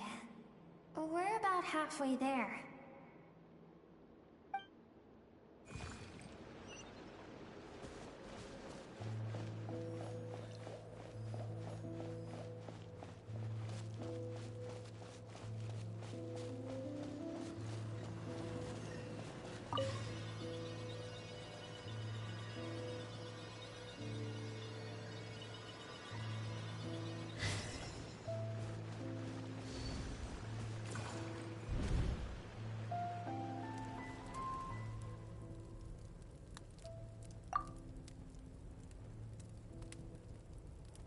We've made it quite a ways already. This is Skirk, when she first began training under Sertologi. I have set your broken wrist. Tomorrow, you're to train twice as hard. No tears this time. Good.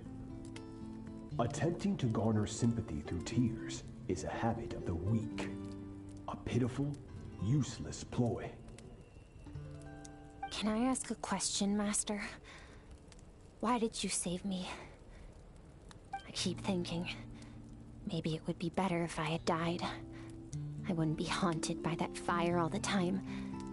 I wouldn't have to go on like this.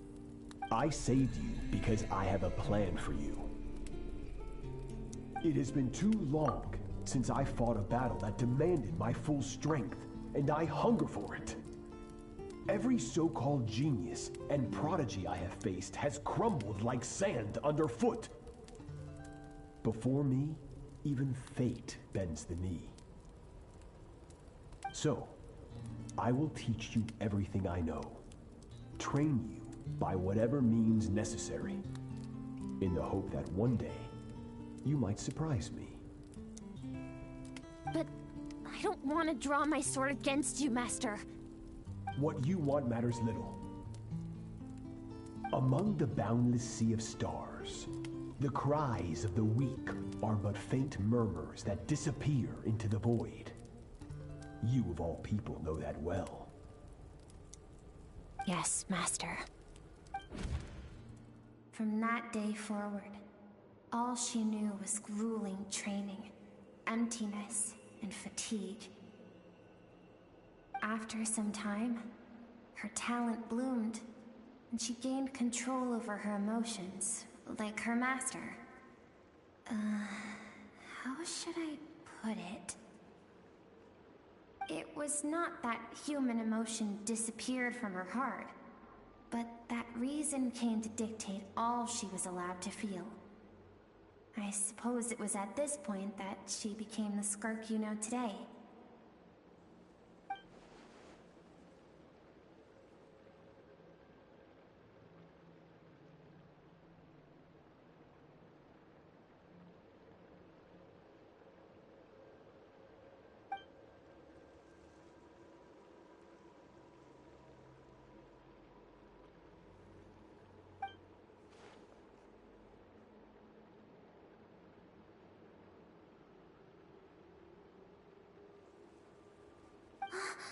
We're nearly there. I almost don't want to reach the end. Well, shall we? This is the final stretch.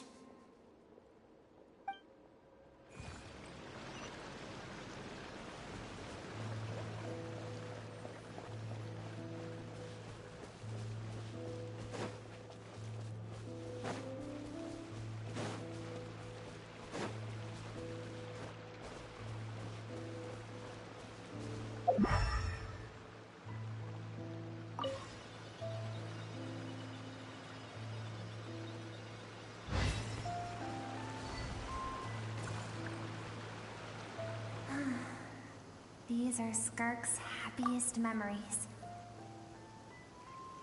What a simple and carefree time it was. Wisps of clouds dotted the sky. The sun bathed everything in golden light. And when song filled the air, not even the shyest of flowers could resist swaying along. This is Skirk's homeland. She was so curious about everything as a child, always skipping school to go exploring instead. There was so much to discover. The treasures at the bottom of the sea, the secrets beyond the stars, and that merchant ship packed with adults wearing those strange clothes. Yes, the ship. That was the beginning of the end. It was a spaceship. When it arrived, the people that disembarked wore smiles on their faces and spoke of friendship. They claimed to be merchants from a neighboring planet, looking to establish trade. Skirk's parents, her relatives, her neighbors, everyone welcomed the newcomers with open arms and allowed them to explore the planet. To them, the visitors were guests and should be treated with hospitality. No one had any idea of what was to come. Several months later, an army of unknown origin arrived without warning and carried out a ruthless campaign to destroy everything and everyone on the planet. Skirk had skipped school that day, like so many times before, so she was not caught in the immediate wave of destruction. But when she came home that day, only fire and ruin awaited her. Countless people cried out to her for help. People she knew and loved. Friends and relatives. The little girl who lived next door. The shop owner with the bad leg. The bad-tempered teacher she had made fun of just that morning. Their lives were discarded like worthless trash as the fire consumed one life after another. Skirk was helpless. All she could do was run. And so she did. She kept running until an unexpected figure crossed her path. If Sertology hadn't been there in that moment, the fire would have claimed her life too. And there she would have remained, left to rot in the scorched earth, with no answer as to why any of this was happening.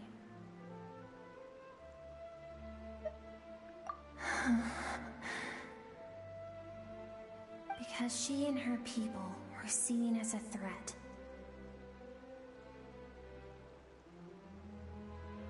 As the initial merchant ship explored the planet, they discovered that it hadn't always had the condition to support life. Yet there was evidence of human activity, even during the periods of extreme heat or cold in the past.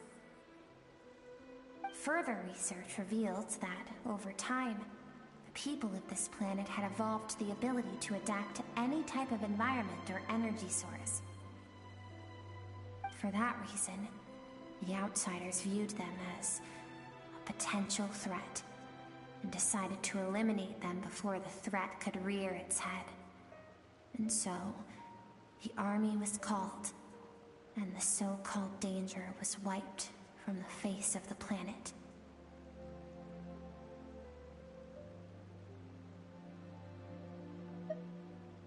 Senseless, isn't it? Deemed a threat because of a gift they didn't even know they had. Perhaps it was their own innocence and kindness that doomed them.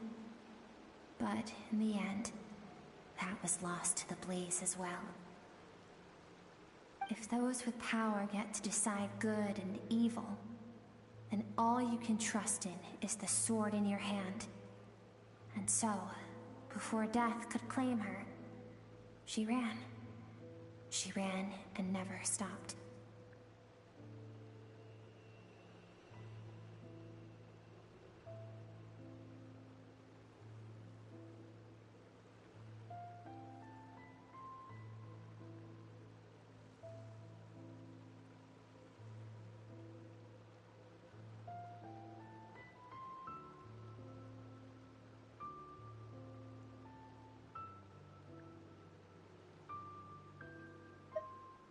No one wants to relive their most painful moments. Well, that brings us to the end of the story. This is as far as we can go. Skirk is waiting over there. For both of us. Let's go to her. It's time to fulfill my purpose. And my greatest wish over all these years.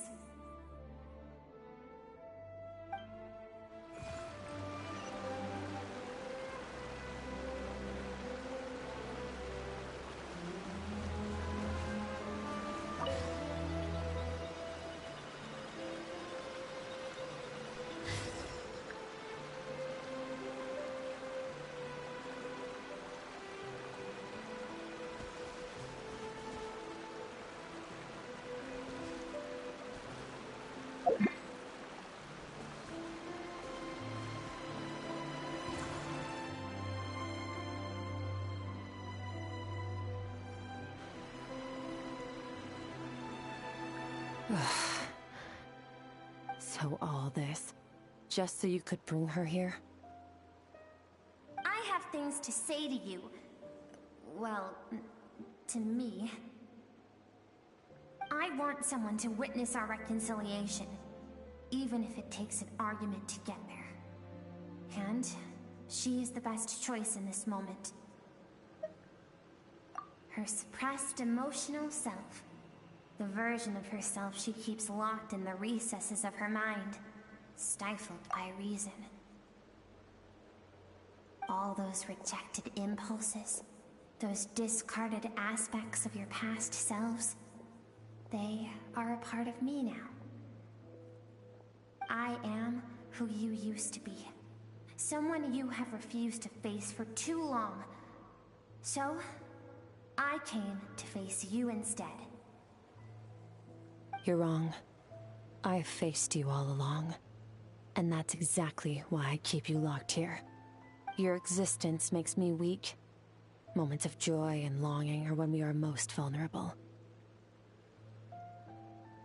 Don't forget, it was a penchant for goodness over reason that doomed our homeland in the first place. The vastness of the universe renders everything insignificant. Our feelings most of all. Even so, learning from the mistakes of the past doesn't have to mean erasing everything. Strip yourself of your so-called weaknesses, emotions like kindness and empathy, and what makes you any different from the ruthless soldiers who slaughtered our people? The difference is that I'm doing what is right, what is necessary. I allow you to exist, but with limited freedom. That is the greatest kindness I can offer. I have shouldered everything you couldn't carry. I rose above the numbness and emptiness, and it was cold, unfeeling reason that brought me this far. It made me who I am. It made me strong. That is the problem. I want to shoulder those things together. On the grand scale of the entire universe, maybe our feelings are vanishingly small, but why should that mean they don't matter? Emotion gives warmth to the cold expanse of space. It gives meaning to the world around us. Think back to those nights of gazing at the stars, those afternoons of exploring the unknown. Think back and let them grant you peace. A brief respite from the pressure you put on yourself.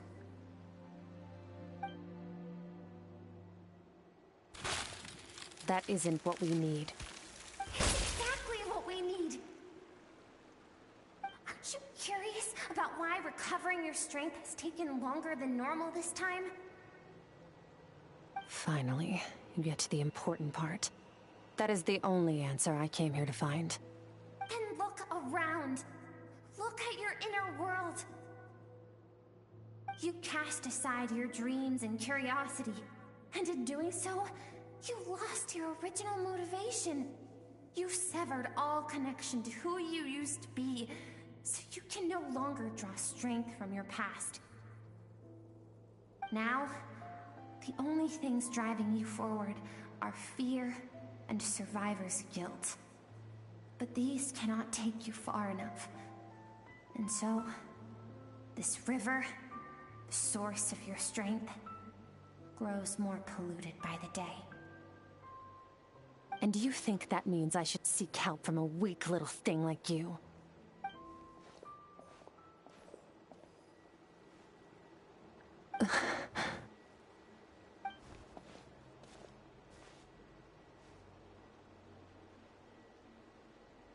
Thank you for saying that. I knew bringing you here would be the right choice. To be honest, I'm not here to argue with you. This isn't about who's right or wrong. And in fact, I agree that in order to make it through the wake of that tragedy, we had to distance ourselves from the pain through reason over emotion. But what is right at one point in time isn't always right forever. I know you will never forget that fire. I know the fact that you were the sole survivor fills you with guilt. And I know that among the voices that haunt you, mine is there too. Because deep down, you know that you didn't turn out to be the person you wanted to be. All those unfulfilled hopes are like knives to the heart. I don't want you to hurt anymore. So even if you can't accept me, I hope, at least, that you can let go. I keep thinking, maybe it would be better if I had died. I wouldn't be haunted by that fire all the time. I wouldn't have to go on like this.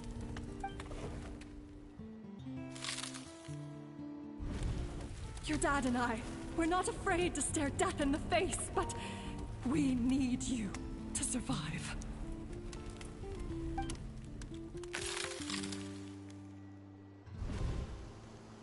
I'm sick of being a kid. There's so many amazing things out there, and I'm ready to see them all.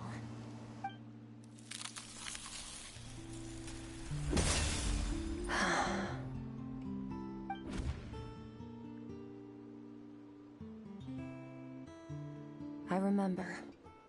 There was a song Mom and Dad always sang when we went out to fetch water. Dancing water. The sand along your path is begging for your song and movement. Will you carry this burden with you on your journey? I am not the dancing water, and you are not the burdensome sand. But if this is your wish, then I will carry you with me until the end. Thank you. I should be thanking you.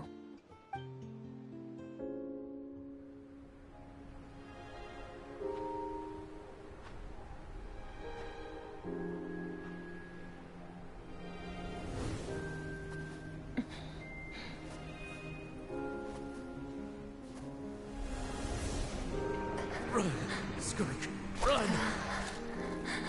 Remember, leave no one alive! Heed my words, Skirk. Let fear take root in your soul. Did you survive? Why was it only you? Skirk, did you become a positive light in this world?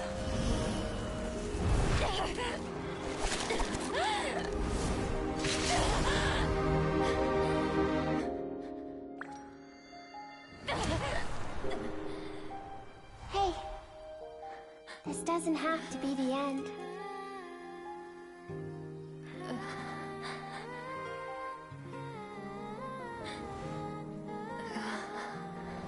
Life is a gift. Don't let darkness claim it.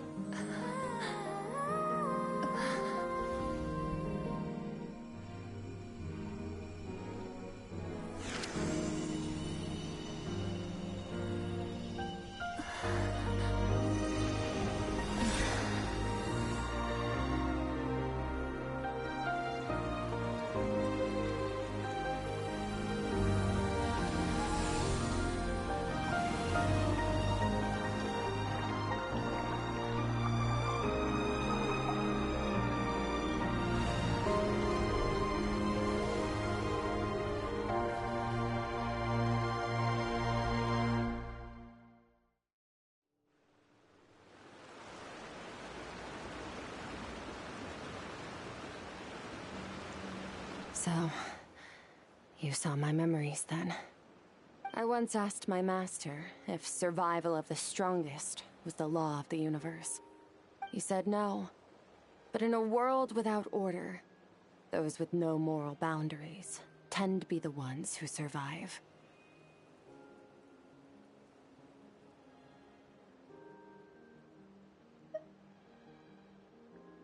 That's why, after hearing his answer, an idea came to mind. An idea that, one day, I would create a new world order. One in which there would never be another tragedy like that fire. One in which power was not the law of the land. But that means I must defeat him. Because my master, Sir Logi, is, at the core, a defier of all rules and order. Yes, and not just because of the gap in our abilities, but also because I have no reason to see him as an enemy. Although his decision to train me was not made out of kindness, He did everything a master should. He saved my life, taught me the sword and the principles of strength. And for that, I respect him.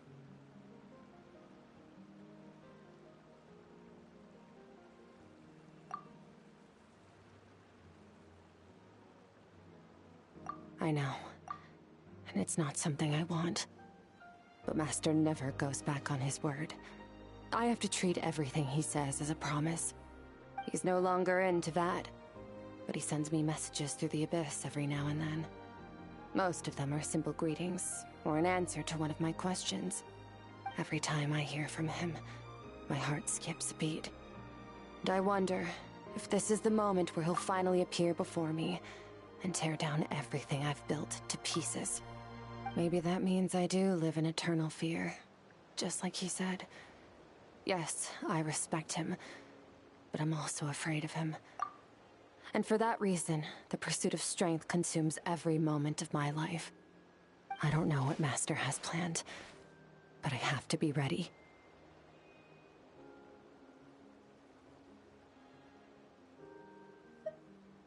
Help me? Why? This isn't your fight.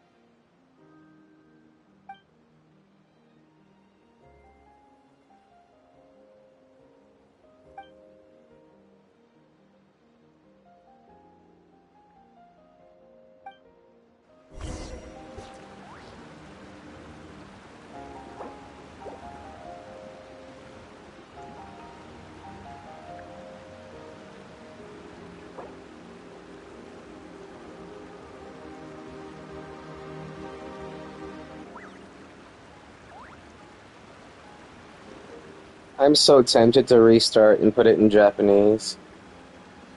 I'm not going to, though. I'm tired of this.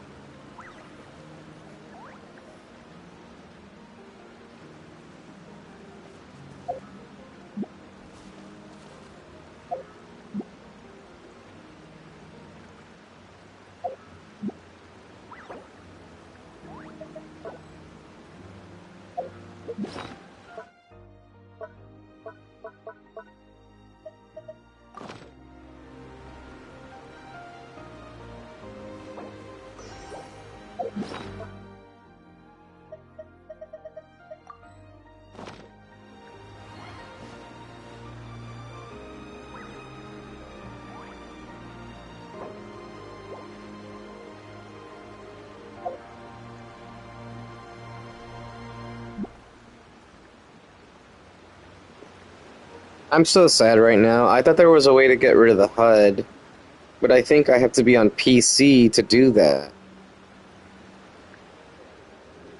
Like, I don't have a button I can press.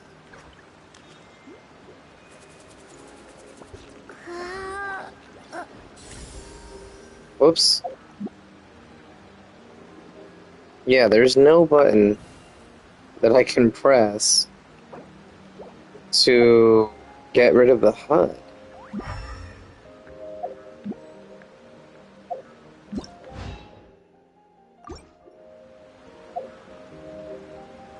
They should have been down on the D-pad, but nope. They won't even give you that. Or at least L3 while the wheel is out, but yeah, no, there's no way to get rid of the HUD. So I can't take a screenshot right now. I really want to take a screenshot. Oh well.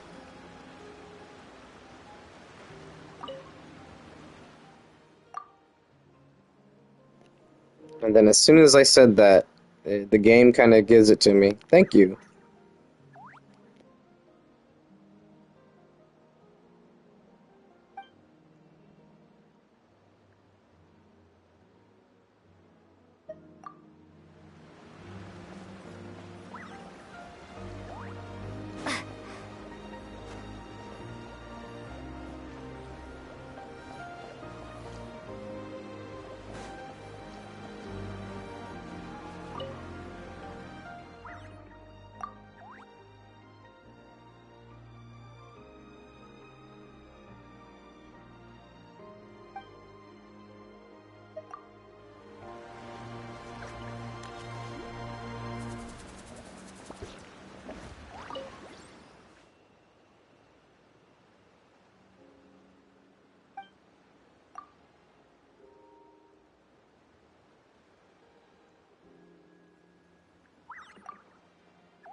Honestly, Paimon was gone for like 2 seconds and then she comes back and finds you both unconscious? Oh, you scared Paimon half to death. You're both okay, right? What does it look like?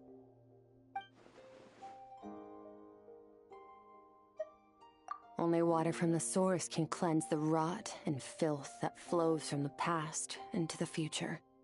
I taught you to incorporate the experiences from your journey into how you fight. I suppose what happened today will become an inseparable part of who I am. Okay, so Paimon feels like she's missing some important context. But whatever.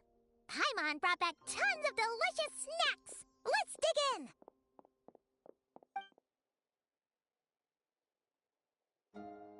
All right. It's about time we finished what we started. We're gonna deal with this thief for good, right? This time, I'm not going to tell you to hold back. But having digested even more power in the meantime, he's going to be tougher than before. The good news is, we have no reason to pull our punches this time. So, let's go. Same place as last time.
Gotcha.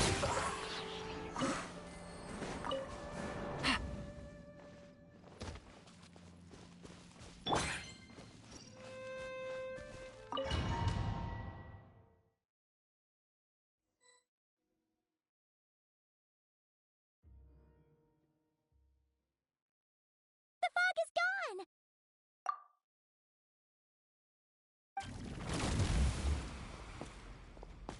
Wait, isn't that the form the all-devouring narwhal changed into? How come he knows that, too?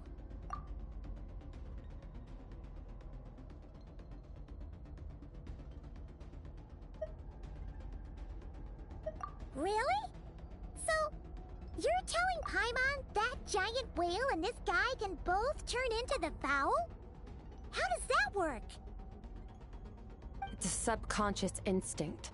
Any intelligent being who longs for his level of strength is bound to mimic his appearance.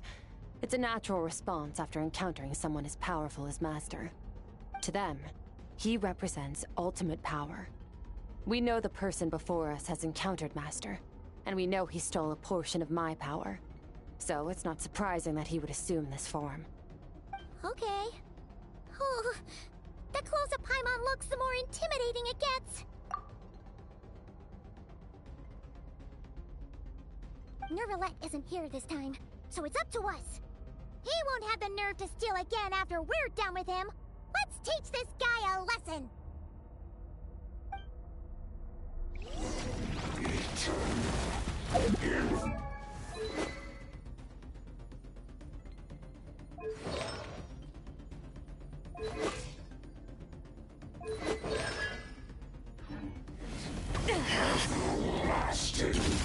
Into the void!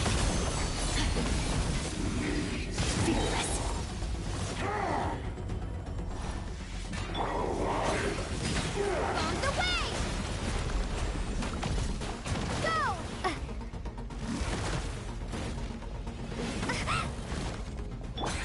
Merciless! Never star goes out! Haven't forgotten your training, I hope.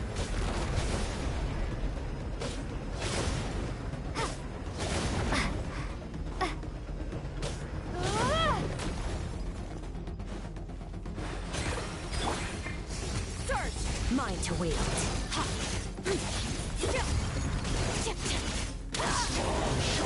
His crown.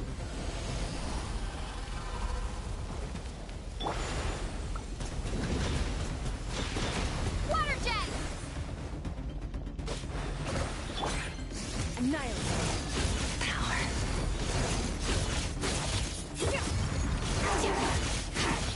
In the future, beyond this world.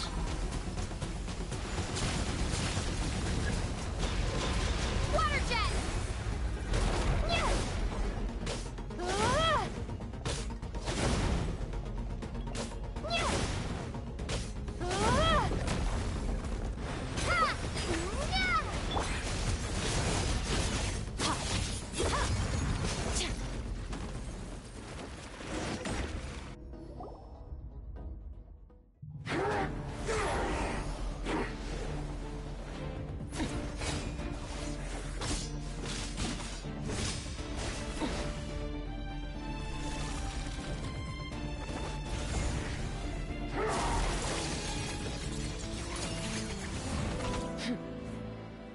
Haven't had enough of my power.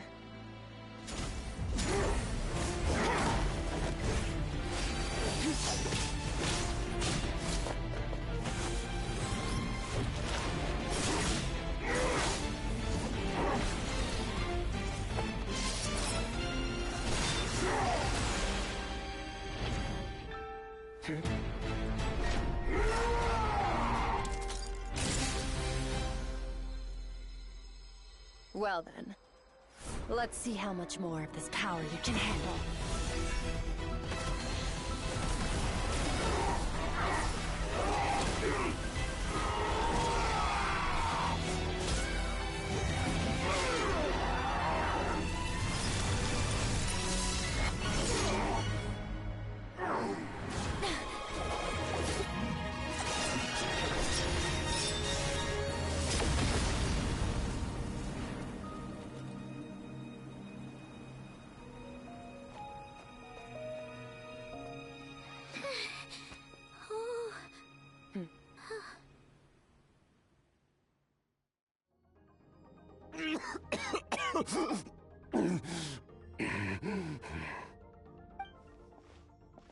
Well, have you come to your senses?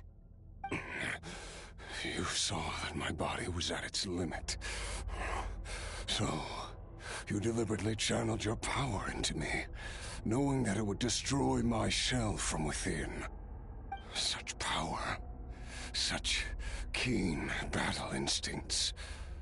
So, you must be... Skirk, Sertologi's disciple. How long has it been? How long has he been away from Tevat? Hundreds of years. Hundreds? Sorry, it's a lot to take in. I should introduce myself. I am Skofnungar, a friend of your master and one of his followers. This is the first time I've heard your name, Skirk. But hundreds of years ago, I knew you existed. And I knew you would come here. Hundreds of years ago? Sounds like you and Master have quite the history. Care to tell us about it? Of course. Might as well take advantage of a clear head while I can. The story starts a long, long time ago. I was born into a noble family in Conria.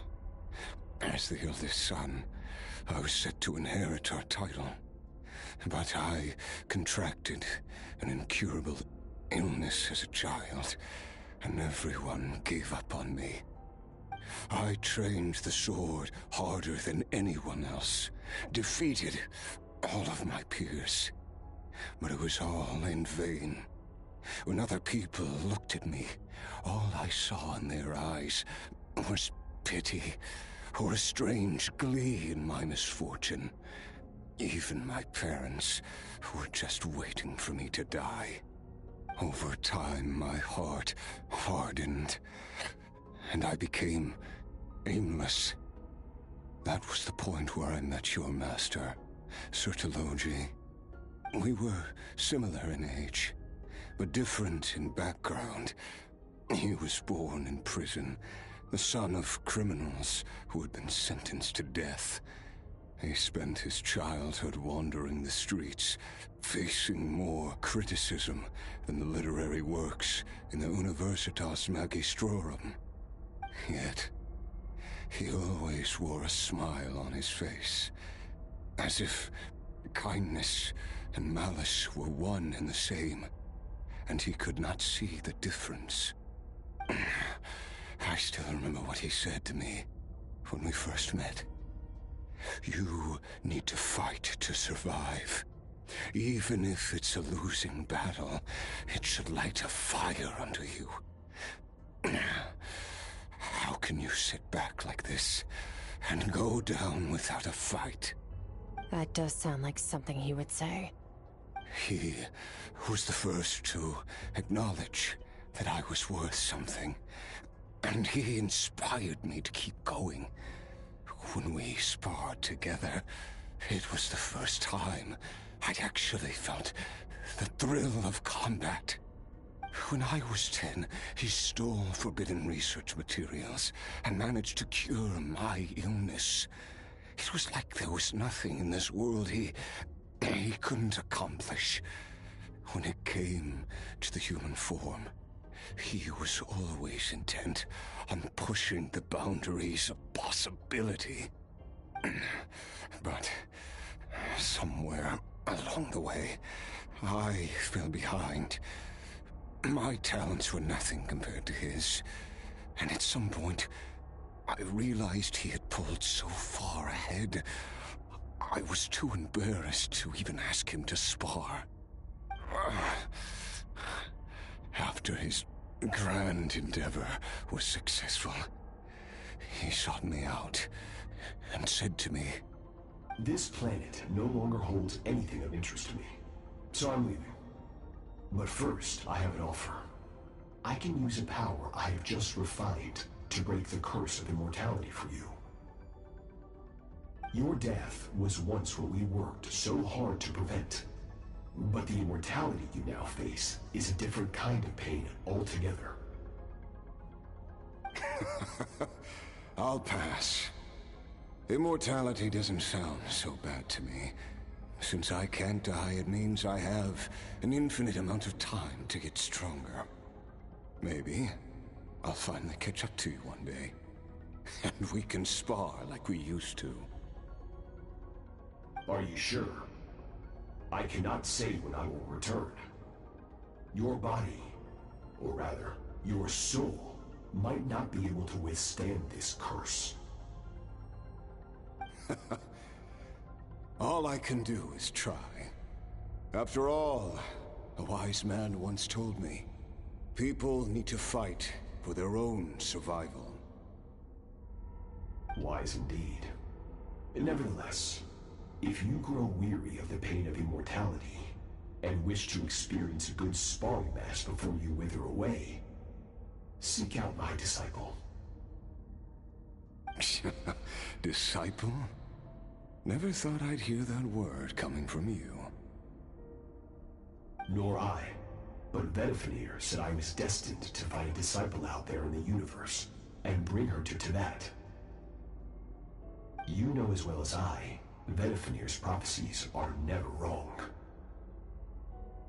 Huh. Well, now I'm curious about who this disciple of yours will be.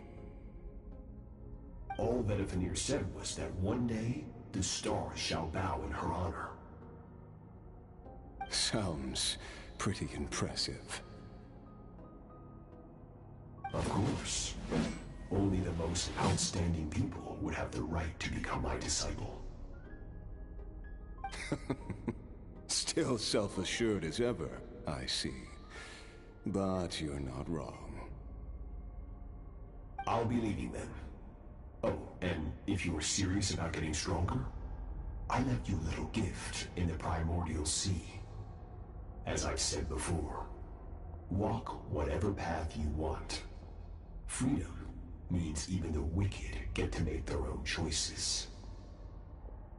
Waiting for me in the Primordial Sea was the all-devouring narwhal, already beaten into submission by Sertologi.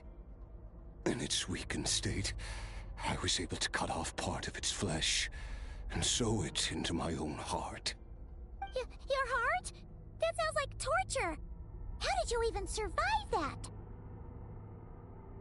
Because, of course, I bear the curse of immortality. So, you used the curse to turn yourself into a vessel for power. Even with that whale's ability, devouring power like that is not something the human body can withstand. With your body and soul constantly at the breaking point, it was the curse of immortality that sustained you. But that is not the path to strength. You have to pour your heart into it, work for it, dream of it. Instead, you stole something that didn't belong to you, and it backfired. You're right. I should have known better, but I had already pushed myself to my limits, and he was still miles ahead of me. So I had to take a leap of faith. I miss your master. I miss the days when we were all together, troublemakers without a home. I don't regret the choice I made. But if you'll allow it, I do want to apologize. To both of you. After the beating we just gave you, I think we can call it even. You're an interesting one as well. Sertologi's disciple. That's a lot to live up to. It can't have been an easy experience. I know what he's like. He rules with an iron fist, using despair and fear to force you to catch up to him, all the while standing ever out of reach. We're like mountain climbers in the dark, never knowing how much higher we have to climb, or when we will see the sun again.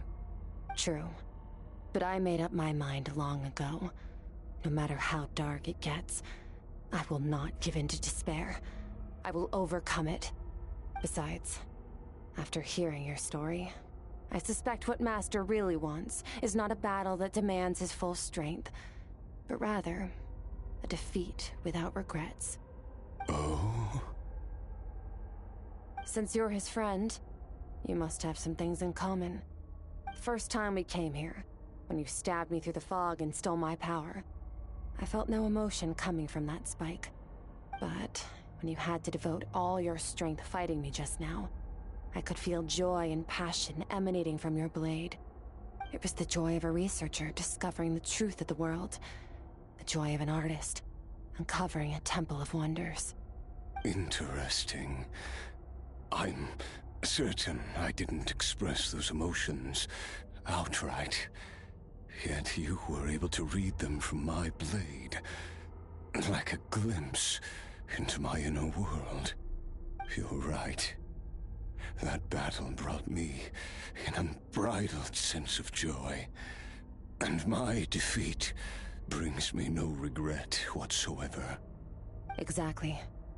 I think Master also craves a battle like that. One where his opponent forces him to use all his strength, unlock the extent of his potential, and transcend his own limits. A battle to end all battles. After which, all can come to an end, including, perhaps, his life. For that very reason, good and evil are meaningless to him. He has one purpose, one goal: to complete himself. It's one of the secrets to his strength. Perhaps you're right. Perhaps that is his goal. What a battle that would be. Oh, to witness such a... Are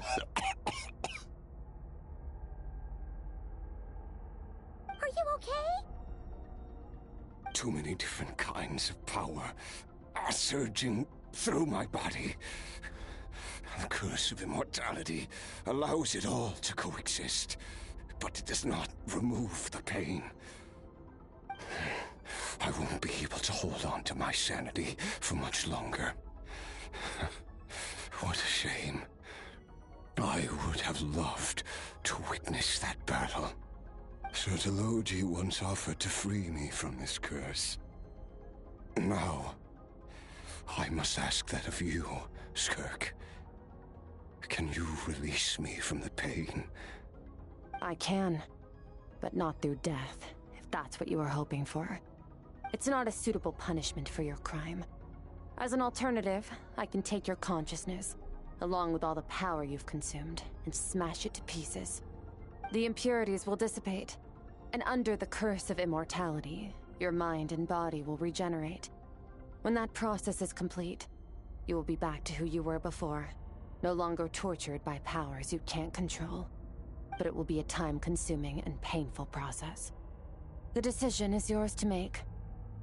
I accept. And who knows?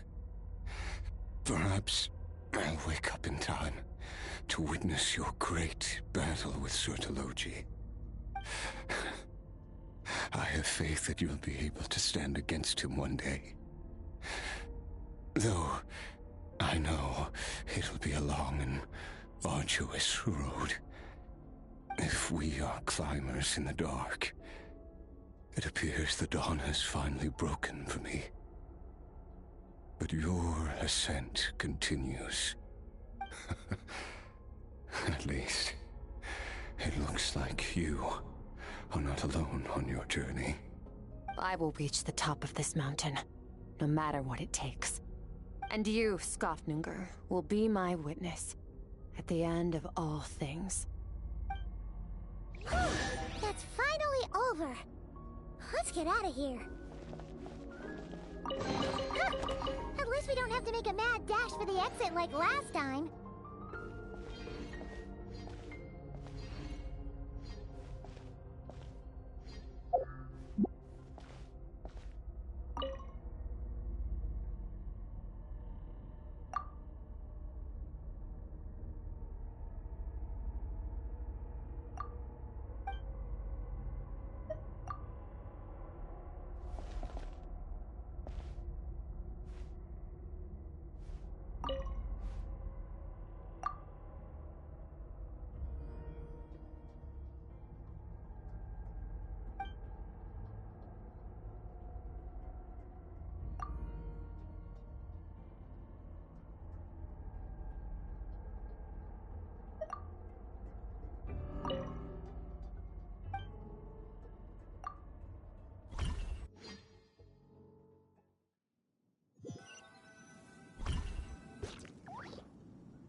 Been a few days, but it feels like forever.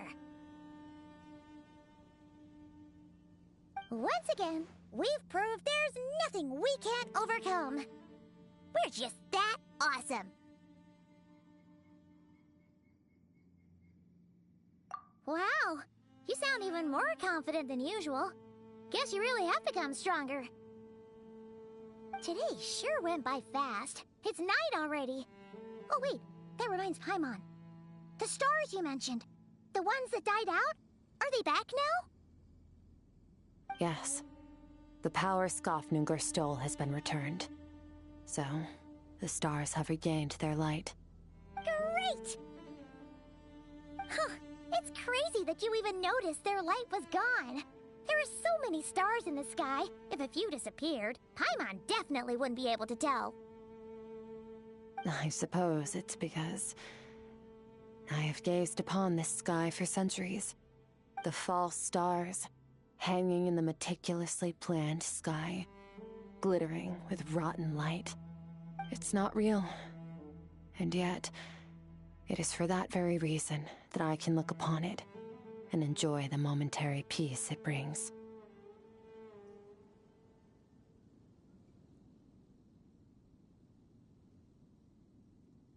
Even the most beautiful of bubbles has to burst. We will return to the real universe one day, whether of our own volition or not. Time marches ever forward. Even the innocent and naive will taste life's bitterness. Yet through hardship, we grow, until we learn to seize the sands of time for ourselves and uncover our true strength. Though we gaze upon a false sky, its vastness and majesty is palpable. One can only wonder, what is it going to take for kindness to reign supreme in the vast expanse of the universe? Ugh, this is all going over Paimon's head. But if she knows one thing, it's that the Traveler always finds a way. Ever since we met, she has filled Paimon's days with happiness. No matter how tough things get, she always finds a way to make it better. If it's too big a job for one person, then we'll do it with two. And if two's still not enough, then three. We've met so many amazing friends and accomplished so many amazing things. As long as we don't give up, we can make any wish come true. I suppose when it comes to you, anything is possible. Well, I should be going. Now that my power is no longer isolated from my emotions, I need more practice to get used to it.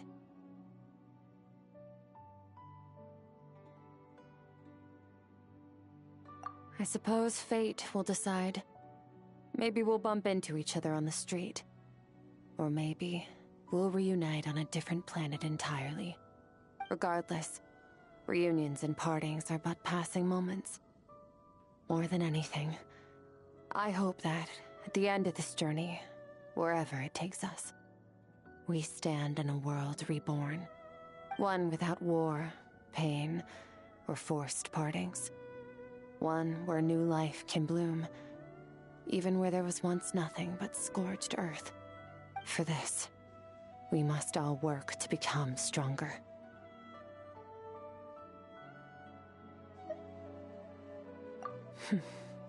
If that's what you want to call me, I won't object. Goodbye. Bye!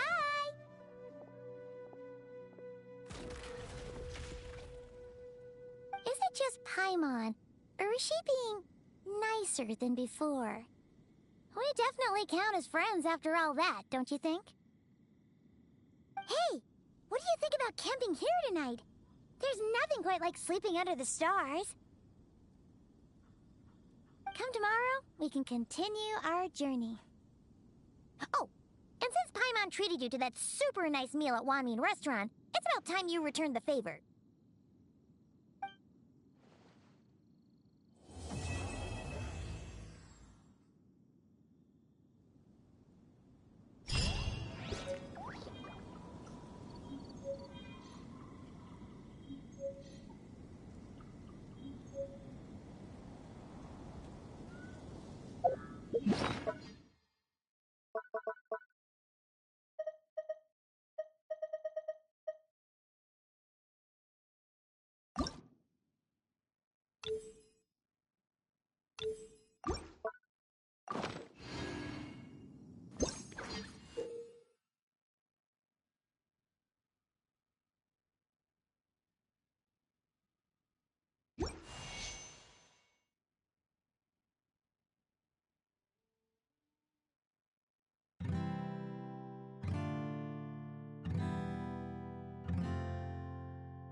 Alright, time to do my final single pull for the day. Then from here on out, I'll just do 10 pulls while saving the Prima Gems, because I don't see myself getting this weapon just through Prima Gems alone. I can't get lucky 3 times in a row, can I? So here we go. We'll just do this one. This will be pity number 10, and we'll just count from there. So I don't think I'll get enough in one banner cycle to guarantee a weapon, but we can always try and see what happens. Here we go. Number 10.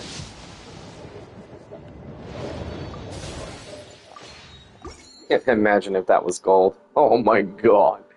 Alright. So Skir's quest was pretty cool, and I think I got something for the teapot? Yeah.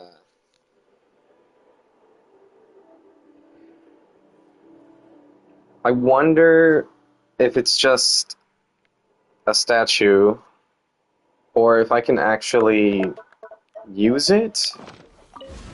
I don't know, because Xianyun's quest also gave us the little music box or whatever that we could use, so I'm curious to see how this works.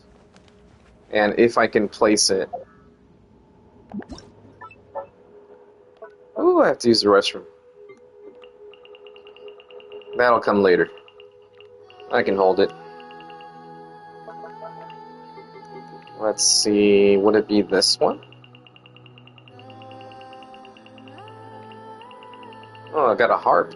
I didn't realize I had a harp there. Probably isn't something I can actually activate, though.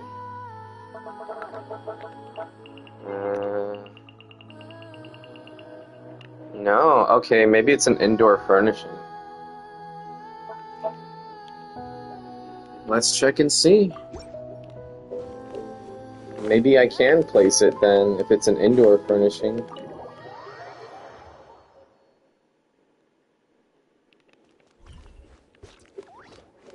There is Escoffier.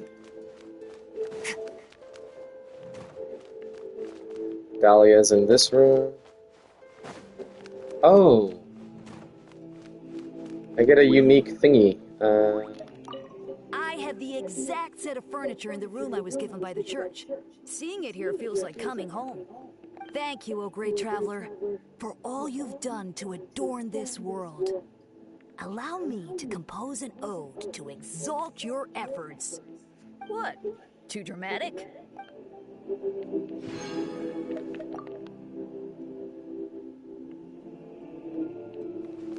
I gotta say, I'm kind of disappointed that they don't do the hangout quests anymore. I feel like they got rid of them. At least I'm pretty sure they did.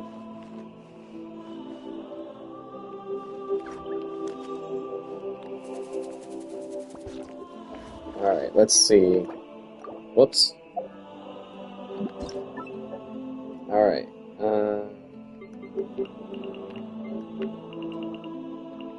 Could have sworn I've already seen these before. Yeah, okay. These aren't necessarily new, even though they're marked as new. These are stuff that I've just been crafting over time, even if they're repeats. Ooh. Damn. Okay. Yeah, like I'm pretty sure, yeah, I have this bed already in the room.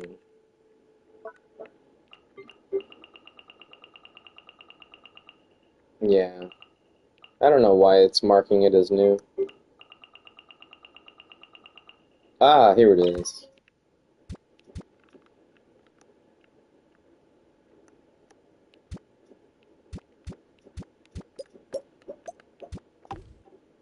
Alright. Oh yeah, is there anything else? Some carpets. Plants. Huh, some food and stuff. What's this? Ooh.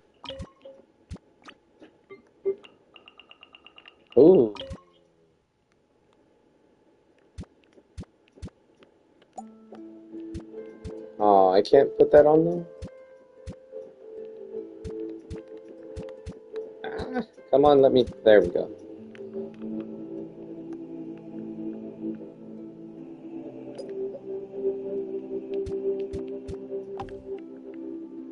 Don't know what that is, but it looks kind of cool. Alright, fish. Oh, little bobbleheads. When did I get these? More pretty little flowers. Okay, must have been a lantern right thing.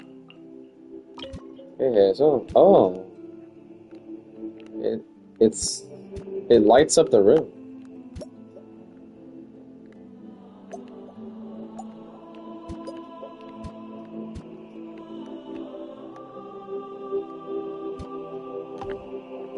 Okay. What else do I got?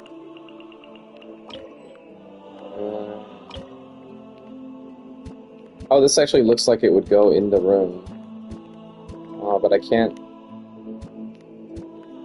place it just anywhere. That sucks.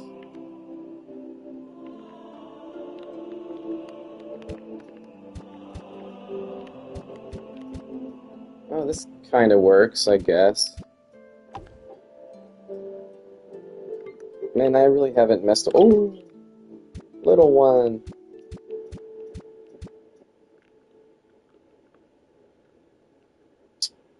I still hate that they had him leave or whatever. Like, he's gone now. There's a bunch of pictures with little one. Oh shit. Okay, I need to really go through these. Oh, before going to Natland. I remember that. You know what? Let me get rid of this thing. And put the other little one photo there. I think it's still... I think the game still has his bandana for your inventory, his little scarf. How do I view this again? Oh, it's right there. View details. Right in front of my face. I'm looking for a button command, and it was just...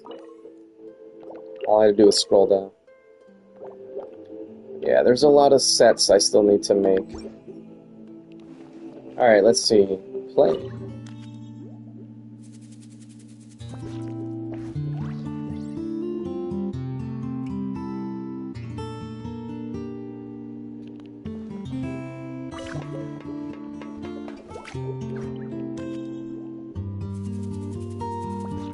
I like it. I like that.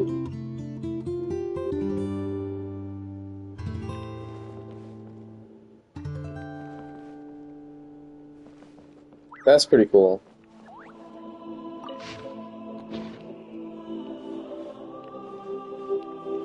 If anything, I kind of wish that I could have heard Skirk's singing while that was playing. Because that was a pretty cool little detail on that quest. Like, we got a ton of things from the quest as a reward, but we didn't get a spin crystal with Skirk's singing. I would have really liked that. Okay. What else is there to do?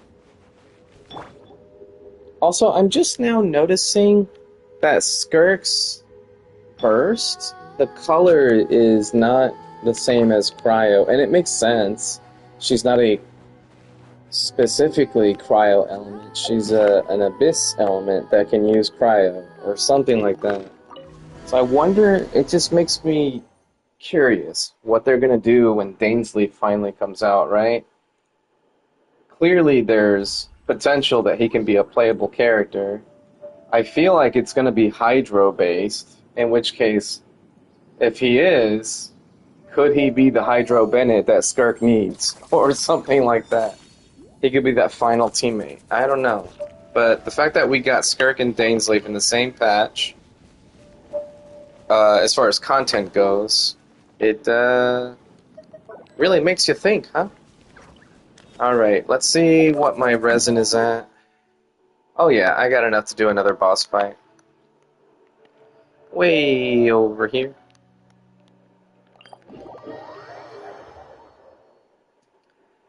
Who knows, maybe I'll get another +4, huh?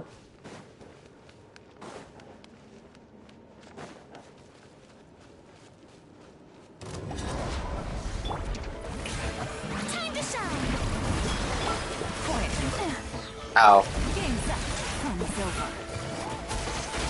On to the freezer.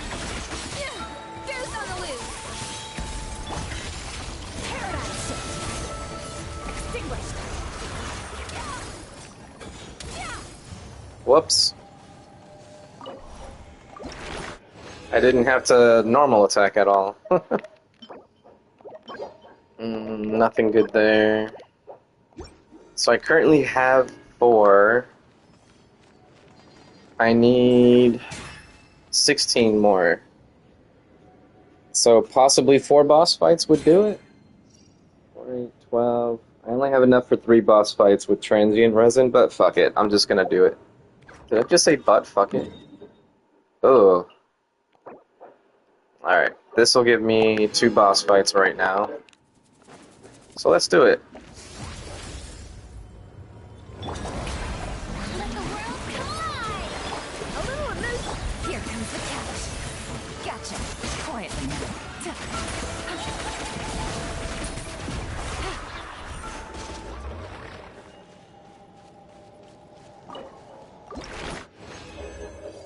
Yelan's broken. Ah, +3. Oh well. Well, that ends that hope that I would have gotten something useful. Game's up. Fun's over. Gotcha. Strike a pose. Lip mining. Echoing. Adaptive frosting. A burst.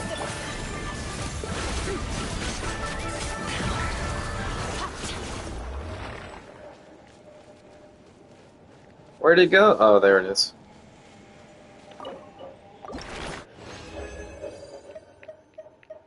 Damn.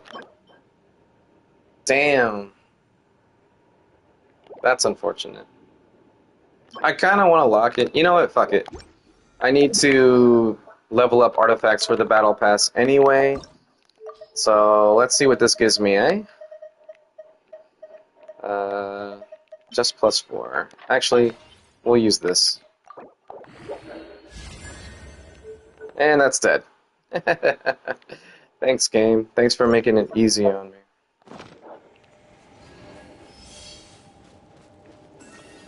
Alright, I'll do one more boss fight.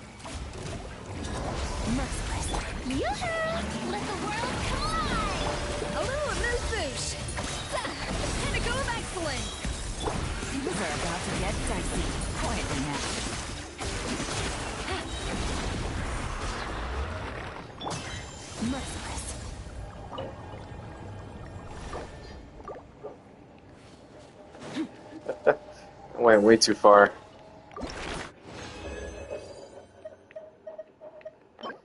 Not a single +4! Ugh, it's so rare! Oh, Cryo, look at that. It's a 3-line start with energy recharge and HP. Give me some EM, maybe? Oh, that's right. I got an Exile Flower. It was only a 2-liner. What a waste. Alright. Let's use this one. I did not get EM, but I got more HP. I don't think there's anyone that I have currently using instructors that would need just HP and energy recharge. I really was hoping to get EM or crit rate. So this is going to be a no from me. And just to be sure, because sometimes I'll throw it on a character like Yao Yao. She doesn't currently have that on, but let's say I used instructors on Yao Yao. What would it look like? There it is. So we have an HP Goblet with energy recharge. Crit rate, energy recharge, that's even better. We have healing bonus with crit rate, HP, and EM. And then healing bonus with EM, flat HP, and energy recharge. Crit rate, don't matter. Here's another one. So this is the flower I was thinking of. So crit rate, HP, energy recharge. That's plenty for someone like her.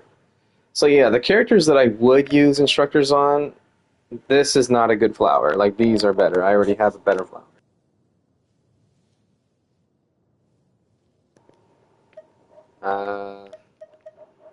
Still, I'm always on the lookout for a new instructor set. I even have HP Sands and energy recharge. Okay. I probably don't need the HP Sands though, and it rolled terribly. Like, this is not a useful Sands for anybody except for maybe Candace, but I don't know. I'd rather just use a 5-star Sands or something. Alright. Alright, let's get out of here before that thing comes back. And let's take a look at my talents now. Yes, I now have 10. Okay. I don't have enough to get any of these up, though. So, it'll just be more waiting around. When does that domain? Of course. Of course it's today, and I already used all my resin. Yeah, this is why I just do talent domains on Sundays. I think I'm still going to finish off Escoffier for the Sunday grind. Oh, she's technically a crowned talent now. Interesting. I forgot because Skirk is on the team right now. My Yulan, my C6 Yulan has a crowned skill, but a level 14 skill. That's pretty cool. Maybe in the future we'll get a character that raises the burst level. That would be even better. But that's pretty cool. I don't know the difference in the damage numbers, but I could always test it out. by taking Skirk off the team and putting her back on. Okay, what else is there to do right now? There's no exploration for 5.7. They made sure of that, unfortunately.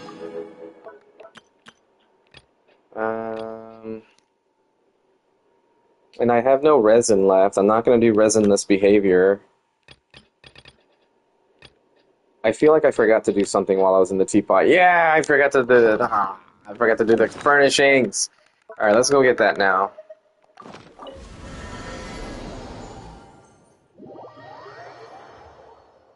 My bad. All right, come here. Shush. All right. There we go. Bum, bum, bum, bum, bum. And there we go. How big is the list now? It's like it's never ending. Oh, what's this? Huh. Okay.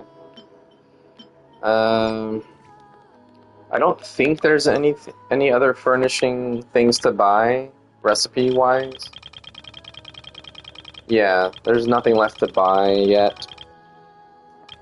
No new region, so it makes sense. I should probably go ahead and make my Natland teapot already, just to get it out of the way. I really like the Fontaine one, but I also don't like that the Fontaine one doesn't have a sun. So it's always nighttime in Fontaine. So when you're talking to your characters, the only option is good night, but not good morning or something like that. So I kind of want to go back to either Sumeru teapot or Inazuma. I don't know. If you ever... I put a lot of love into my Fontaine house, though. The actual house, not the teapot itself.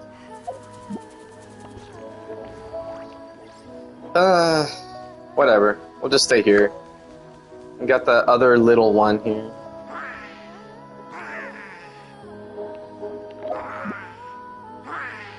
Hey, what's up, man? Now he's gonna follow me. I love that. I love that he'll actually follow you now.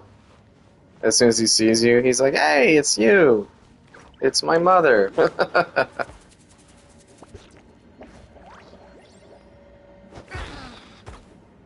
That's cute. Alright. We may have lost one little one, but they try to give us another one and be like, here! We know what we did, so this is our apology or whatever in the same patch. Nah, I'm kidding. It's not like that, and it's not that serious. I'm sure some people do hate that though. Like, oh, why did they do that? But whatever. It's not that big a deal. I guess I could go do Imaginarium Theater again, maybe, and just get this out of the way. I don't wanna. Not right now. I'd rather just do that off stream, if I'm being honest. Yeah, I think I'm gonna end it here. There's really nothing else for me to do. We got the quests done. We got all the rewards claimed currently, and there's no, oh, well, I guess I could go get these.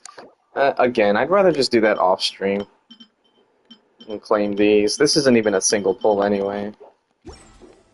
So what are we left with? 32 Primogems, a Skirk, and a C1 Dahlia, I think. Not a bad start for the patch, especially considering how early I got Skirk. Huh? Ooh. I really like that. The freaking sound effects while pulling out the popcorn. Like, it's always that meme where it's like Michael Jackson eating popcorn in the comment section of like some argument or whatever.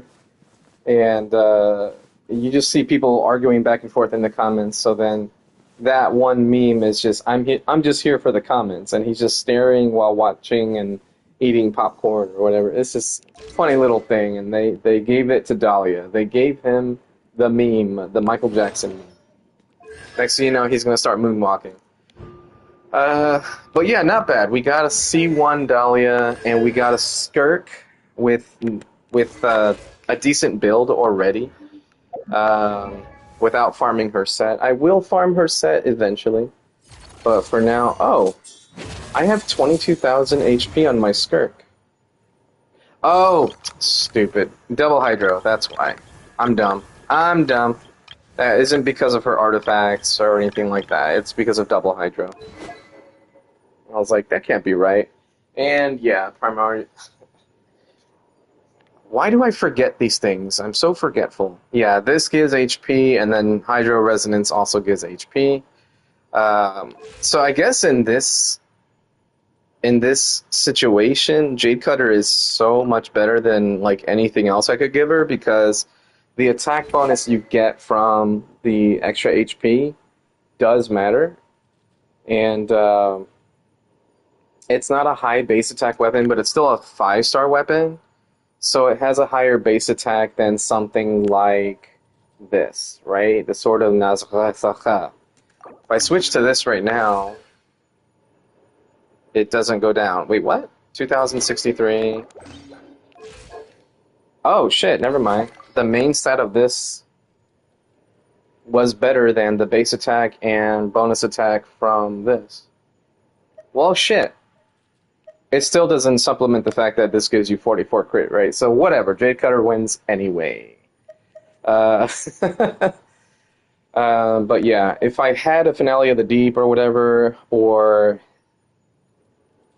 I don't know, a spare Mistsplitter or something, I would probably switch to those instead.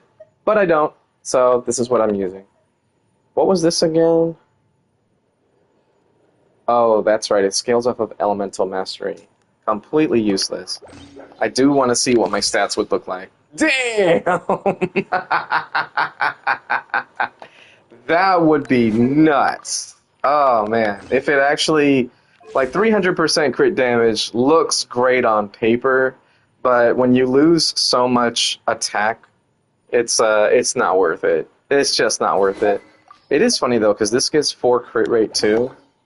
So, like, I'm just over 40 as a result. But yeah, here's my build right now, again, if you want to look at it, and then I'm thinking of re-rolling this one or reshaping it. But it does cost 2 feathers, so that's why I don't want to just do it right away. I'd rather wait until I see a video about how exactly it works. Okay, that's enough of that. I'm hungry, and I gotta use the restroom, too. Like, I've just been holding it. What a way to end the stream. Hope you enjoyed. I sure did, as far as the actual content of the story quest. I actually liked Skirk's quest. It was pretty cool. A lot of good screenshot moments. And the other quest with the bro, I felt like it was shorter than what I remember those quests to be. But I did start it the night before and then continued it today.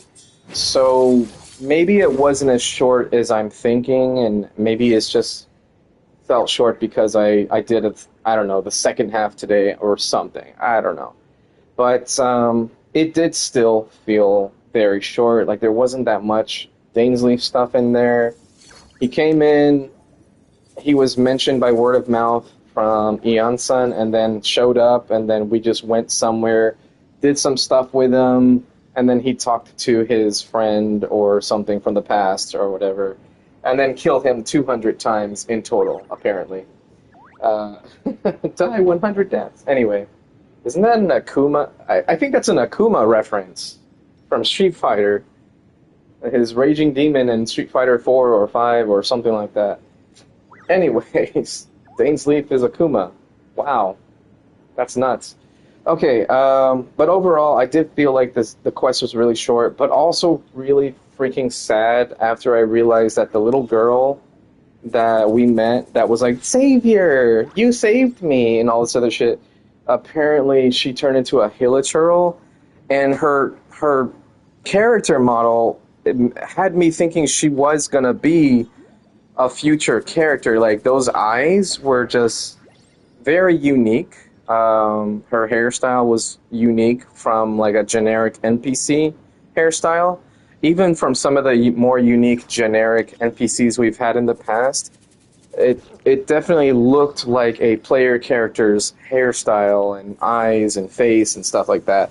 The clothes were kind of generic, but they weren't altogether bad, and they could have just given her a new outfit if she was going to be a playable character in the future. So it really had me thinking like, oh, this is going to be an important character in the future, and then to just take that away right at the end by saying, oh, if we give her this key, she's the Hilichurl that ran away in the beginning of the quest, leaving the key in the cave.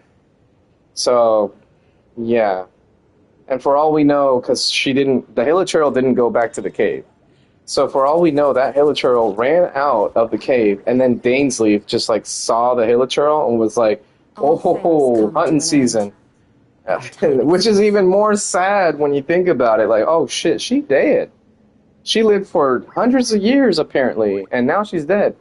I mean, maybe I'm wrong. Maybe she wasn't the Hilichurl, but it does seem like a lot of the Conrians that weren't afflicted with the Curse of Immortality just turned into Hilichurls and still lived forever until we kill them, or whatever. But I don't know. I'm not that good with the lore with Genshin, so I'm going to probably have to watch someone else explain it so that I understand it better. But, yeah, I just remember there was, like, Kauri Bear and some other characters that turned into Hilichurls. But I don't think they were immortal as a result. Like, I don't think they lived 500 years as a Hilichurl. I could be wrong. I don't know. So maybe I'm wrong about that girl turning into a Hilichurl. Maybe that was just a coincidence. But it is true that girl tried to beat us in the head with a club, and later on, Hilichurls use clubs to attack people. I feel like it would... I don't know. I feel like it would be... oversimplifying? No, that's not the right word I'm looking for. Just trying to make it seem like that's not her, like she's not the Hilichurl in the beginning. I feel like that's sort of like a cope. Like, oh, she could still be alive somewhere, and that wasn't her after all. But I doubt it. I do feel like that was the Hilichurl that ran out of the cave, that was her. And I think it's super sad that even if we chose not to give her the key, you know, Hoyoverse and game developers in general, they don't want to give us a, hey, let's change the course of fate. Instead, the brother was like, no, if it wasn't for that key, I wouldn't have found you. But in our thinking, if it wasn't for that key, then our brother would have helped the Conrians. It sucks. But yeah, you can't change it. So it is what it is. So, interesting quests. I liked them. I liked them both. It did feel short, but I liked them both. Skirk's was really nice. I actually paid attention while I was doing stuff on the computer. So hers was really nice. Sertologi, it's interesting to see that the thing that we fight inside the belly of the narwhal is technically Sertologi's old friend, and that we're just now finding this out in this patch. Because I know a lot of people were like, who the fuck was that guy inside the belly of the beast? Was that like the spirit of the narwhal? But it just so turns out that that's like Sertologi's friend impersonating Sertologi? I might be saying that right. Wrong. Damn it. I can't think. Alright, yeah. Sertologi's friend was impersonating him and was inside the belly of the narwhal and fights us there. And we go to that same sort of abyssal realm in Skirk's quest line to confront him in the chasm of all places, instead of in the primordial sea. So that was an interesting turn of events, like having everything be done in Liyue versus Fontaine, where we first met her. But yeah, interesting design choice. But still, I had fun with it, so I hope you did too. Tell me your thoughts in the comments below when I upload this VOD to YouTube. And for those that were joining me, I thank you. Thank you for your view, thank you for watching, and most importantly, depending on when you're watching, have a great morning, afternoon, or night. And just remember to stay happy, stay healthy, and just have fun. Enjoy your life. And don't forget that when it comes to these gacha games, you do not need to spend money to get good. Peace out, everybody. Bye-bye.